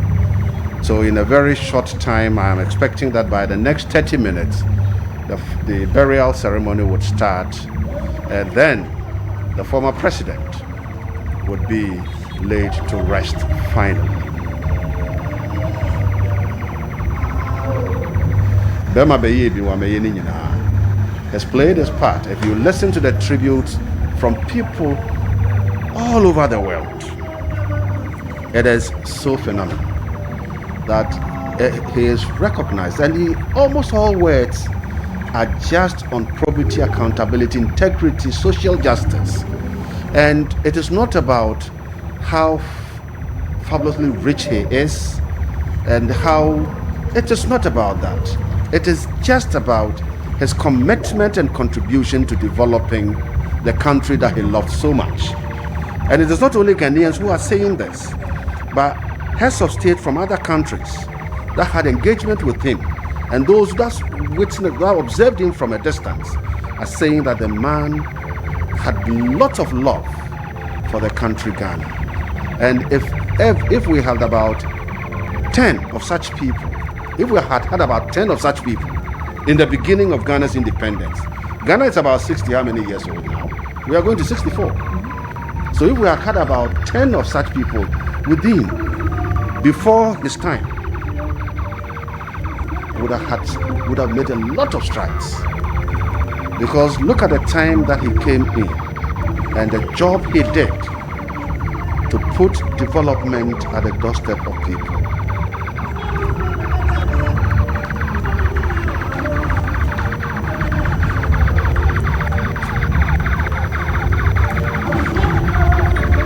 Okay, now take the tribute by the Volta Regional House of Chiefs. And it says, on 12 November 2020, while the whole country was bracing herself to confront the second wave of COVID-19 pandemic. Commander, I am just watching the pictures, and I've seen a young man who is running. He has been running all this time following the casket. And you can just imagine what is going up in his head. Right. This is commitment. You see that there is pain in his heart, that he can't imagine that such a personality of this country is gone. And this is what you can see on the faces of people standing there. They are sad, heavy in their heart, and they are just recognizing the man that we've just lost. I can understand his pain. As a nation, we've lost an irreplaceable hero. And so the pain is, it's there. We are all going through that. But I would just appeal to them not to join the procession and not to do anything untoward so that there be any accident. We'll appeal to them. They should just stand and observe. We are all mourning. We are all in pain. But what can we do? But the good book says that God's will is not ours. Neither are his thoughts our thoughts. And so we can only say that God gave him to us and he has taken. So even as we mourn, let's be measured in whatever we do. And rather pick the legacies he's left for us and do something with it. And like you said, if we get about 10 of his kind, even currently, among the young ones, I'm sure Ghana will have a very bright future. And so we should rather look at the legacy and pray that God consoles each and every one of us.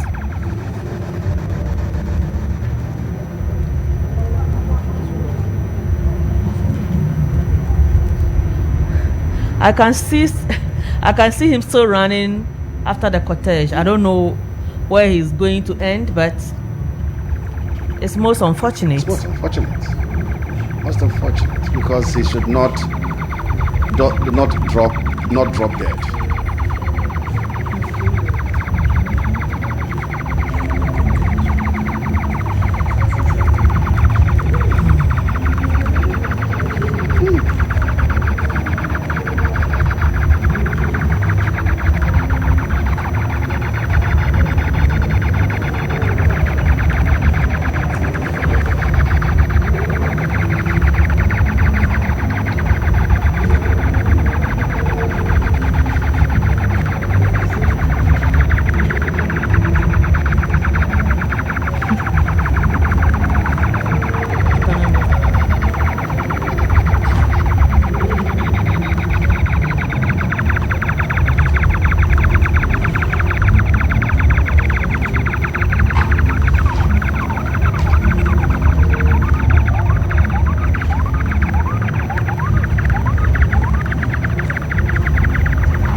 So now the cortege is around the Air Force Officers Mess, and I believe very soon they will be arriving at the military cemetery for the second phase of today's program.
It looks like the cortege is heading towards Burma camp.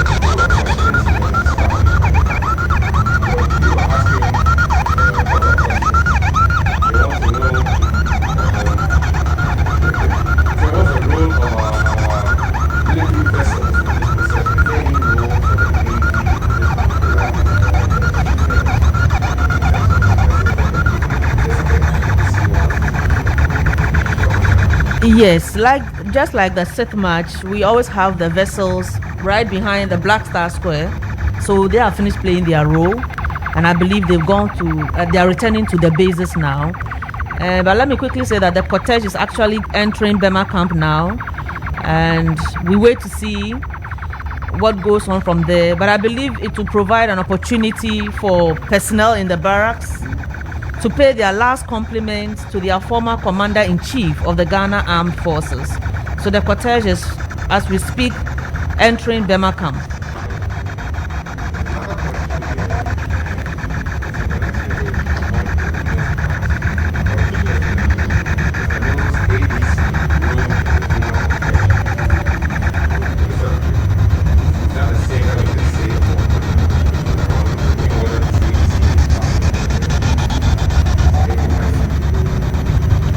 I'm unable to confirm that. I can't really tell. But I think we can check. I think there are two different pictures here.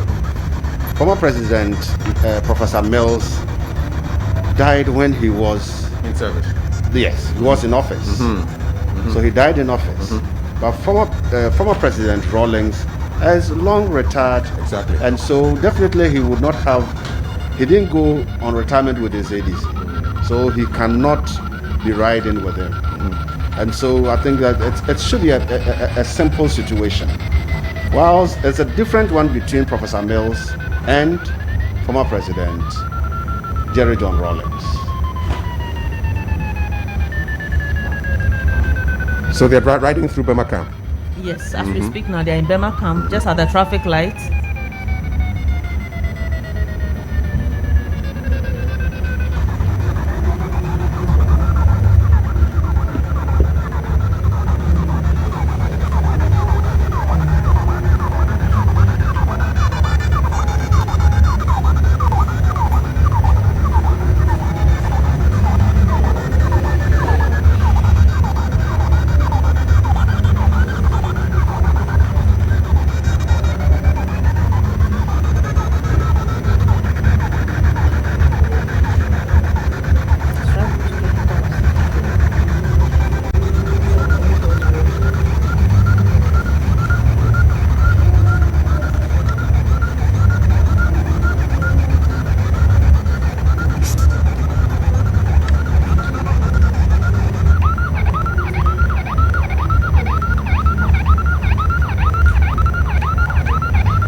Burma camp is the headquarters.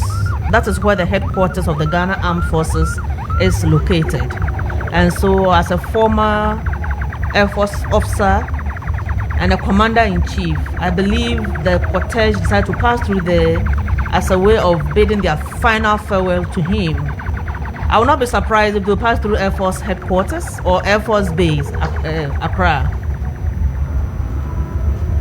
And these are visuals from the cemetery.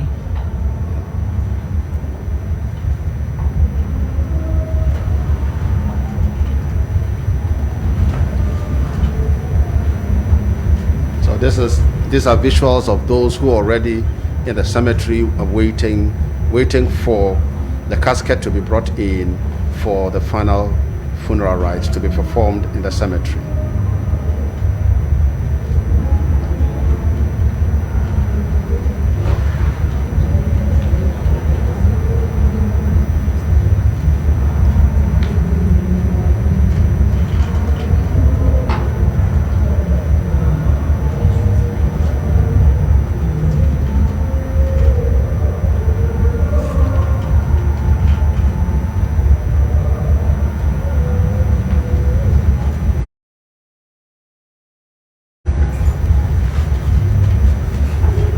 So the cortege is currently around the Armed Forces Secondary Technical School, where we have the churches as well, and the mosque.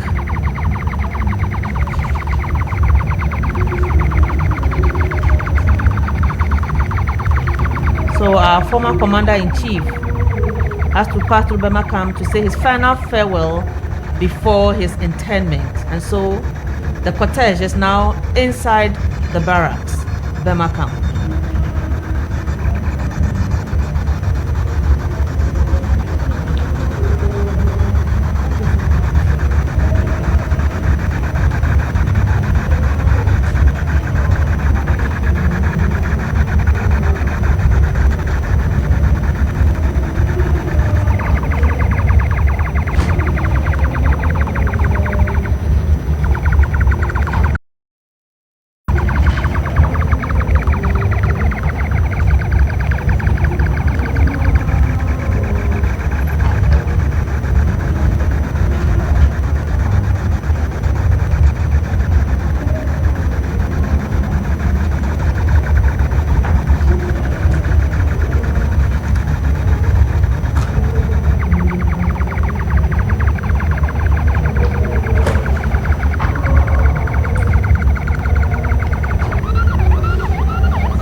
From the stop in Burma camp, the next and final stop will definitely be the military cemetery. Exactly. And that's when the second part of our event Today's program will take place.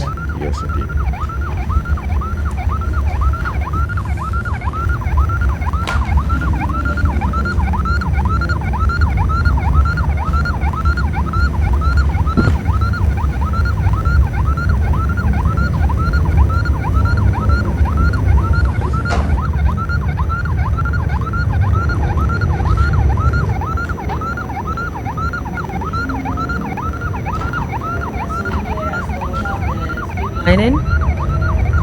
And all the personnel are paying compliments to our former commander-in-chief. And the procession is standing around the Air Force Base, and here is the cemetery once again with the military high command ready for the second phase.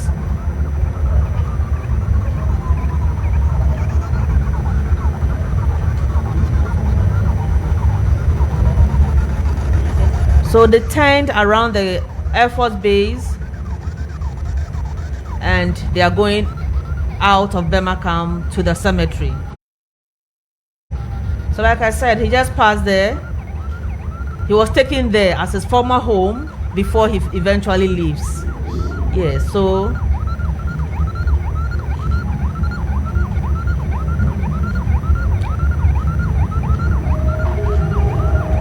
after turning at the Air Force Base, the cortege is heading straight to the military cemetery for interment.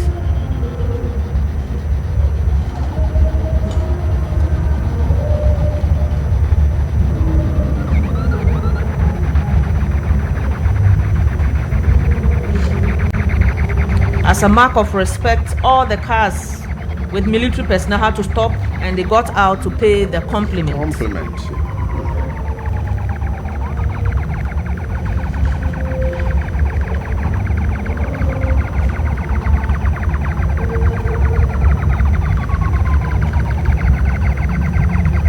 It has afforded personnel of the barracks and their families the opportunity to also take a glimpse of the cortege.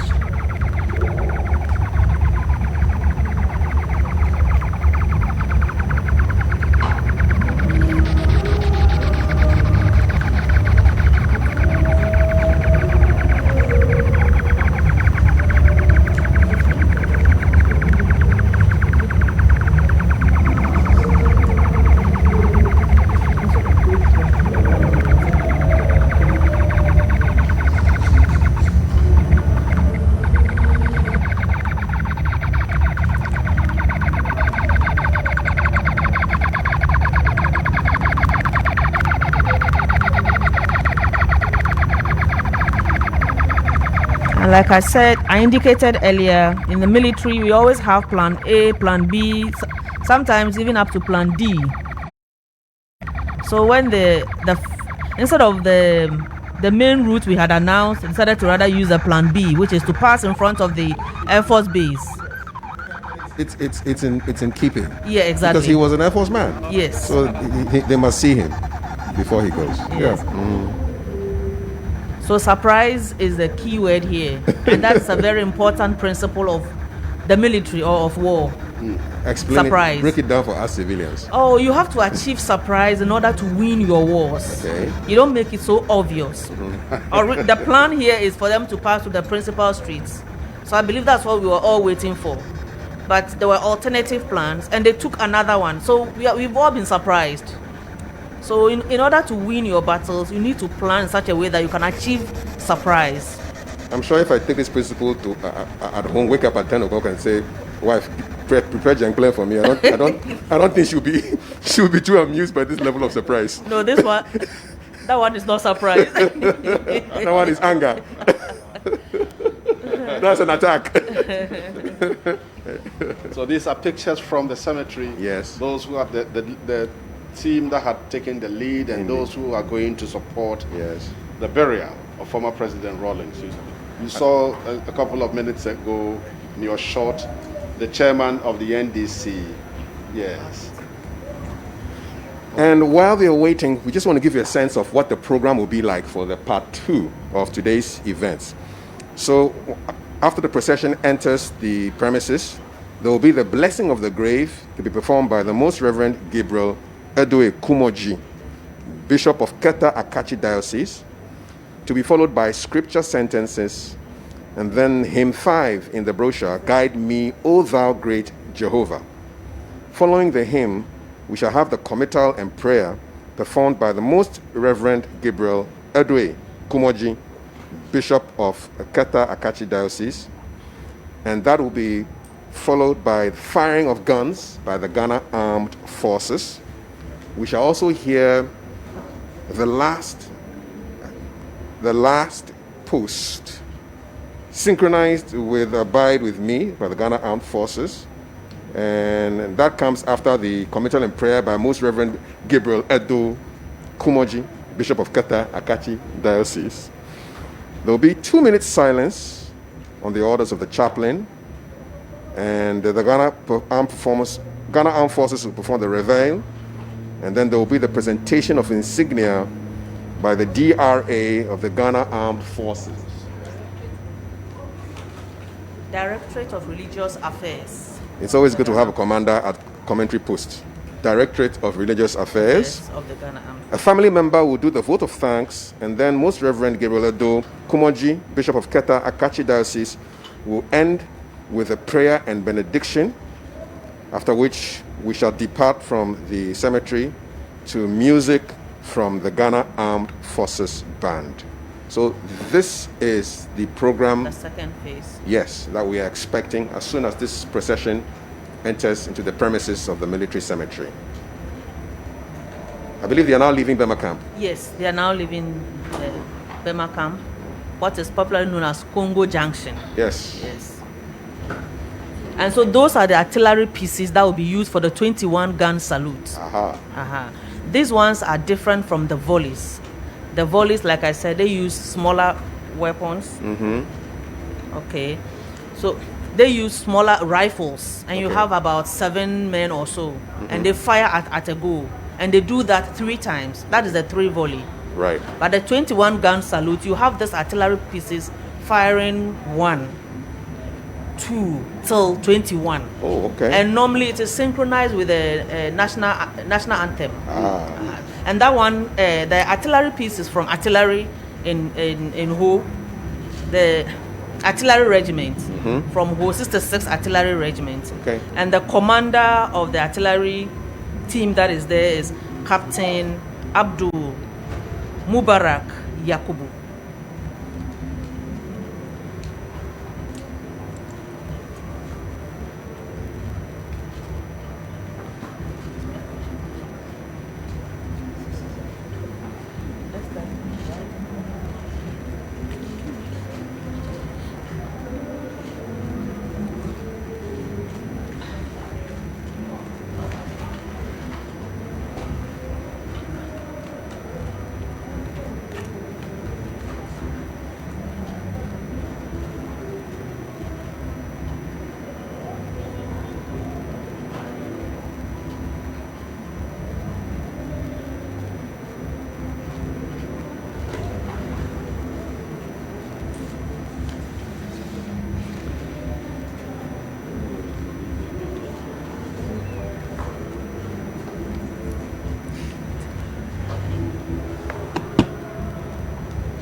These are beautiful aerial shots, you know.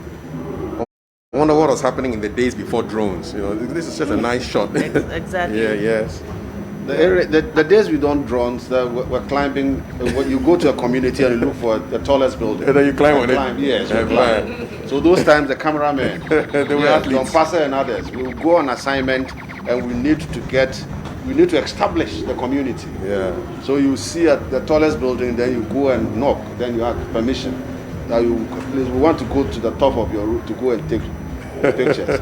And it was just, they would allow you. So they were like stuntmen, climbing all these tall buildings. Yeah, you have to. Yeah. If not so, your pictures would not be telling. Yes. And when you get to the office, the TP would ask the cameraman, he will ask you, who was your cameraman?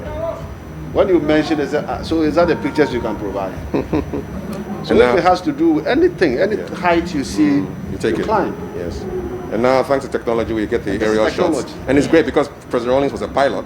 So these aerial shots are nice and symbolic. Exactly. Gives you a nice view of. Yes. It makes works easier and faster. And unfortunately, people are taking advantage of the way it is easy and fast, and rather doing shoddy work. And so we have the vehicles of some of the commanders entering the cemetery. And that is the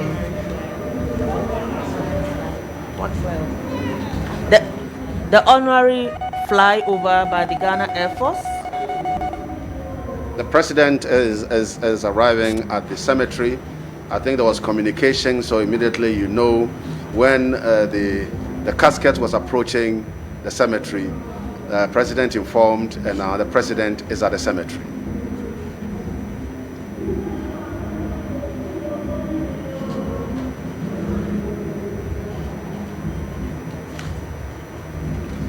So His Excellency Nana Addo Akufo-Addo and wife, Mrs. Rebecca Akufo-Addo, are at the cemetery to take part in the burial of Flight Lieutenant Jerry John Rawlings. In the President's tribute, he recognized the support he had gotten from the former president. And he was so candid that he said at the beginning it wasn't a very smooth relationship at all. But later on, they found value in each other. And since they valued, they had worked together. So in your shot is the new presidential section created at the military cemetery. So this is a newly created section of the cemetery. I wonder how long they took to do this, because this is just beautiful. And I've been there recently. It wasn't like this. You know, this is just a testament to serious organization and hard work and working according to schedules. Yes. It looks really, really beautiful. And there's no excuse to say it's not possible. No. The word impossible is not allowed. At all. Yes, it has to be done. If it means staying throughout the night, another team continuing, it has to be done. And that is the determination, the seriousness we need as a people. Complete the mission. Complete the mission, no excuse. The military will tell you, you dare not fail. No, you can't. When you hear you dare not fail, then you know when you fail, there are consequences. And the consequences can be very serious.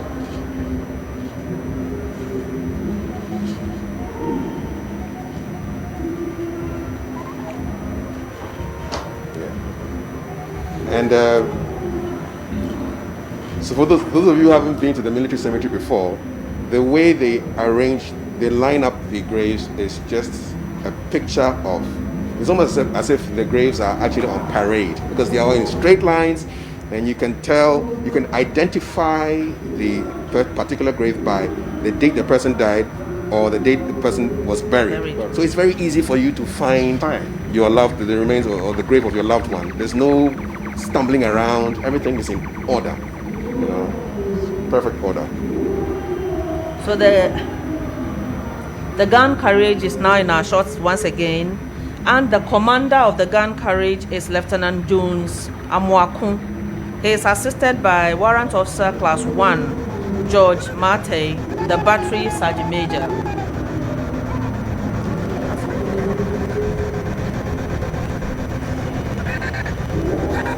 And so here you can also see the root lining as well. And the moment the casket is getting close to where they are, they all present arms to pay compliments.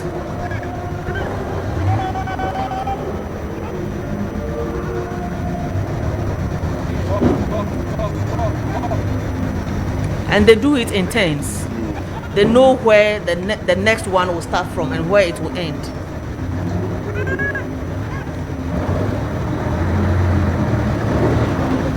So beautiful. So beautiful.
Here you see the quack bikes leading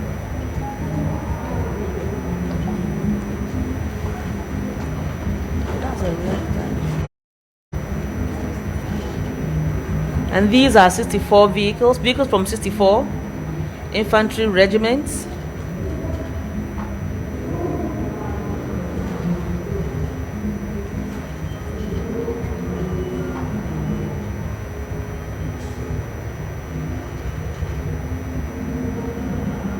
And the casket on the gun carriage.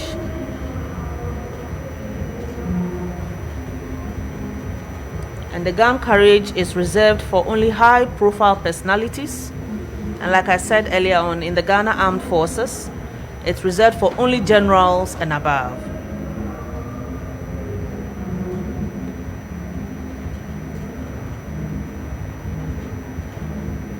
And interestingly, the gun carriage is also a piece of artillery, pieces of artillery, just like artillery is also used for the 21 gun salutes. Okay. Yeah.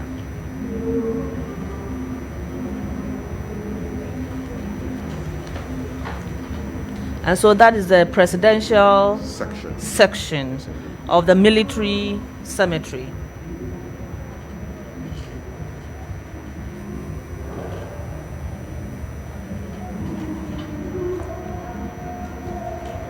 So very shortly, the second part of today's activities will commence at the military cemetery.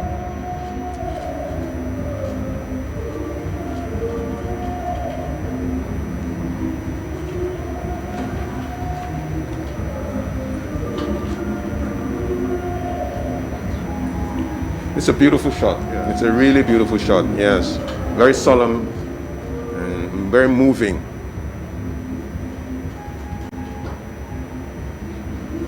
And you have the cavalry.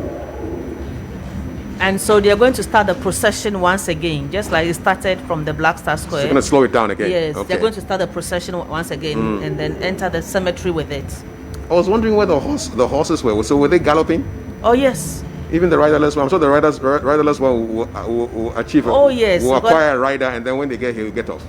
No. It was still. No, it was still moving. Oh, okay. Yeah, it was still moving. All right. And so here you can see the route line is still even into the cemetery. And those were naval personnel.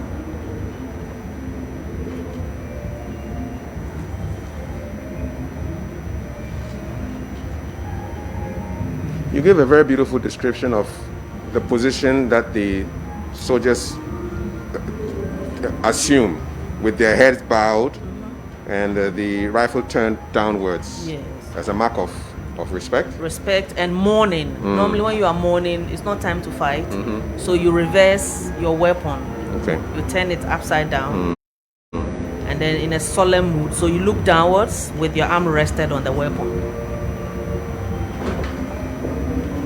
And then throughout the first 2 days, the Counterfeit Guard also did same. If you took note, they did same. So that is funeral drills. It's more solemn and quiet as opposed to the brisk one that you normally see on a parade.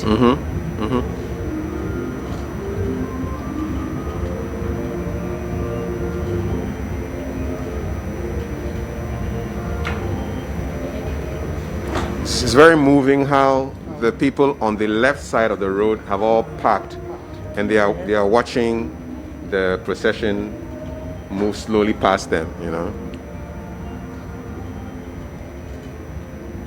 I think now that the casket is approaching the cemetery, you would see the military officers, that the CDS and co, they've all moved, they've gotten up, they are moving to take positions to receive and pay due respect to the former Commander-in-Chief of the Ghana Armed Force.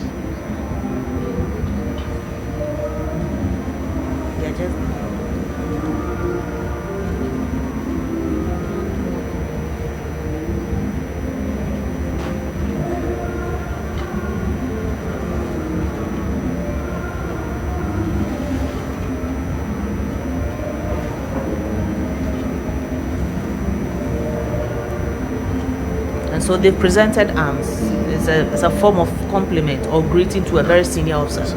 Arms are not presented to every officer in the armed forces. You have to be a senior officer. So they presented arms. That is, they are paying compliment to their former Commander-in-Chief.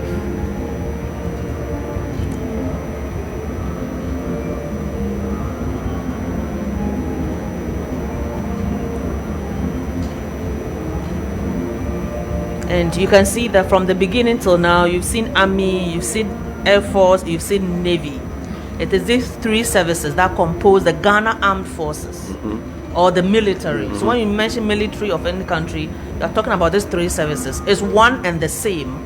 One fights by land, one by air, and one by sea. But we have the same basic training, and we are one unit, but with three components, and we do the same job, and that is the Ghana Armed Forces. So, in your intake, did you have people who you did the training with who were now distributed to different arms? Exactly. So you don't have army training on their own? No. For the officers, we all go for the same Ghana Military Academy. Okay. And when we commission, we have Air Force officers, we have naval officers, we have army officers, and we are all intake mates. And the ranking and everything is the same. Did you choose where you wanted to go? During the application, you will indicate what you want to do. Yes. So you indicate, but you go for the same basic training. Okay. After which, when you commission, you go for further training. Okay. If you're a naval person, you go for further naval training, same as air and then army. Do you always get what you want? You might not always get. There are exceptional cases where people may apply for one, but at the end of the day may change to another. Okay. But most often you get what you want. That's if you pass through the selection process. Yes, you should get it. And let me take this opportunity to appeal to our people, the public, that in the selection process, if anybody tells you to pay any money for him or her to help you, please forget it. You won't get the job. The advert for enlistment for officers is out. You just buy a card of 100 cedis. It's an online application, so you buy your card and you apply online. Anybody who comes to ask for any money, please, that person is a crook. Because there are a lot of crooks in the system taking advantage of the vulnerable.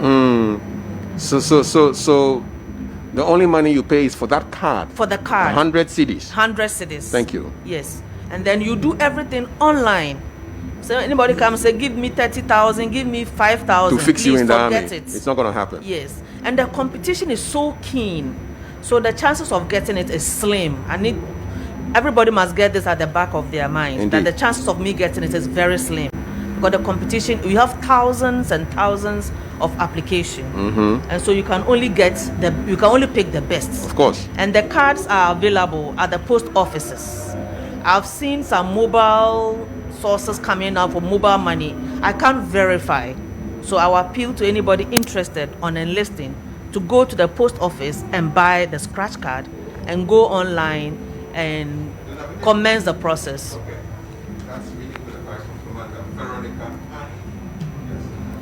Anybody who comes asking for money is a crook. It's a crook. I think we should have this report. Exactly. Yes. Gabriel, don't you agree? I totally agree. Oh, yes. Why should you take advantage of somebody? That's a process. Yeah. And the process says go to the post office, buy a scratch card For 100 100 Ghana cedis, scratch, get a number, go through the online process, and get yourself in line, so that if there's a selection and you are selected, you're selected. Now, why should you just wait for somebody to come to you and tell you to give me 5,000 Ghana cedis and I'll get it for you? I'll tell you why people think like that, but I think Commander Ahin has something to say. Yes, I'm just appealing to everybody who is interested on enlisting to read the adverts. They are out in Graphic and Times. People keep calling to ask, I have this, do I qualify? I have that, do Just I go qualify? and read. The adverts are there, the age, the criteria, everything is set. Explicit. So they should read every little detail. Once they read through, they wouldn't need to ask for any clarification. Thank you. I think they should adopt the strategy I used to use when I was answering questions in the exams. I read with a pen. So you underline the requirements. You underline it so you know, okay, do I qualify? So that you know exactly what the requirements are. You don't waste anybody's time calling people in. You see, but the whole thing about this money thing is that a lot of people put it in the back of their minds that in Ghana, if there's no connection, you won't go through. That's extremely unfortunate. That's the mentality a lot of people have. It's a situation created by the crooks. They want everybody to get confused.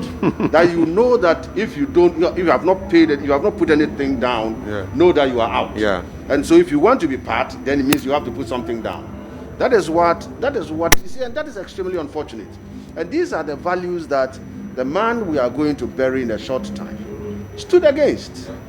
Why do you? And you see, why should the people, the poor, if I have 5,000, will I go and look for opportunity to join the army? I'll go and use my 5,000 to do something, do farming or something. So if I don't have money and I'm looking for work, and I see there's an opportunity, I can be a soldier and I can earn my daily bread, and I can get a profession and I can have a future, and I'm going to join the army, do I have to pay money to somebody to get recruited? I don't have to pay money to get recruited. And these are things that we should all try as much as possible to tell our brothers and sisters. And sometimes when somebody should come to you, please, there's an opportunity to join the army and I need some 2,000. The person says he will take 2,000. You tell him, hey, my friend, if it is my 2,000 you want, this one is corruption, and I don't fund corruption. I don't have this lifestyle. Well, in case you joined us, the voice you just heard belongs to Mr. Gabriel Bosompim. And my name is Kafui Day, and the lady, as part of our team, is Commander Veronica Ahin. Arriving at the cemetery as the family and led by the former First Lady and wife of the late Flight Lieutenant Jerry John Rawlings, who will be buried in a very short while. That is Nana Kunedu Ajiman Rawlings going to her seat.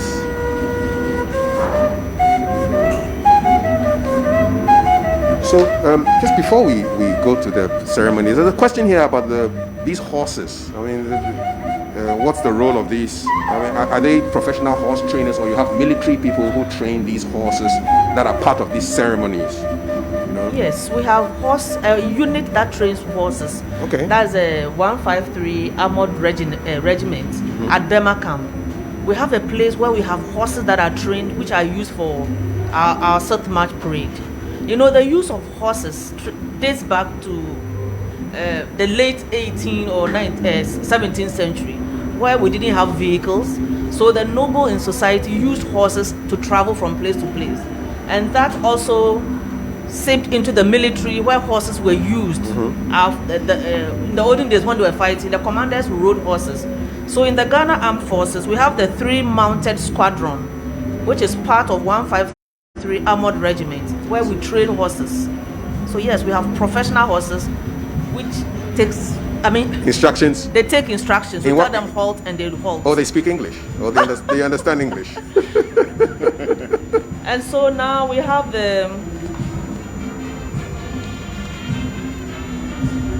the procession has now commenced once again as it did from the Independence Square.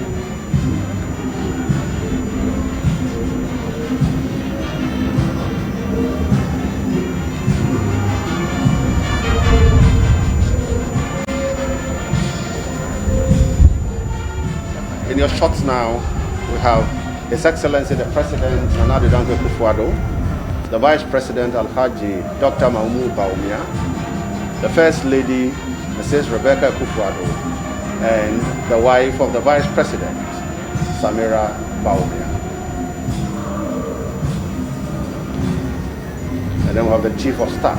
And so we have the firing party, which normally consists of 1 sergeant, 1 corporal, 12 privates, and they'll be firing the volleys. And the volleys are fired for all personnel from Brigadier General and below. Below the rank of Brigadier General and soldiers, we fire volleys at their funeral. So that's a firing party from 5 infantry battalions, and they'll be firing in the 3 volleys. And directly behind them is the Armed Forces Central Band, led by the drum majors, with a solemn display with their mace.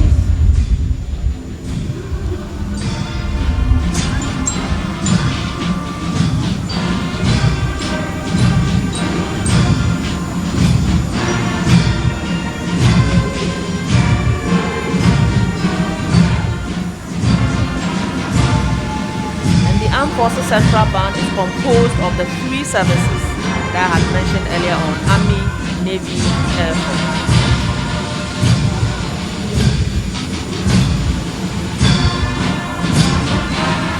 Army is the most senior service because it was the first to establish, then the Navy, and then the Air Force. So normally when you're addressing the 3 services, you mention it in order of seniority. Everything was going precedent. Yes. So what is the order? It's Army, Navy, Air Force. Soldiers don't joke with seniority. Sometimes you see a colonel and the colonel will say it's a senior. He was given the badge because my neck started bleeding before your neck. So Army, Navy, Air Force. Yes. Anna. Army, Navy, Air Force. Okay. I'll remember that. Commander Ahen, you're teaching me a lot. Directly behind the band is the cavalry, and I said earlier, horses play a very important role. And then we also brought in the riderless horse, which is assumed to be being ridden by our former president, and because it's late, nobody is sitting on it. Yes, as a mark of respect and also his love for horse riding. These ceremonial uniforms are quite unique. Yes. They don't really look military, but I'm sure they are armed forces people. Yes, and you know, the cavalry existed long before the use of uniforms. So most of these uniforms may not seem very familiar, but it is their uniform for the cavalry. And then we have the clergy leading the caskets on the gun carriage.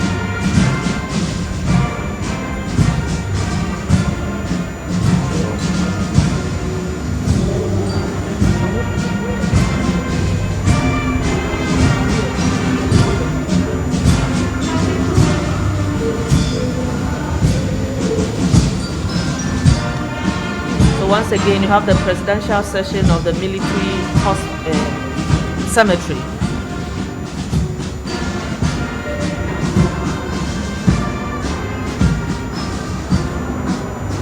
And so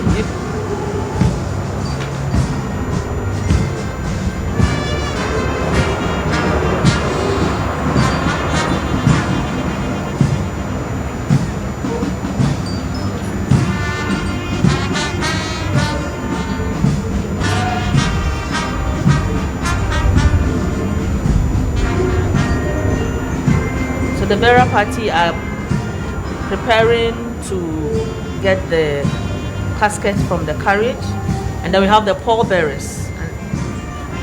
Now they've drawn sword to wait for the arrival of the movement of the casket.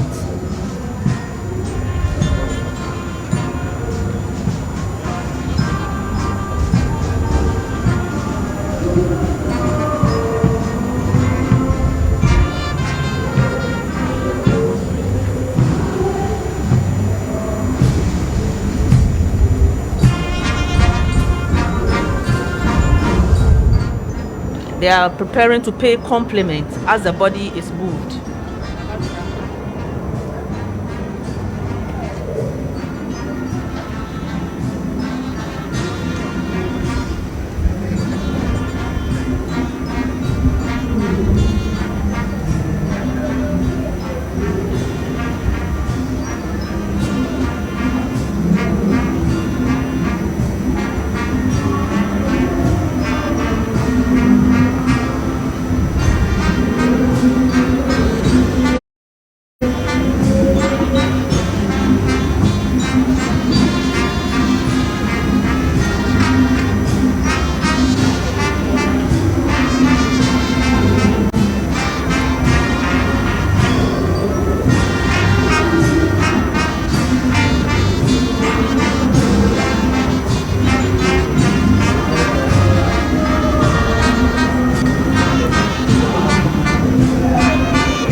So while we were waiting, Commander Ahin, somebody just asked me to find out whether there will be some Jama music going on since when everything is over. Will there be some Jama? Because President Rawlings really liked his Jama.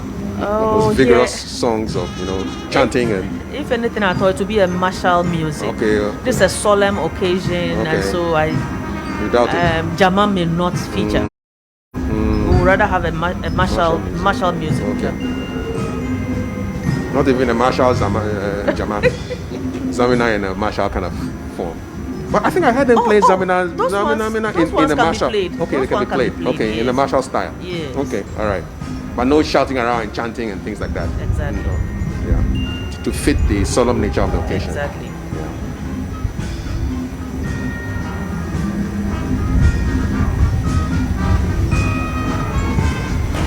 So quick run through for the program. We will begin with the blessing of the grave, to be followed by scripture sentences, a hymn, and then committal and prayer. There will be firing of guns, the last post, 2 minutes silence, reveille, presentation of insignia, vote of thanks, prayer and benediction, and departure to the sounds of music from the Ghana Armed Forces. Thank you very much for watching our coverage of the funeral of Flight Lieutenant General John Rawlings, former President of the Republic of Ghana, currently at the military cemetery. So they have finished their work. Mm-hmm. They came to remove the casket from the gun carriage and handed it over to the burial party. The burial party. And they finished, and so now the truck moves away with them in it. So now they have reversed their sword. Yeah. So how they turn the sword downwards.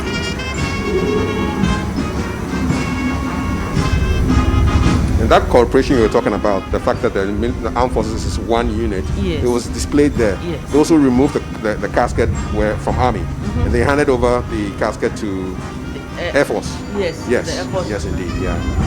And then, sorry, those using the sword, they are the pallbearers.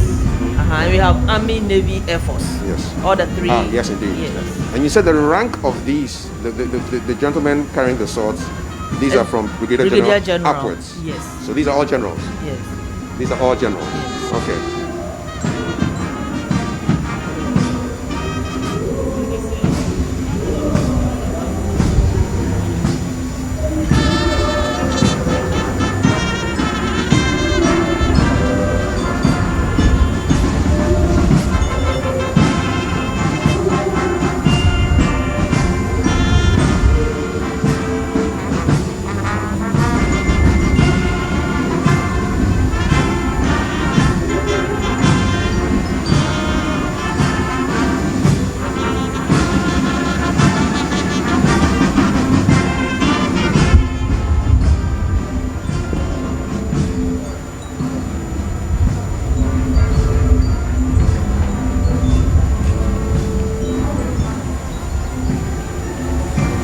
And the bearer party also have a commander, and the commander of the bearer party is squadron leader Ejenim Boateng.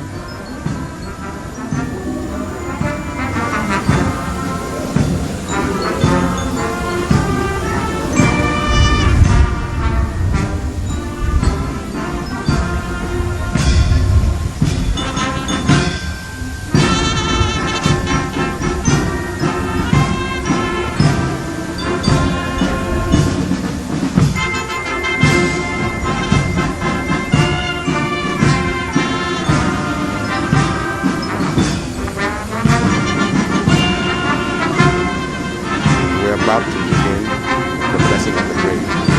It's the first part of the program, the blessing of the grave, which is about to start shortly.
burial of former President Jerry John Rawlings.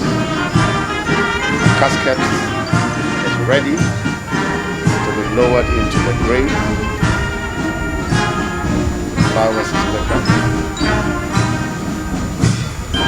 And the music playing in the background is Toll for the Brave. It's a tune, a march written by George Frederick Handel for Scipio in 1725. And it's a song that they played to mark the passing of people. It was connected to a story about a ship that sunk with all the people who passed away. So, and they composed this song. Commander Veronica, now I think they saw the cap is picked, and they are removing the flag. Yes. It will be moved and folded in a particular way with the headgear and the sword that was placed on it, and to be handed over to the family. To the family. Exactly.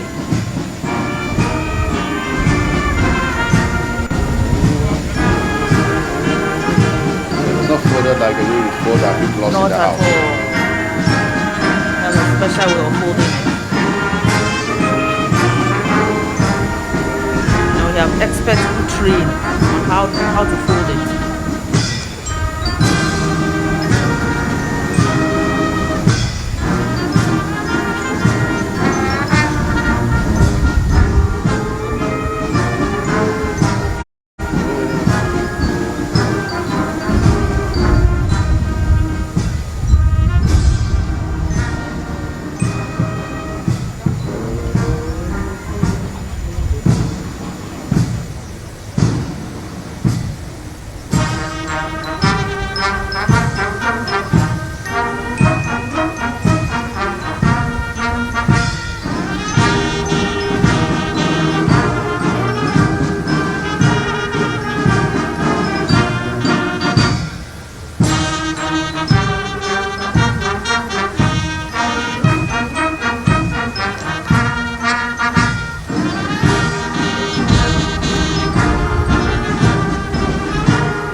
All is set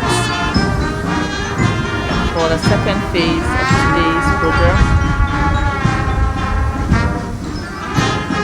And like I said earlier, the flag, the headgear, the sword is handed over to the family.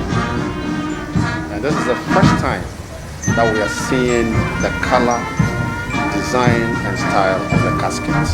Because from Monday, the casket had been covered with a Ghana flag. It is the first time that we can now see this is the casket.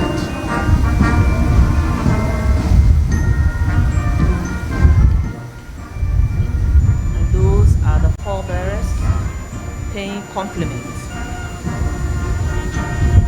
After which they also make way for the clergy.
My dear brothers and sisters,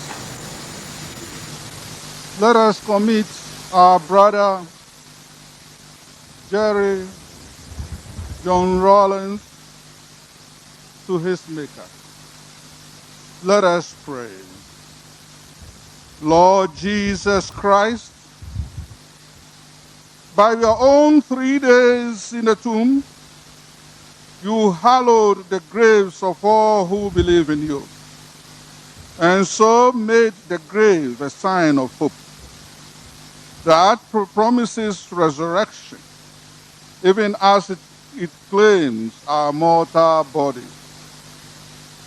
Grant that our brother may sleep here in peace until you awaken him to glory.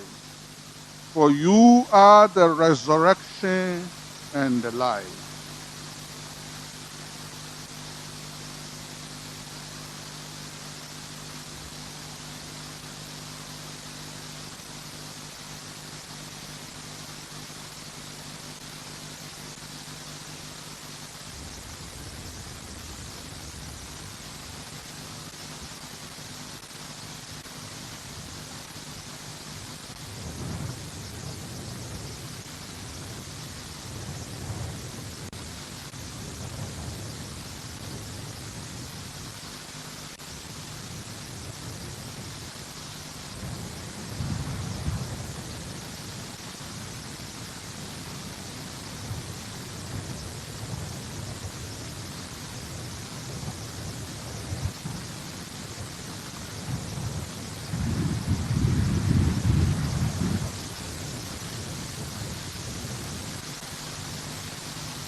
Is the blessing of the grave, being undertaken by Most Reverend Gabriel Edo Kumoji, Bishop of Keta Akachi Diocese.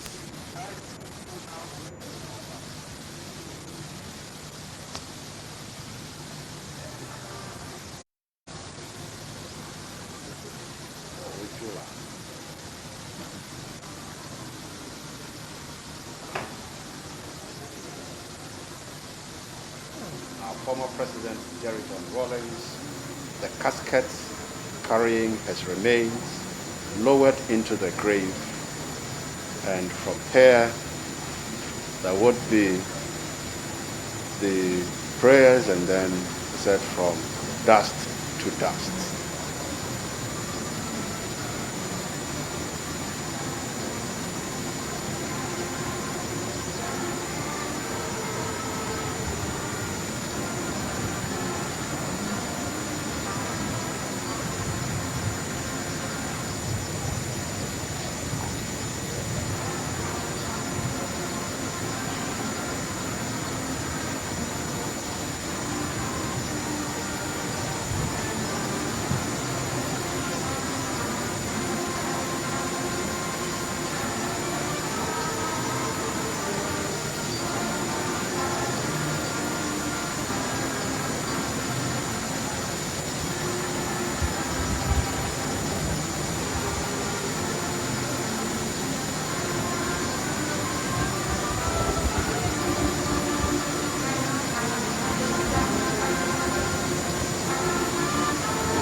First Lady was shot. Quietly seated.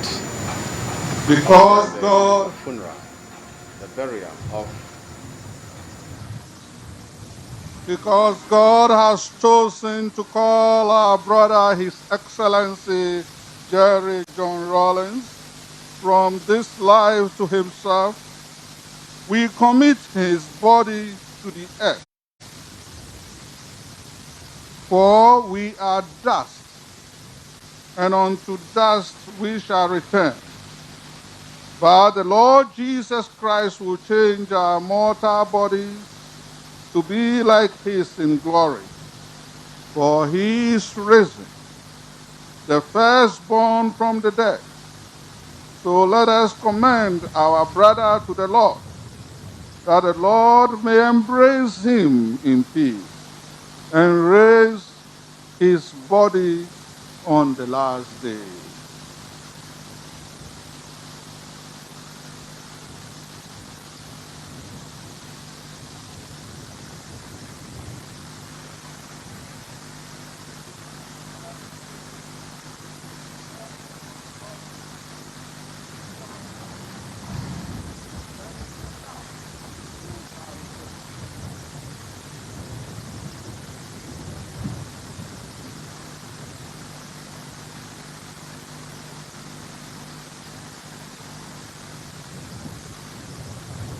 For our brother, Jerry John Rawlings, let us pray to our Lord Jesus Christ, who said, I am the resurrection and the life. Whoever believes in me shall live even in death, and whoever lives and believes in me shall never die. With this petition, we say, Lord, have mercy. Lord, have mercy. Lord, you console Martha and Mary in their distress. Draw near to us when we mourn Jerry John Rawlings, and dry the tears of those who weep. We pray to the Lord. Lord, have mercy. You wept at the grave of Lazarus, your friend. Comfort us in our sorrow. We pray to the Lord, have mercy. Let us pray.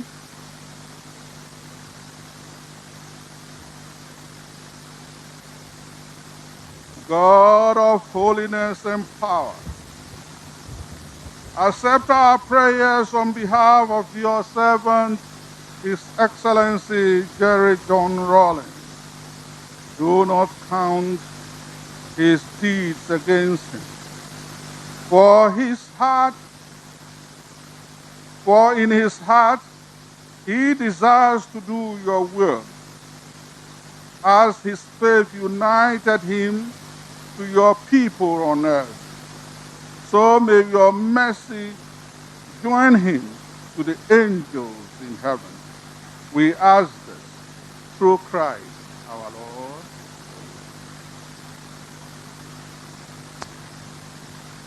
Firing of gun.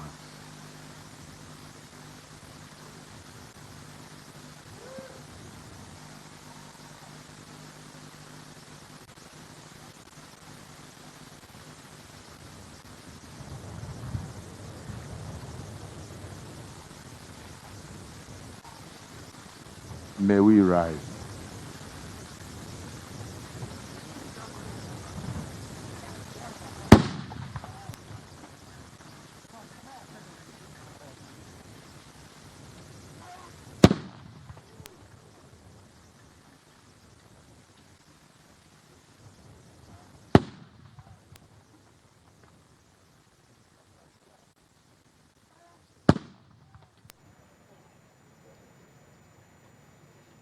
By the artillery regiment.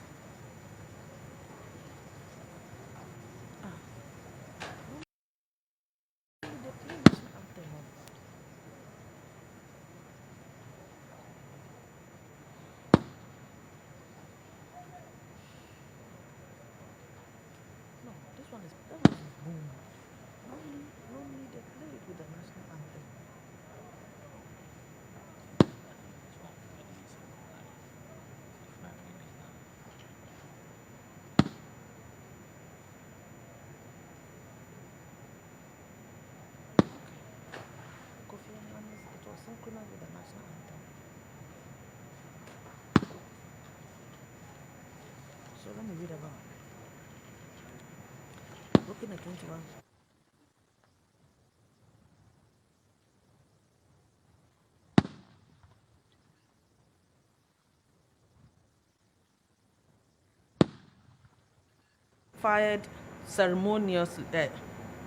Fired to honor the deceased, and 21 gun salute is reserved for the president of a state. The 21 gun salute is a commonly recognized in the customary of gun salutes, and is performed by firing artillery like we are doing here, or cannons from a naval ship. It has a long history, but permit me to say that it decreases depending on the status of the person. The president has 21, the vice president is entitled to 19, and it decreases in that order. A field marshal in the armed forces also has 19. Then a general has 17, a lieutenant general has 15, and now once again we have the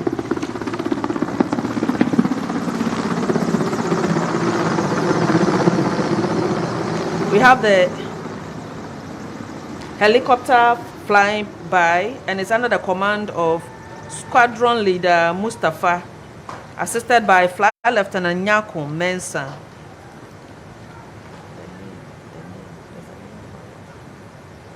The last pose, synchronizing with Abide with me.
Observe 2 minutes. Let us keep standing as we observe a minute's silence in honor of the former president.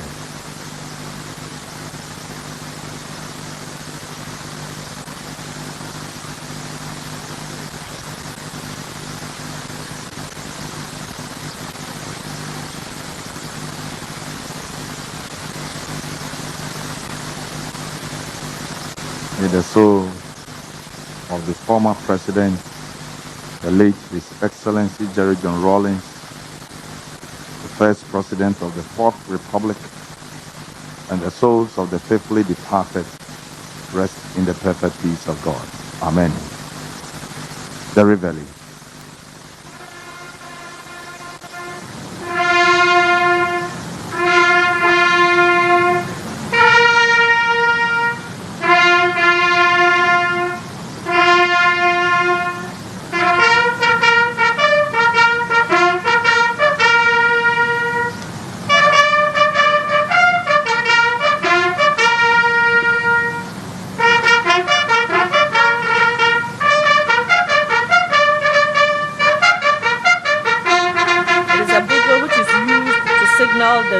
beginning of a new day. It is used to wake up soldiers in the units and also to hoist the flag. It's the first thing that is done in the morning. And so even though our president has left us physically, has ended his job, we believe that spiritually he is risen in a new realm. And so Reveille signifies the beginning of a new day, beginning of a new dawn.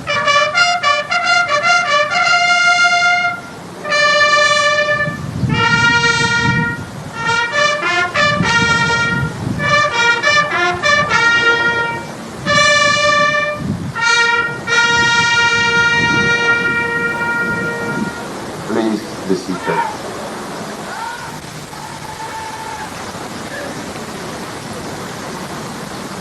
Presentation of insignia.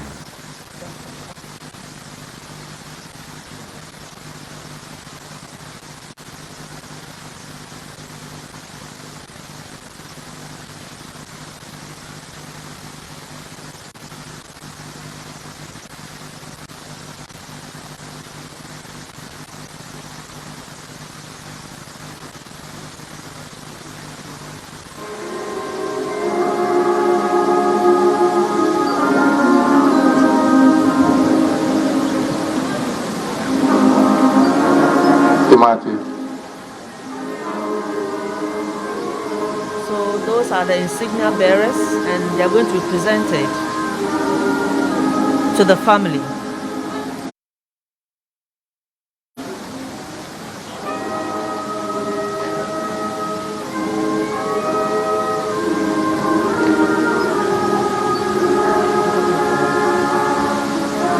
The insignia basically are the ranks, the medals that our former president won and other military accoutrements. They are all put together and then handed over to the family. And that is a phase of the program that we are watching now on our screens.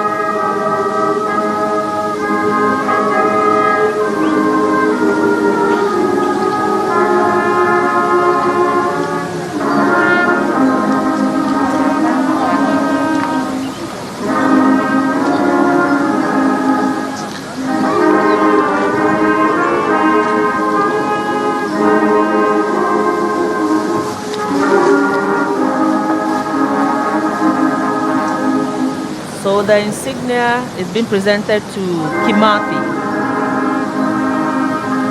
the only son of our former president.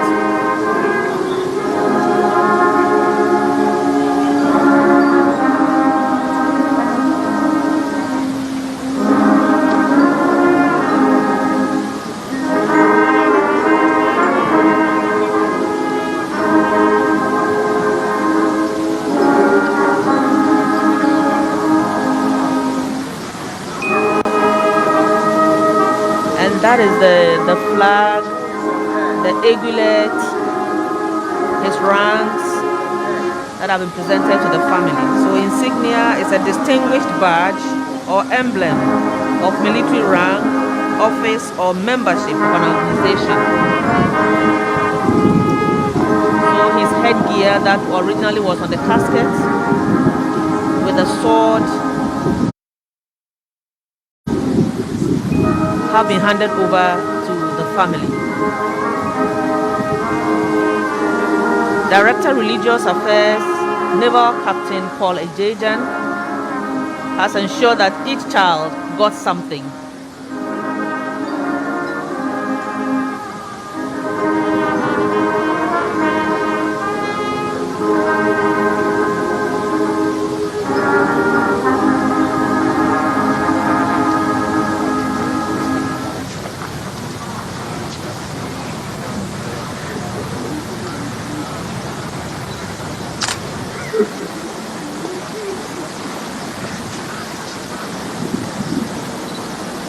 Whatever his memorable shoes that have, his medals, his uniform, handed over to you, and you move into the house with us. Unfortunately, none of the children had joined the army. So this is going to be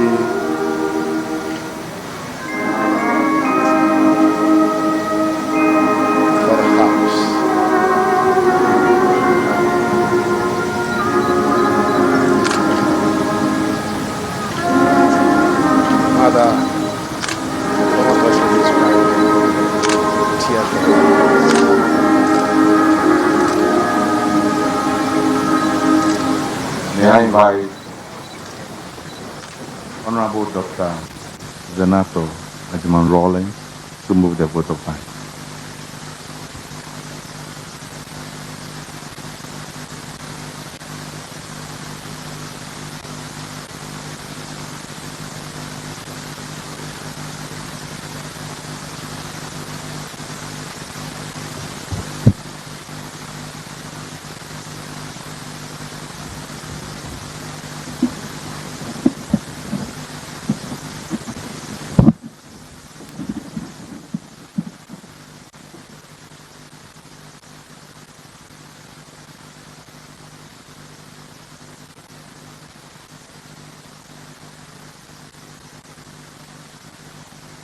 Your Excellency, the President of the Republic of Ghana and the First Lady, the Vice President and Second Lady, the Chief of Staff, the Chief of Defense Staff, and Heads of Security Services,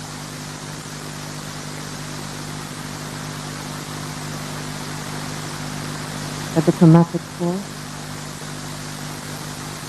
traditional leaders, the leadership of the NDC, family, invited guests, ladies and gentlemen. I would like to, on behalf of Her Excellency Nana Akufo-Addo Ajiman Rawlings, my siblings, the Ajiman Rawlings Agutwi and allied family, extend our gratitude to the government of Ghana, specifically the President, the heads of security services, and indeed everyone who made this possible today. Even though my father was the former head of state, the service today to bid him farewell has been one that would have made him proud. And I would like to extend my thanks to the officers, men and women who made this possible. And most importantly, I'd like to say a big thank you to the Lord Almighty for making today possible. It has been full of challenges, the journey since He passed on. And it's good that we've been able to give Him a befitting burial today. Thank you so very much, and God bless you all.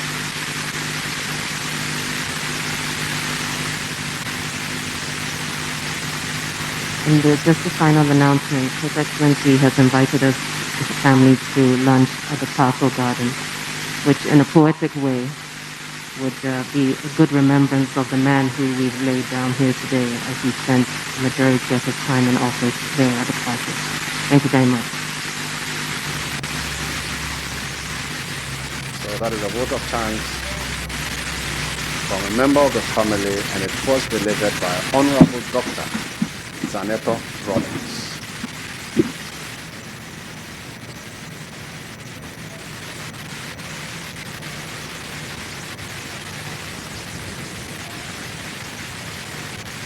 May we rise for the final benediction.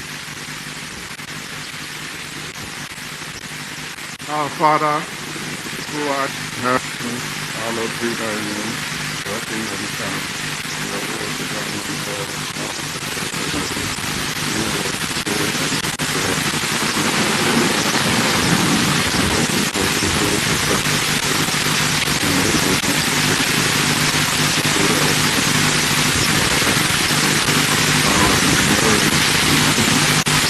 Bow your heads and pray for God's blessing. Merciful Lord, you know the anguish of the sorrowful. You are attentive to the prayers of the humble. Hear your people who cry out to you in this need, and strengthen their hope in your lasting goodness. We ask this through Christ our Lord. Amen. May and let perpetual light, eternal eternal rest grant unto him, O Lord,